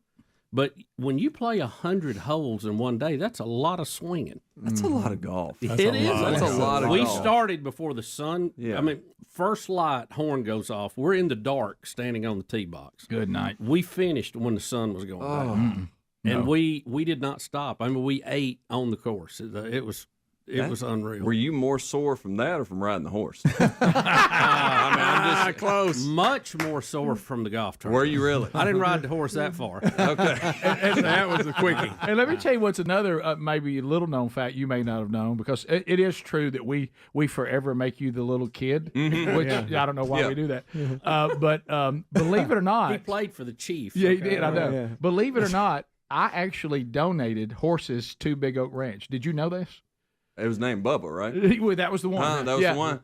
When Sherry and I, when we bought the land that we have, there were horses on it, and there were a couple of horses that were the guy who was selling to us, and we were not going to be there full time, so we were like, well, we can't take care of these horses. And I got with you guys and actually donated horses to Big Oak Ranch. Well, thank you. Yeah, so of all the things you think I've ever done, donating horses. You know what? I never knew that. I just learned something. Rick's donating horses. Nobody knew it. Come get these horses. Come get these horses. They never even went in the pasture. As soon as y'all left, they just went right out the back door.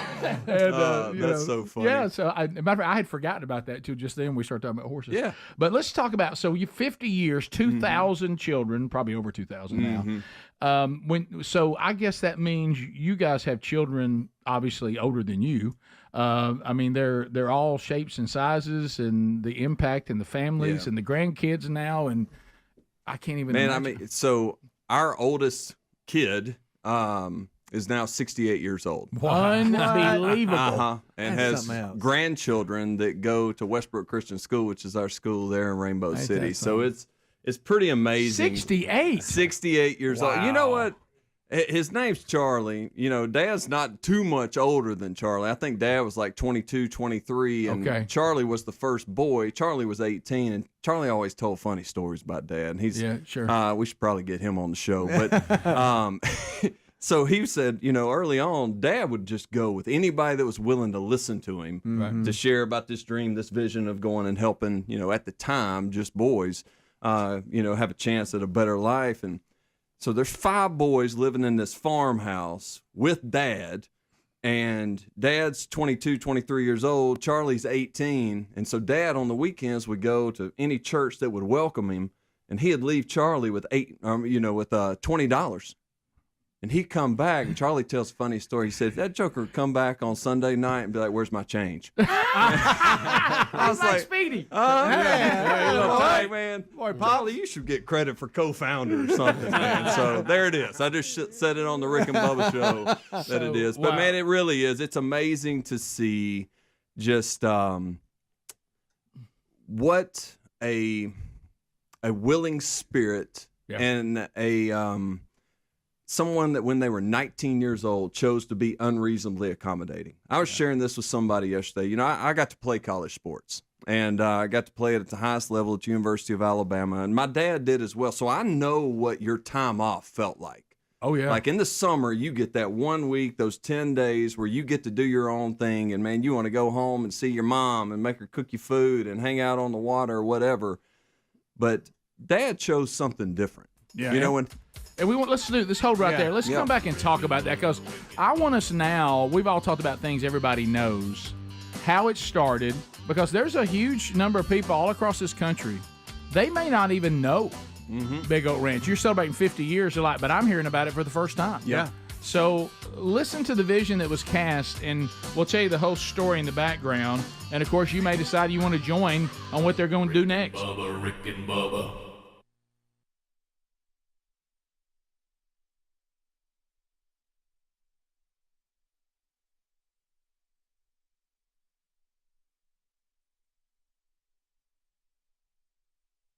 Foreign accent syndrome. I'm with you, Bubba. I like the name. Let's just cut to the chase. People, a lot of syndromes out Wouldn't there. you like to see more medical terms be that straightforward? Yes. What's wrong with you? I got my foot hurts disease. Right, yeah. You know, There you go. My ankle is killing me disease. Not since pointed toe syndrome, if I heard one more direct. That's right. I like it. Well, I've got to tell you, Rick, back when I was in my early 20s, I had to have my wisdom teeth cut out, and I had to go to the hospital to have it done. Various reasons for that. But anyway, when I got those cut out, when I woke up, I had pain, but you would not believe where the pain was. Bottom of my foot. Killing me. Bubba. Bottom of my foot. What kind of surgery Might did they probably do on hit it? And I said something to the surgeon about it, and he said, well, we don't know how all the nerves run. He said, we've heard of odd things, but he said, I wouldn't rule it out, but that is odd. When you get in there, Did you just don't speak know. differently? No, I did not. You walk Matter of fact, differently. I used to have a perfect accent of Midwest, and now you see how I sound. Midwestern Yeah, I was thinking to myself, wasn't there a time you kept going to have multiple surgeries hoping your accent would change? That's it. So I wouldn't rule out anything possible. We have a young lady here who's seen this firsthand. Belinda, now you said, because what they're saying is foreign accent syndrome is some kind of trauma that happens to the brain. They said it could happen through stroke or from being put under anesthesia, which you saw this firsthand. I work in a rehab hospital, and we had a lady with a stroke. She was from way out in the country. She probably had never heard a German accent.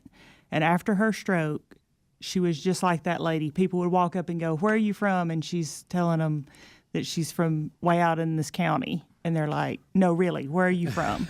And she repeatedly, and her family said that before that, she had a country accent, did not have any German, and it was a very German accent, not slurred speech. No. Just a good talking. You just got a different accent. I want you to know that I am from Cherokee County. Exactly.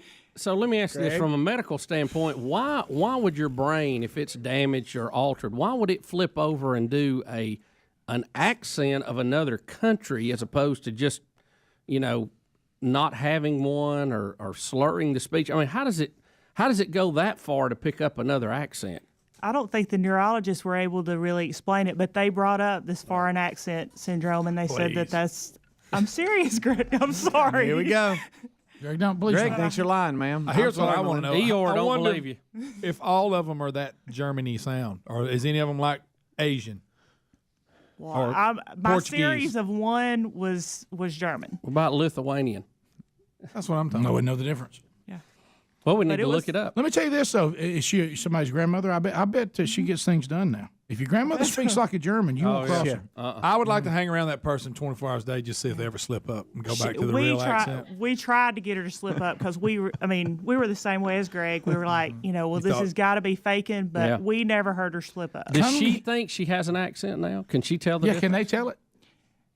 I don't know. Can she now, speak this German? lady, I saw the story on this lady. It's an accent, Greg. Well, no, if you speak with a German accent, that means you actually probably know German. The lady in the story does not think she speaks with an accent until she sees herself on tape the way she used to talk, and she goes, it does sound a little... So in her mind, she hears her old accent. Oh, that's weird.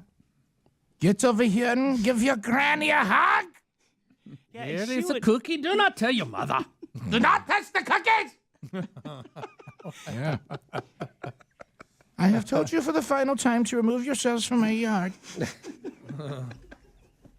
That was a big hoax, but that's all right. Greg, you say this woman came on the show to tell a lie. No, she told the truth. That lady duped her, though. Greg, wait a minute. So you're saying these people that You're have complete foreign innocent victims. You're saying the people that have foreign accent syndrome. There's these phenomena they're all in on it. that happen in various parts of the world where people say, "I think I'm gonna pretend like I've got a different accent."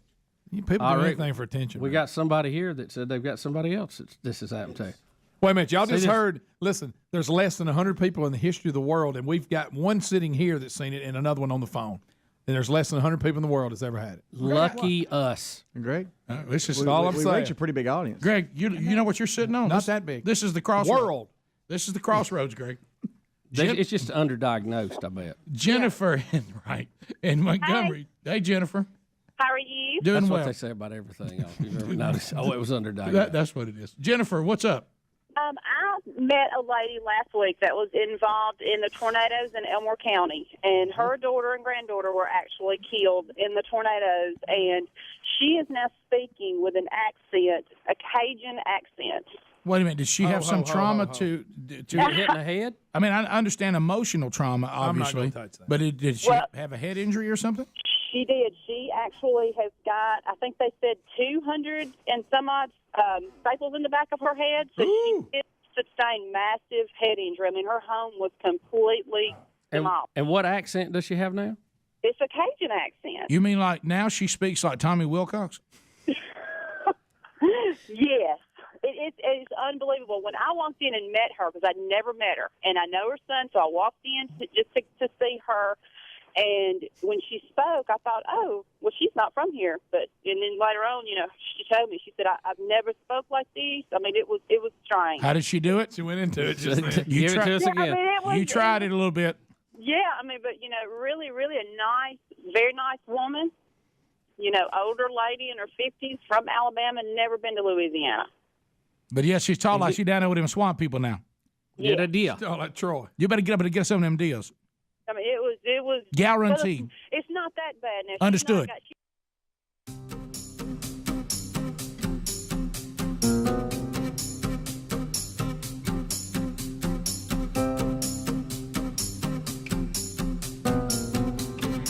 Six minutes past the hour. Thanks for being with us. Speedy, the real Greg Burgess, Adler, all here today. Welcome back, Bill Bubba Bussy. There he Rick, is. glad to be here. Thank all of you for joining us. We only ask for 5 hours each and every day. Doesn't seem like too much. Also, Brody Kroll joins us. Brody, of course, some of you may know him from his football prowess with the Crimson Tide rotated and the Kansas City Chiefs. Did you ever play for anybody else in the NFL, or was it all Chiefs? I did a training camp. I was a camp arm for Arizona Cardinals one night, but I'm not sure I get credit for being on the team. Well, let me tell you this. You're still in a pretty elite group. Not all of us got to throw for the Arizona Cardinals in any form. Yeah. So there you go. I thought for sure we were going to go with the bumper sticker, honk if you sack, Brody. Like it's about that time of year when it all starts coming out, so I'll just pull the elephant, I'll just lay it on the table, and here we are. Now that's over with, we can get back to the show. Okay. I remember that was quite a day. I remember so vividly, knowing your family and knowing you and everything. And I remember the first time I saw that, I went, "No, that's funny." My mother didn't think it was she funny. didn't think it was very funny. Like at all. Right. Somebody actually asked me to sign one time in front of my mother. No. They quickly realized that was not a good idea. I was amazed. I was amazed how quick they got them out. Yeah. In the parking lot. I mean, they're printing those things. Yeah. I mean, as the game's going on. That was it. Did you thank your offensive line for that? I really appreciate it. Gave each one of them for a Christmas present. That's funny. Yeah. That is. How many that day? I mean, somewhere between 11 and that's a lot. I don't know.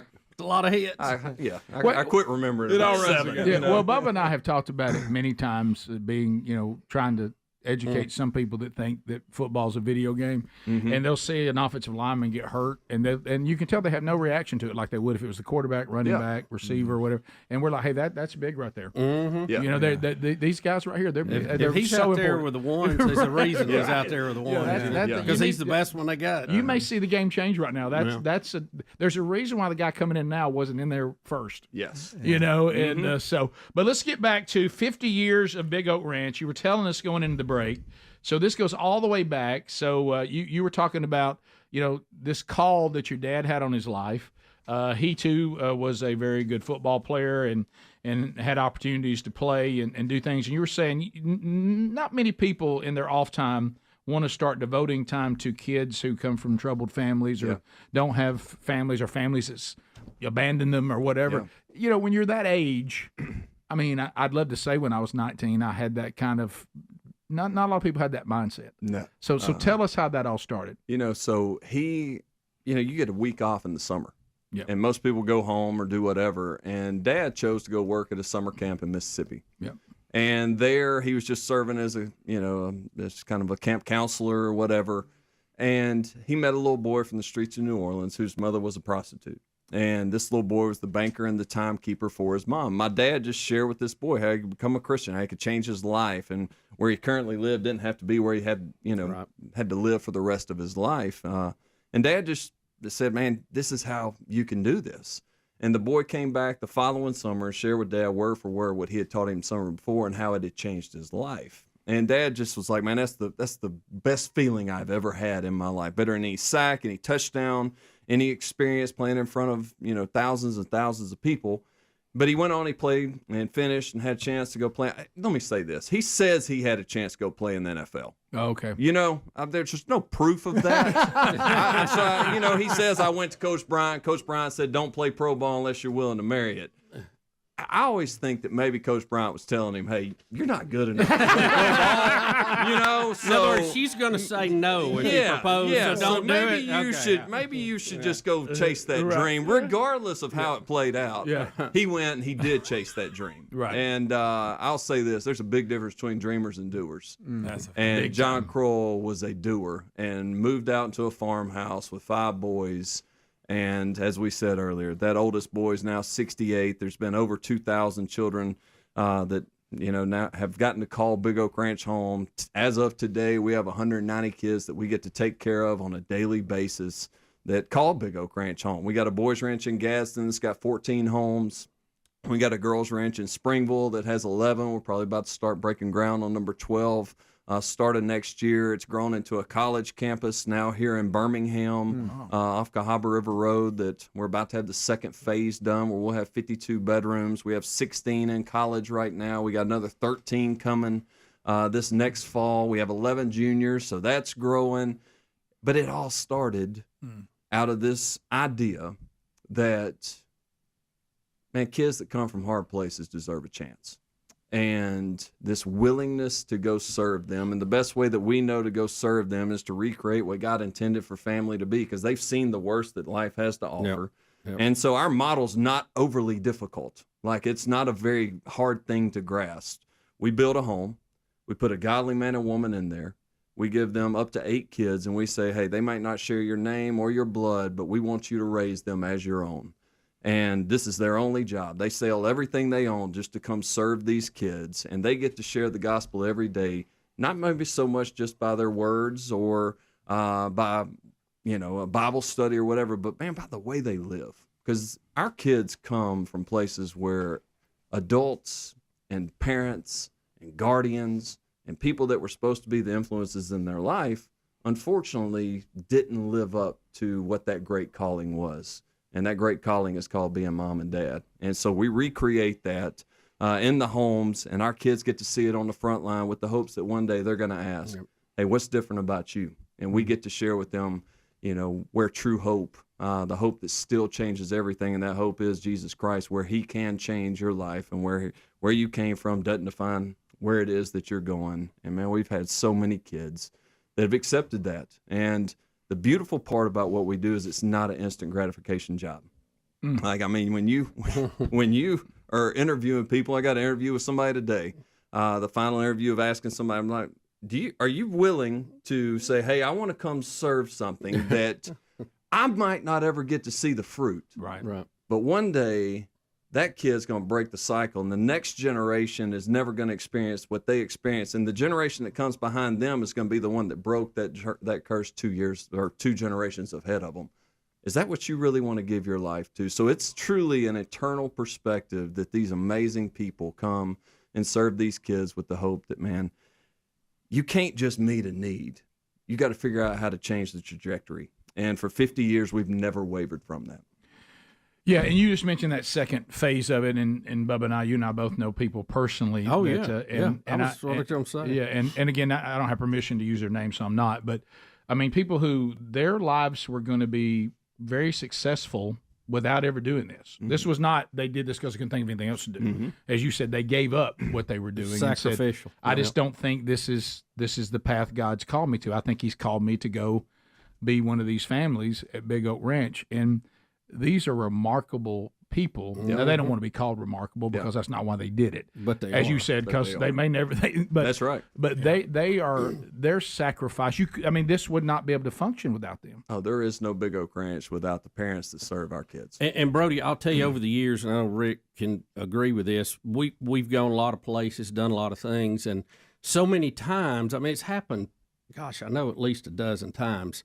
We'll be interacting with somebody at a business or at a place, and they're doing a great job. And before it's all over, they'll pull you aside and say, "By the way, I grew up at Big Oak. Thanks for y'all's support over the year." And I'm just like, "Oh man, another success," because they're awesome people. They're doing a great job, and you just tell they've got something about them a little different, when you come from hard places, tough times are definitely tough times, but tough times can create strong people. Amen. As long as they take what the enemy intended for bad and allow God to use it for good. Yeah. And so that is what we speak in and over our kids is, man, like God has a plan and a purpose for you. And every one of those kids that chooses to be, because you'll hear us say a lot, hey, we're, Alapuca, they worked with here. us. Work with y'all. He was good guy. He's never heard me say, hey, I'm proud of you. I always say I'm proud for you. Yeah. Because all we can do is get you to the threshold. Man, we can fight for you when you're not strong enough to fight for yourself. We can hold you up when you're not strong enough to hold yourself up. We can teach you in the ways of wisdom. We can build layers of protection around you. But every kid that has ever lived at Big Oak Ranch and every person that has ever come from tough times, at some point in time, they get to that threshold from past to future, and they chose to step over it for themselves. And that, to me, our kids, this can sound hokey, man, our kids they're my heroes. They teach us more about love and honesty and perseverance and discipline and second chances and grace and forgiveness than we will ever teach them. Because where they came from, man, and their still willingness to believe that there are good people out there. Family is an option for me. Yeah. And God does have a plan for my life. It's incredible. Wow. So let's do this on the 50th, going to the break, and the 50th anniversary. So you can tell a kid all day long all they need is a chance, but you also have to provide what is that chance. Yep. So that's done. You may think, well, I want to pray about maybe I can go and serve there. Certainly, love that. You pray about that. But everybody can say, I want to invest in what's happening there by sacrificially giving or saying, I'll put an investment. What they do, they don't do for money, trust me, but what they do requires money. Yep. How can I get involved if I just want to say, I want to invest in this? What do I do? We take no state or federal funds. We're 100% privately funded, and that way we can raise kids the way that we've always seen it has worked. It hadn't changed. Yeah. And so we've always done that. We stick to that. And so, therefore, it does take a lot of support, to help raise 190 kids and 16 kids in college to help that go. So you can go to bigoak.org. Our website tells a really great picture of different ways to get involved because there is a lot Multiple ways. We do to provide for our why, which is that one kid. Right. Just multiplied 190 times out. But you can go to our website, bigoak.org. You can learn more about what it is that we do, how it is you would like to get involved with that. And, there's definitely a donate button on there, too. Yeah, sure. Well, you, bigoak.org, go look at the stories yourself, and you pray about it and be part of 50 years of incredible impact. And there's still work to be done, sadly. But until the Lord returns, there's still work to be done. Amen. So bigoak.org. We'll be back. Thank you, Brody. Good to see you again, buddy. Thank y'all. More Rick and Bubba coming up. Rick and Bubba, Rick and Bubba.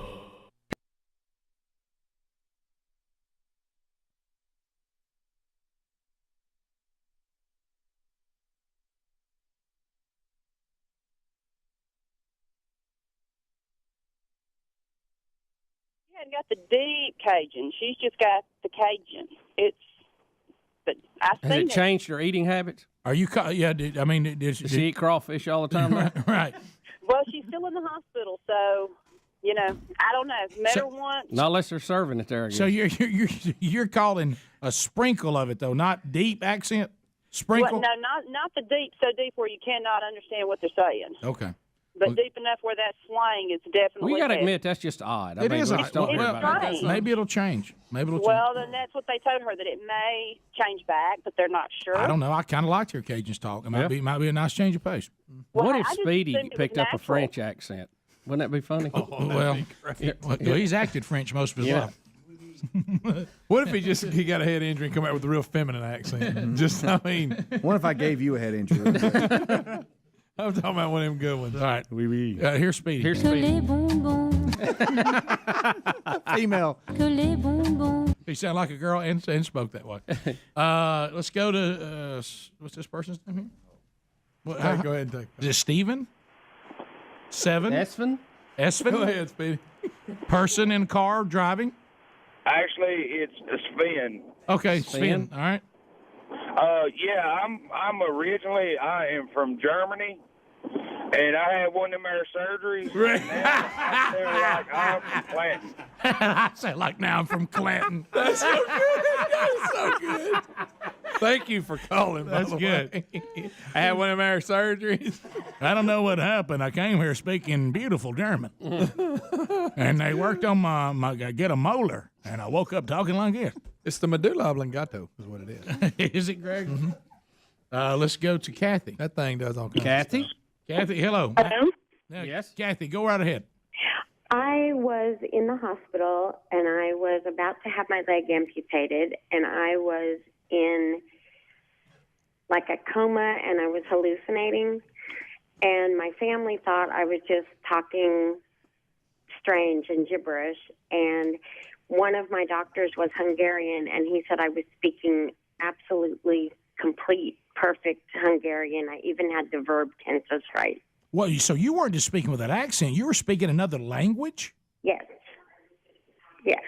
And then after I woke up, it went away.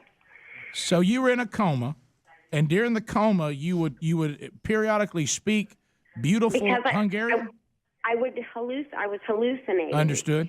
And during the hallucinations, I was speaking this strange language, and I had my family members and 3 doctors in the room, and they couldn't figure out what the heck was going on. And he walked in and said, "She's speaking perfect Hungarian."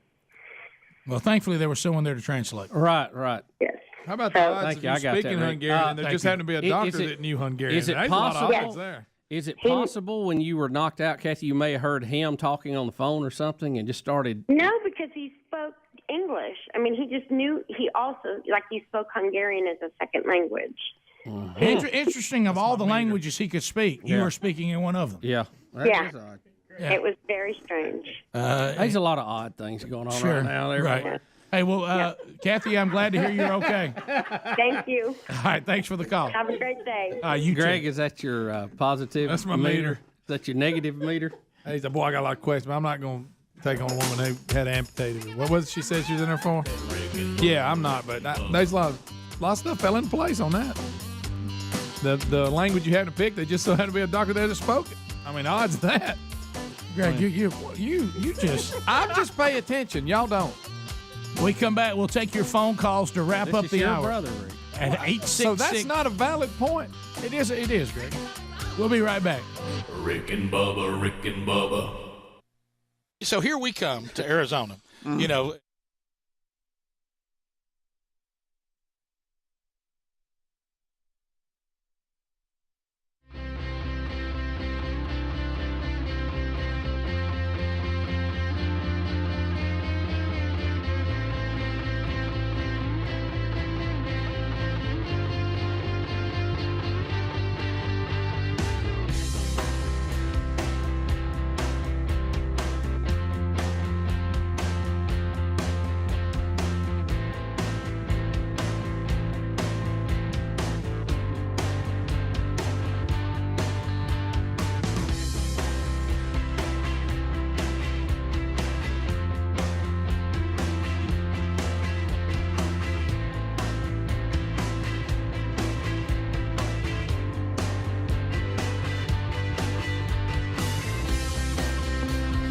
Here we go, baby. 24 minutes now past the hour. Thanks for being with us. So, a couple things we haven't covered. Adler, let's go with 6A. And there's somebody said something about Bill Clinton being on Colbert last night. We're searching that. We haven't found that yet, but if we do, we'll let you know about this. This is you're gonna love this. This is right up your avenue, Rick. You know, with all these pronouns, and you have to give your pronouns. Unbelievable. Like, never thought we'd see the day. What are we even talking about? This one guy kind of straightened this out a little bit. Okay, here we go. I got to kill some music real quick. Okay, and this is Steve Daines. Right? Steve Daines, yes. Republican senator. Yes. All right, here we go. Hi, I'm Steve Daines. My pronouns are Republican majority. I guess I got to get that to Back you. It's all right. You're doing great today. You stop. Hi, I'm Steve Daines. My pronouns are Republican majority. I have a simple message for Chuck Schumer and for Bob Casey. It's over. There you go. Republican majority. And look, Nancy Mace, 6B. Bubba and I were talking about her. She ain't playing no games. So we got a now. transgender woman that is now going to be what part? She House Congress. Is she in the House? Yes. So and she's standing up saying we are not going to share the restrooms and dressing rooms with a biological male, and they keep trying to call her all these things and how dare you, and she is not backing down. So here she is. Listen to these next three clips. Yeah, here we go. If that being a feminist makes me an extremist, I'm totally here for it. Is this effort in response to Congresswoman McBride's coming to Congress? Yes, and absolutely, and then some. I'm not going to stand for a man, someone with a penis in the women's locker room. That's not okay. And I'm a victim of abuse myself. I'm a rape survivor. I have PTSD from the abuse I've suffered at the hands of a man. And I know how vulnerable women and girls are in private spaces. So I'm absolutely 100% going to stand in the way of any man who wants to be in a women's restroom, in our locker rooms, in our changing rooms. I will be there fighting you every step of the way. Yes, and she is not backing down on that at all, as you've heard her clearly state. Speaker Johnson in 6C is also going to be very clear on the way he sees this as well. So here he is. Hello, everybody. I just want to make a statement for all of you here and be very clear. I was asked a question this morning at the leadership gaggle, and I rejected the premise because the answer is so obvious. For anybody who doesn't know my well-established record on this issue, let me be unequivocally clear. A man is a man, and a woman is a woman, and a man cannot become a woman. That said, I also believe, that's what Scripture teaches, what I just said, but I also believe that we treat everybody with dignity. And so we can do and believe all those things at the same time. And I wanted to make that clear for everybody because there's lots of questions. But that's where I stand. I've stood there my whole life, and those are facts. So, I saw actually Nancy Mace last night making more comments on this. I really think, and what she did great, don't misunderstand me, but I think that we need to say the following, because they really have nowhere to go on this when they start all this, because somebody did do this. So do you think this trans congressperson is dangerous to you in the bathroom and in the dressing room? You think this person's really going to do something to you? That's not the point. And then we've made this point on the show. This is what you say in response to that. Do you believe that all heterosexual men are rapists? Do you? No. But would you let heterosexual men take a shower with your daughter? Why? Do you think they're all rapists? No, you don't do it because it's not appropriate. We don't put ourselves in those situations. It's not appropriate. It doesn't mean that every single man is dangerous. It doesn't mean that there may not be anybody in the trans community that is dangerous, but we don't know. Because some people, when you live in a world that somebody can say, I just declare I'm a woman, so now I have access to women in their most private moments. Well, we don't know. We have no idea. We don't do it not because you're against somebody, not because you hate somebody, not because you think everybody's dangerous. We don't do it because it's not appropriate. Period. End of case. Yeah, so if you... XXXY, it's pretty simple. Yeah, and we have... You put the window dressing on, you can dress up, play whatever you want to. You're still XXXY. You can live your life, and I'll live my life, but there are some things that we have to accommodate. And if we're going to accommodate people that feel uncomfortable with it, not you. You have chosen to do this. You can live your life, but there's limits to it. You can't be in bathrooms with biological women. You can't be in their dressing rooms. If you want to go to one that's for men and women and that only one person can get at a time, that's fine. Or we'll take you somewhere else where you can go dress. You can't just say this is what I feel, so everybody has to accommodate me. No, that's not true. Rick and Bubba, Rick and Bubba.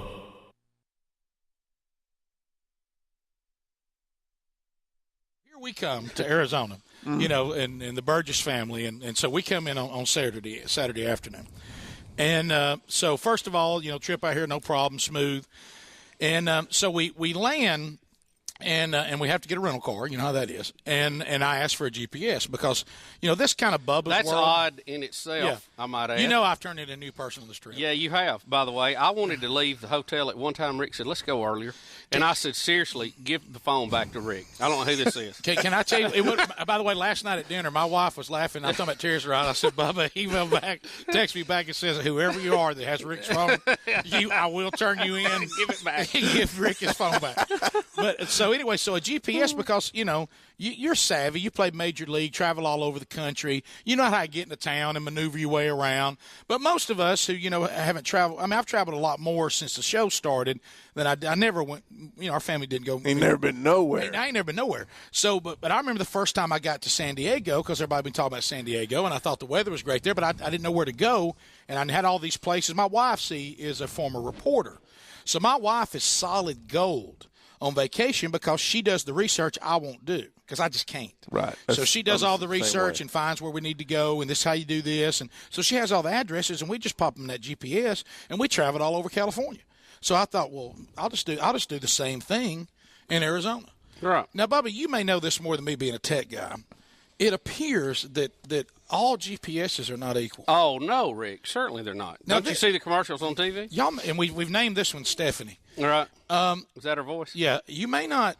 I mean, you're going to think I mean, no. I know a brand can't change, but this GPS acts more like it really is your wife telling you where to go. Right. Kind of got an attitude. It's been a weird experience because you know how most, and now tell me if I'm wrong, if I remember my GPS experiences, and I hadn't had as many as you, they give you like what I call a huge heads up.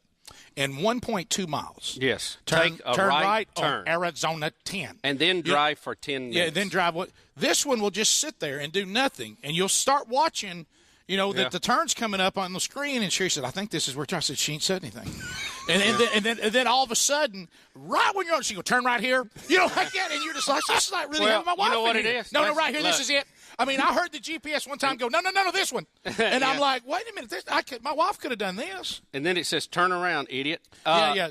No, listen, recalculating. that may be part of the personality. So you got Stephanie up there, so maybe it acts like Stephanie. Well, maybe that's it. Maybe you need to go to Bob, who's much more laid back and knows where he's going. Right. We tried to go to a museum, and she like nearly ran us into a wall. She called 3rd Street. Yeah. And I said, I don't even see a 3rd Street. 3rd Street, turn in 3rd. I said, and then my daughter in the back screams, Daddy, I see something that says 3rd Street. It was on an overpass. I said, that didn't even. And so the GPS has been a little shaky. So we decided that we would we'd come in on Saturday. We didn't have a whole lot of time. And Saturday, Rick, we call that a very wise idea at this point. Yeah, we come in on Saturday, and we decided, and, you know, this is classic things you do for your wife and things like that.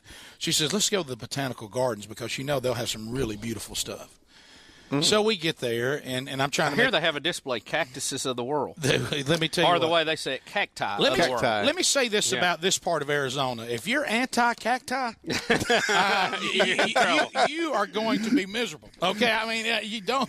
I mean, seriously, you wonder, because it is beautiful now that it's developed. And by the way, I see people standing in line to get in already. Surely that's not right. Right, yeah. Surely that's not There's right. people already getting ready for Tiger Walk. And but Rick, seriously, I mean, before it was developed. Right. If you'd have been dropped here, you would have been thought you left at a penal colony. That's I mean, exactly really, right. you know, I mean, there was nothing here that you would go, yeah, that's for me. Desert, sand, and stickers. Yeah, I mean, it's not. No offense to Arizona, but it's beautiful now that it's developed, of course. Right, but no offense to Arizona. What are you going to put in the garden? Don't panic. I mean, Sam, what right are y'all going to put in the garden other than cactus? It's like, you know, at Rick, one point you're like, cacti. Yeah, how about this? My gosh, look at the cacti. And it's like cacti of here, cacti of here, cacti this, cacti that. Don't touch the cacti. I got Daddy something stuff. And Well, now I've got the two boys that are trying to throw each other into the cacti. Yeah, and I kid you not, they're trying to put. And I'm like, some of this is like really dangerous. And then my wife says, why are they trying to push each other into the cacti? And I said, can I tell you something? I would push Greg in it in a second. I said, and then of course this is what my kids don't respond well to. Don't get off the path. You know what I mean?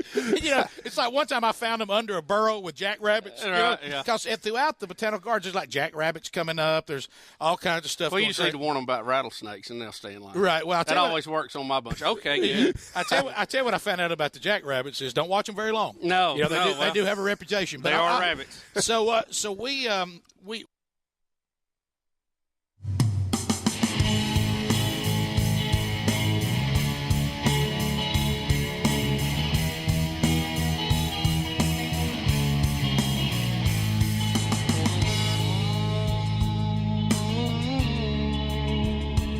All right, we're back. So I want to, some of you, I'm trying to pass along a little, keep it on the down low. If you're out there and you're like, hey, I want to be fired up and ready, because with the show ending on December the 13th and it's best of shows after that, I want, when merch is about to hit the store that I know is only going to have a limited number and I want to be able to get something, hey, I want to be ready. I'm going to tell y'all to be ready Friday. I'll just say that. Got two big items hitting the store Friday. And I got word on it. I got on the down low. But, you know, just helping you plan. You know, you want to be ready to go. Now, don't go worrying about it right now. But Friday, if you have concerns about it, go ahead and email Speedy now. That's right, immediately. And Speedy will give you the link. No, you can actually. My email address is greg@rickandbubba.com. So I got a text. I got a text from a buddy, and we can't find it. Maybe they're not making it available or whatever. But he's claiming and I mean he doesn't lie, so I guess he saw it. I mean he's not known to be a liar. He said that there was a Stephen Colbert interview with Bill Clinton last night. We've confirmed that did happen, right? And he said he made a comment about Trump, and we were laughing about it because, like you said, Bubba, and I agree. If I was Bill Clinton and all the things that Bill Clinton did and has done, doesn't mean he can't be forgiven, doesn't mean he can't be redeemed, doesn't mean that he's not 100% right with his Lord and Savior, and still wouldn't want my wife riding on the elevator with him. No, because like we say, sin always matters, and in eternity, if he stands before his Lord and Savior completely, fully righteous and completely forgiven, then he has nothing to be concerned about. But right here on the earth, while we're all still here, those headlines, I probably would just kind of sit back and just hope nobody brought any of it up and just live my life out in a way that everybody said, well, he must have moved on from all that. But you remember his comments at the funeral. I know. Talking about the lady who passed away. What was it? One of the Kennedys? Mm-hmm. No. Flirting with him. You remember that? I mean, if you're Bill Clinton, why do you bring that up? I know y'all crying. Surely you can think of another moment to talk about, right? I know y'all crying about your mama. Let me tell you about when she used to hit on me. You don't really, I remember she'd say things to me or they were inappropriate. And don't worry, nothing happened. Like, you don't have to go look in the mirror to see if you look like me. But, I mean, he was just, we're burying the woman. And he just doesn't seem to have a coal factor. Well, here he is again. And so now, according to my friend, and we have not documented this, even though I know he's a trustworthy source, he said that Clinton referenced that he hoped that Donald Trump has a Paul, we're talking about the Apostle Paul-like experience on the road to Damascus, and then he goes on to tell us that he can be trusted with this because he was raised in a Baptist home. And I don't know. I mean, you know what? this, the sentiment for really, okay, that's, but I just don't think you should say it. Clinton was his own worst enemy. If he could have avoided all that, he really would have gone down in history as having a pretty successful run, not of his own, but the fact that he worked with the Republicans that came in to balance the budget. Yeah, it's almost like Bill Clinton. Like we've seen this. Wow. We've seen Franklin. Thanks, we've seen Franklin Graham say that obviously he hoped that Trump won. But Franklin Graham has addressed some things in Trump's life that he needs to work on. Sure, and he hopes he comes to it's like the rest of us. He ain't perfect. A more solid faith. And there's some things about him that, Franklin tries to coach him on. So you hear Franklin Graham say that, and you go, okay, not Bill Clinton. I'm just, when Franklin Graham gives an assessment of some areas you need to work, that's a little different than Bill Clinton pointing out some. Would you agree? Yeah, I would say so. Slightly. Yeah, sure, Rick. Now the Apostle Paul, he said he didn't have any women. That's what he said. If that would be something maybe he would weigh in on. But that I don't know. Well, we haven't seen the clip. That's just secondhand. Yeah. So the other thing that is out there, and I saw it. You did find it? I think so. Okay. Colbert had him on for 3 segments, so I've been going through them. Right. And see if this is the clip that you're talking about. All right, put it up here. Let's take a look. Let's listen. Not sure Let's look and listen. Exactly. Colbert. Let me know. I believe in deathbed conversions. So I still think, President Trump could be like Paul on the road to Tarsus, and think how wonderful that would be. Really. That would be lovely. If he wanted to. That would be lovely. And I always think in anything like this, you got to plan for the worst and work for the best. And remember what I said. You can prove that what we have in common is more important than our interesting differences by what you do on the 364 days a year you're not voting. And I hope you'll remember that. That's why I really wrote this book. So, Well, he's got a book out. Wow, age. Okay. Of course, Paul was from Tarsus. He was on the road to Damascus. But right. But I mean, he had some things there. He was just quoting John 1. Yeah, he was in the Baptist home. Who might have judged? Yeah. He went on to say Republicans believe in divisive tribalism, and we Democrats believe in inclusive tribalism. Okay. Oh, good. That's great. So he was drinking on the set. Is that what I'm hearing? I mean, we're very inclusive. Of course, unless you disagree with us, of course. Right. I don't. Maybe Bill will have one of those experiences on the road to Taurus too. What's the name of his book? Girls with the SEC. A goof.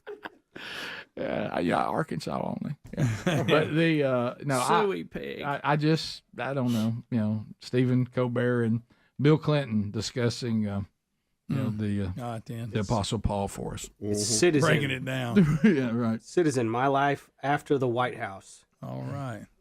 Okay. Notice he didn't write a book, his life before the White House or while I was in the White House. Yeah. I bet the Epstein chapters. Now you would sell more copies of that. You would. You would. Yes, sir. Is there a chapter about Epstein Island in there? Hey, everybody on the plane was so nice and everything. I was just flying over the to see the service island. was excellent. Very accommodating. Little beach time. Very accommodating. Like Tarsus. So anyway, I don't know. Okay, we'll just let that. Yeah, we'll just let that be right there. Put you pushing that over there. What else can we say? Yeah, I mean, it's all right. So this new thing. It says enough on its own. Right. This new thing we're span. That's funny texture, by the way. Well, that's good. Horrible, but it sure is funny. All right. True. That's a lot of truth in that. I think there's one correction. I don't think Bill wanted his. Correct. So kind of understand. James Spann, if we want to flip his little switch, it's all this, crazy weather terror that's going on. And I did notice this. I looked up once on one of the screens today. I'm like, a bomb cyclone. What? And, that's what they call it. Yeah. That really sounds scary. But I noticed that they were saying things like it was going to. There was actually a phrase being used. It's going to do unusual things, and this is what they want. They want this narrative, and they can't quite get it to stick because people can actually research. Right.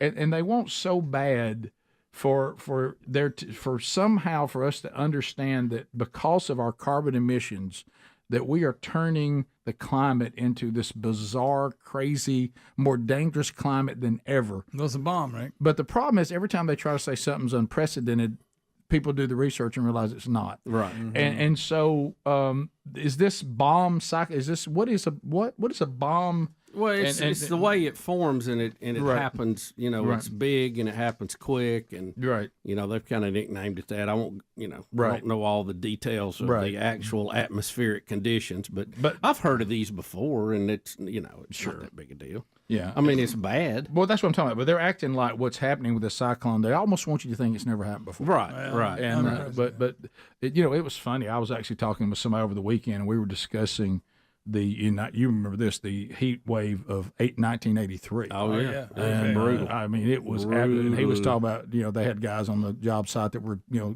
having to go to the hospital and but the left would want you to believe that hot summers are brand new. I mean, no, that was bad. Because let's face it, though. I mean, that was over 40 years ago. So, I mean, come on, man. It's just hard to believe. We'll come back. Final phone calls of the hour at 866-WE-BE-BIG. We'll chat with you, find out what's on your mind, make a comment, ask a question, bring information to the table. We'll find out any topics you want to discuss before we wrap up this hour when the Rick and Bubba Show continues right after this. Rick and Bubba, Rick and Bubba.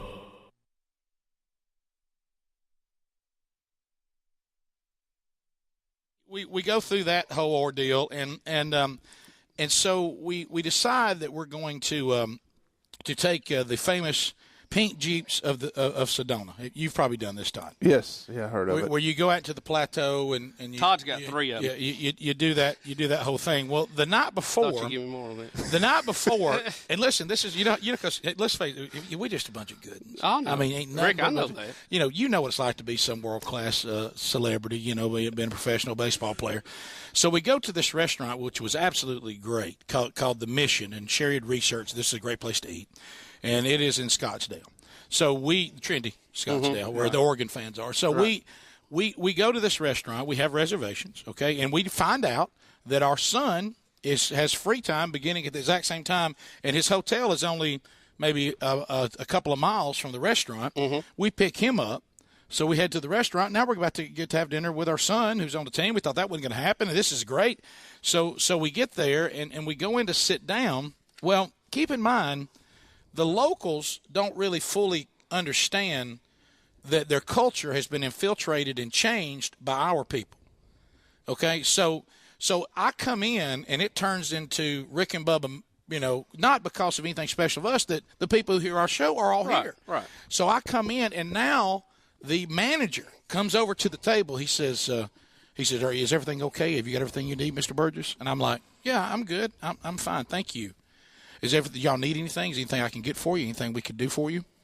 No, I'm good. Thank you. And, of course, the kids say yes. Hey, could you bring us ice cream? Yeah. Or stuff like that. Yeah, so this don't. You got a cactus I'm pushing my brother into? So they come over, and they start waiting on us, hand and foot, and all this is going on. This is on us. Here, why don't y'all try this? We'd love for you to try this. And I'm like, what's going on?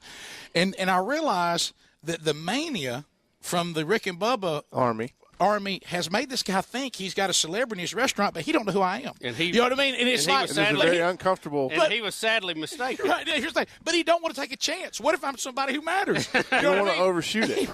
right. So I get up to go to the bathroom. Well, I jump into the mob of Auburn people, but I'm not wearing Auburn stuff this night, so he doesn't think it has anything to do with that. Right. So I'm in there with it. We're getting pictures. Let me tell you the funniest one. We have a person out here that undoubtedly had been to the parties of Scottsdale with the Oregon fans in Trinity, Scottsdale, and had enjoyed some of the spirit that was available there.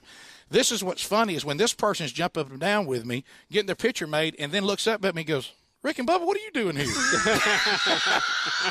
Because it's always. And then he says, "Here's to Rick and Bubba." Because it's always both things. What are you doing here? Bubba's nowhere to be Why are you found. here? So we go in and we sit down and we just and he comes over to me. He says, "Oh my gosh, Miss Burgess, I just want to apologize for that." He said, "Do you need me to help you get to the bathroom?"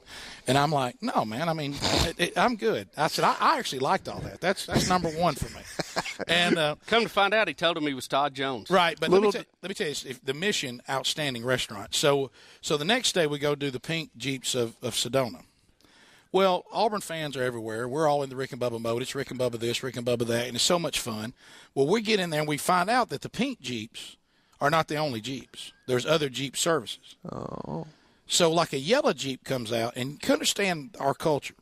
So a yellow Jeep comes out, and my kids begin to boo the yellow Jeeps. Because they're not. Boo! Y'all ain't. Hey, it's Pink Jeeps. Y'all the yellow Jeeps. Boo, yellow Jeeps. And the woman goes, we don't boo the other Jeeps. And I'm like, yeah, we pretty much will.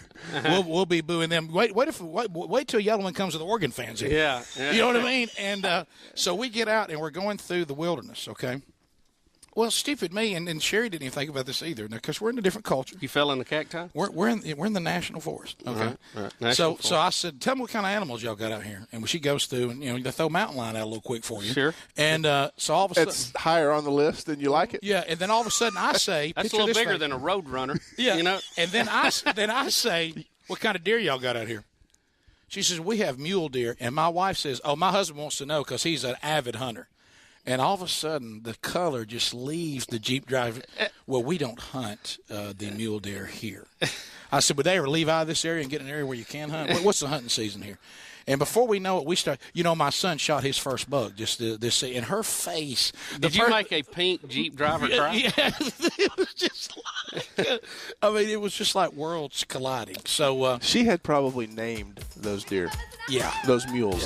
Yeah, the culture just a lot of people I've run into have been more like what we're used to. No, you're right.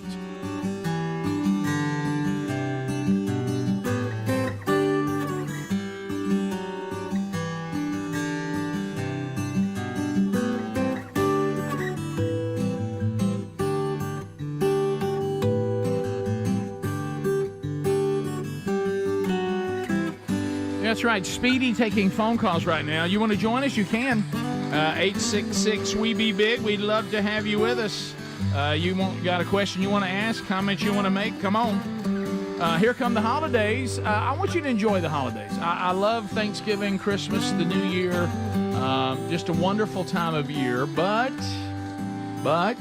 all studies show that a lot of times, because we get caught up in the joy and the festivities, we tend to put ourselves in debt to kind of meet the demand of gifts and decorations and all the things we want to do, hosting, going out buying the turkey, buying all this, your different parties and gatherings. So PDS Debt is standing by ready to help.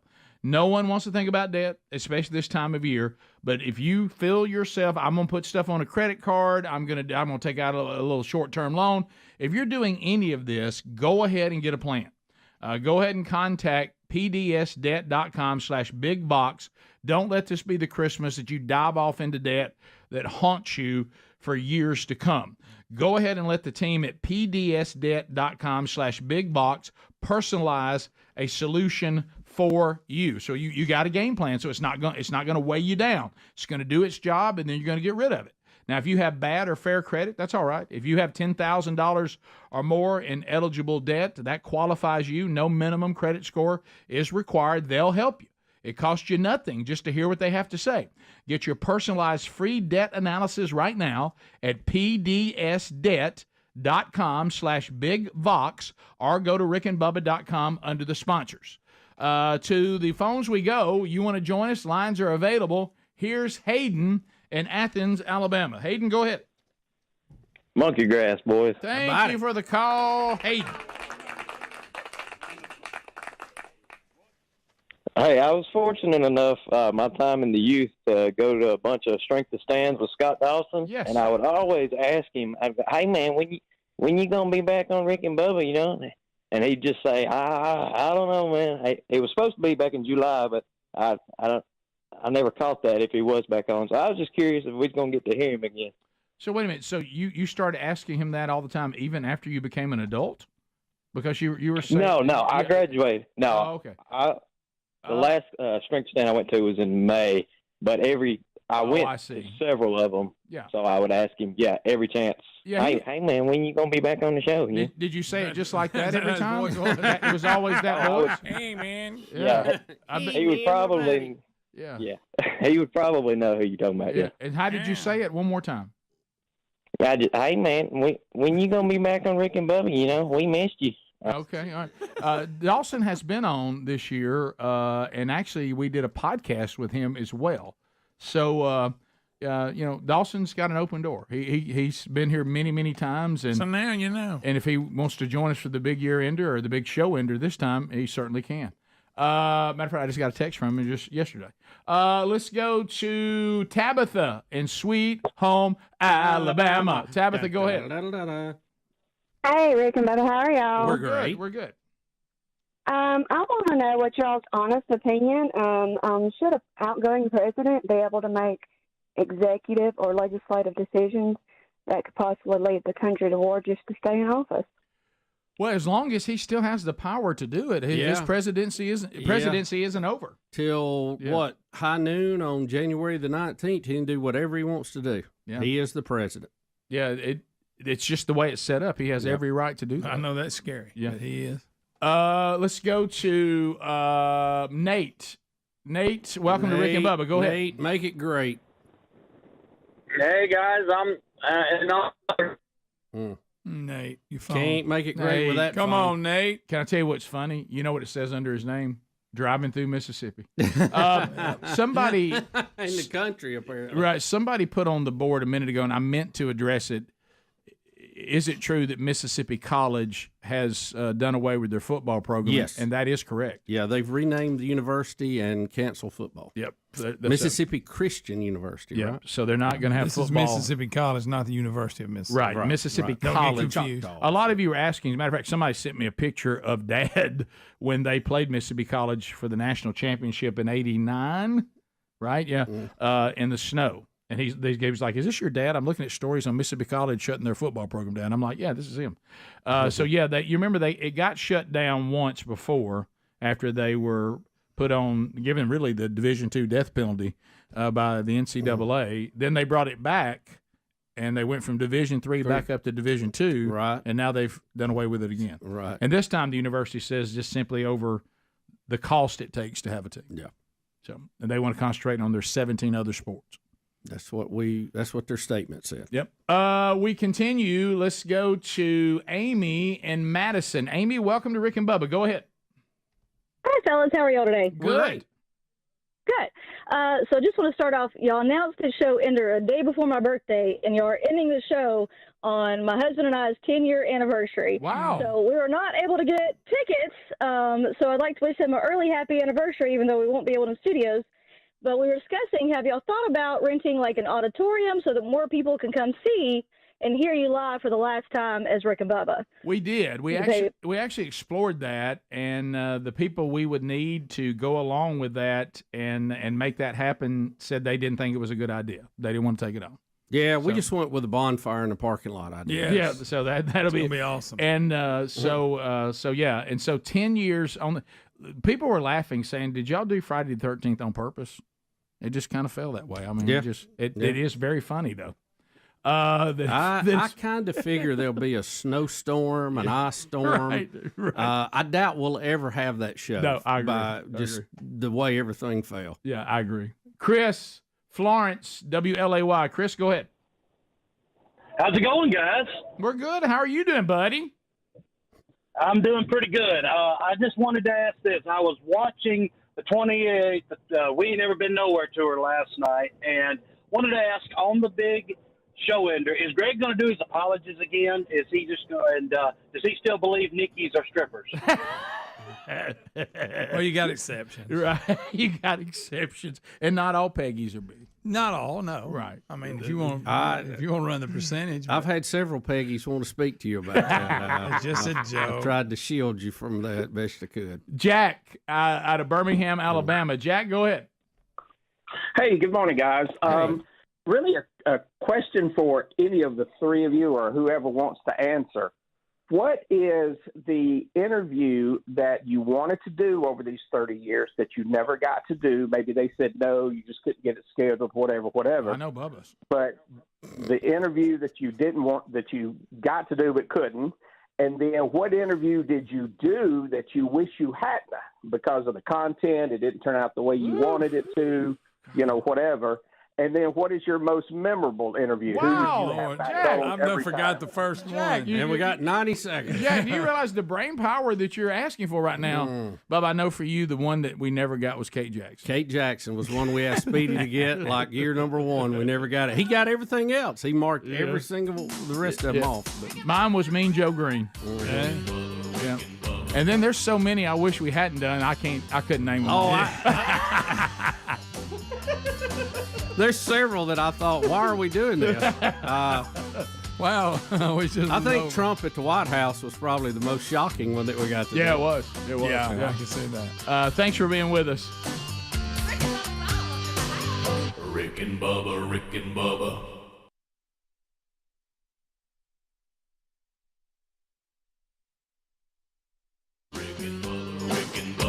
This is the Rick and Bubba Show. Watch more at blazetv.com/Rick and Bubba.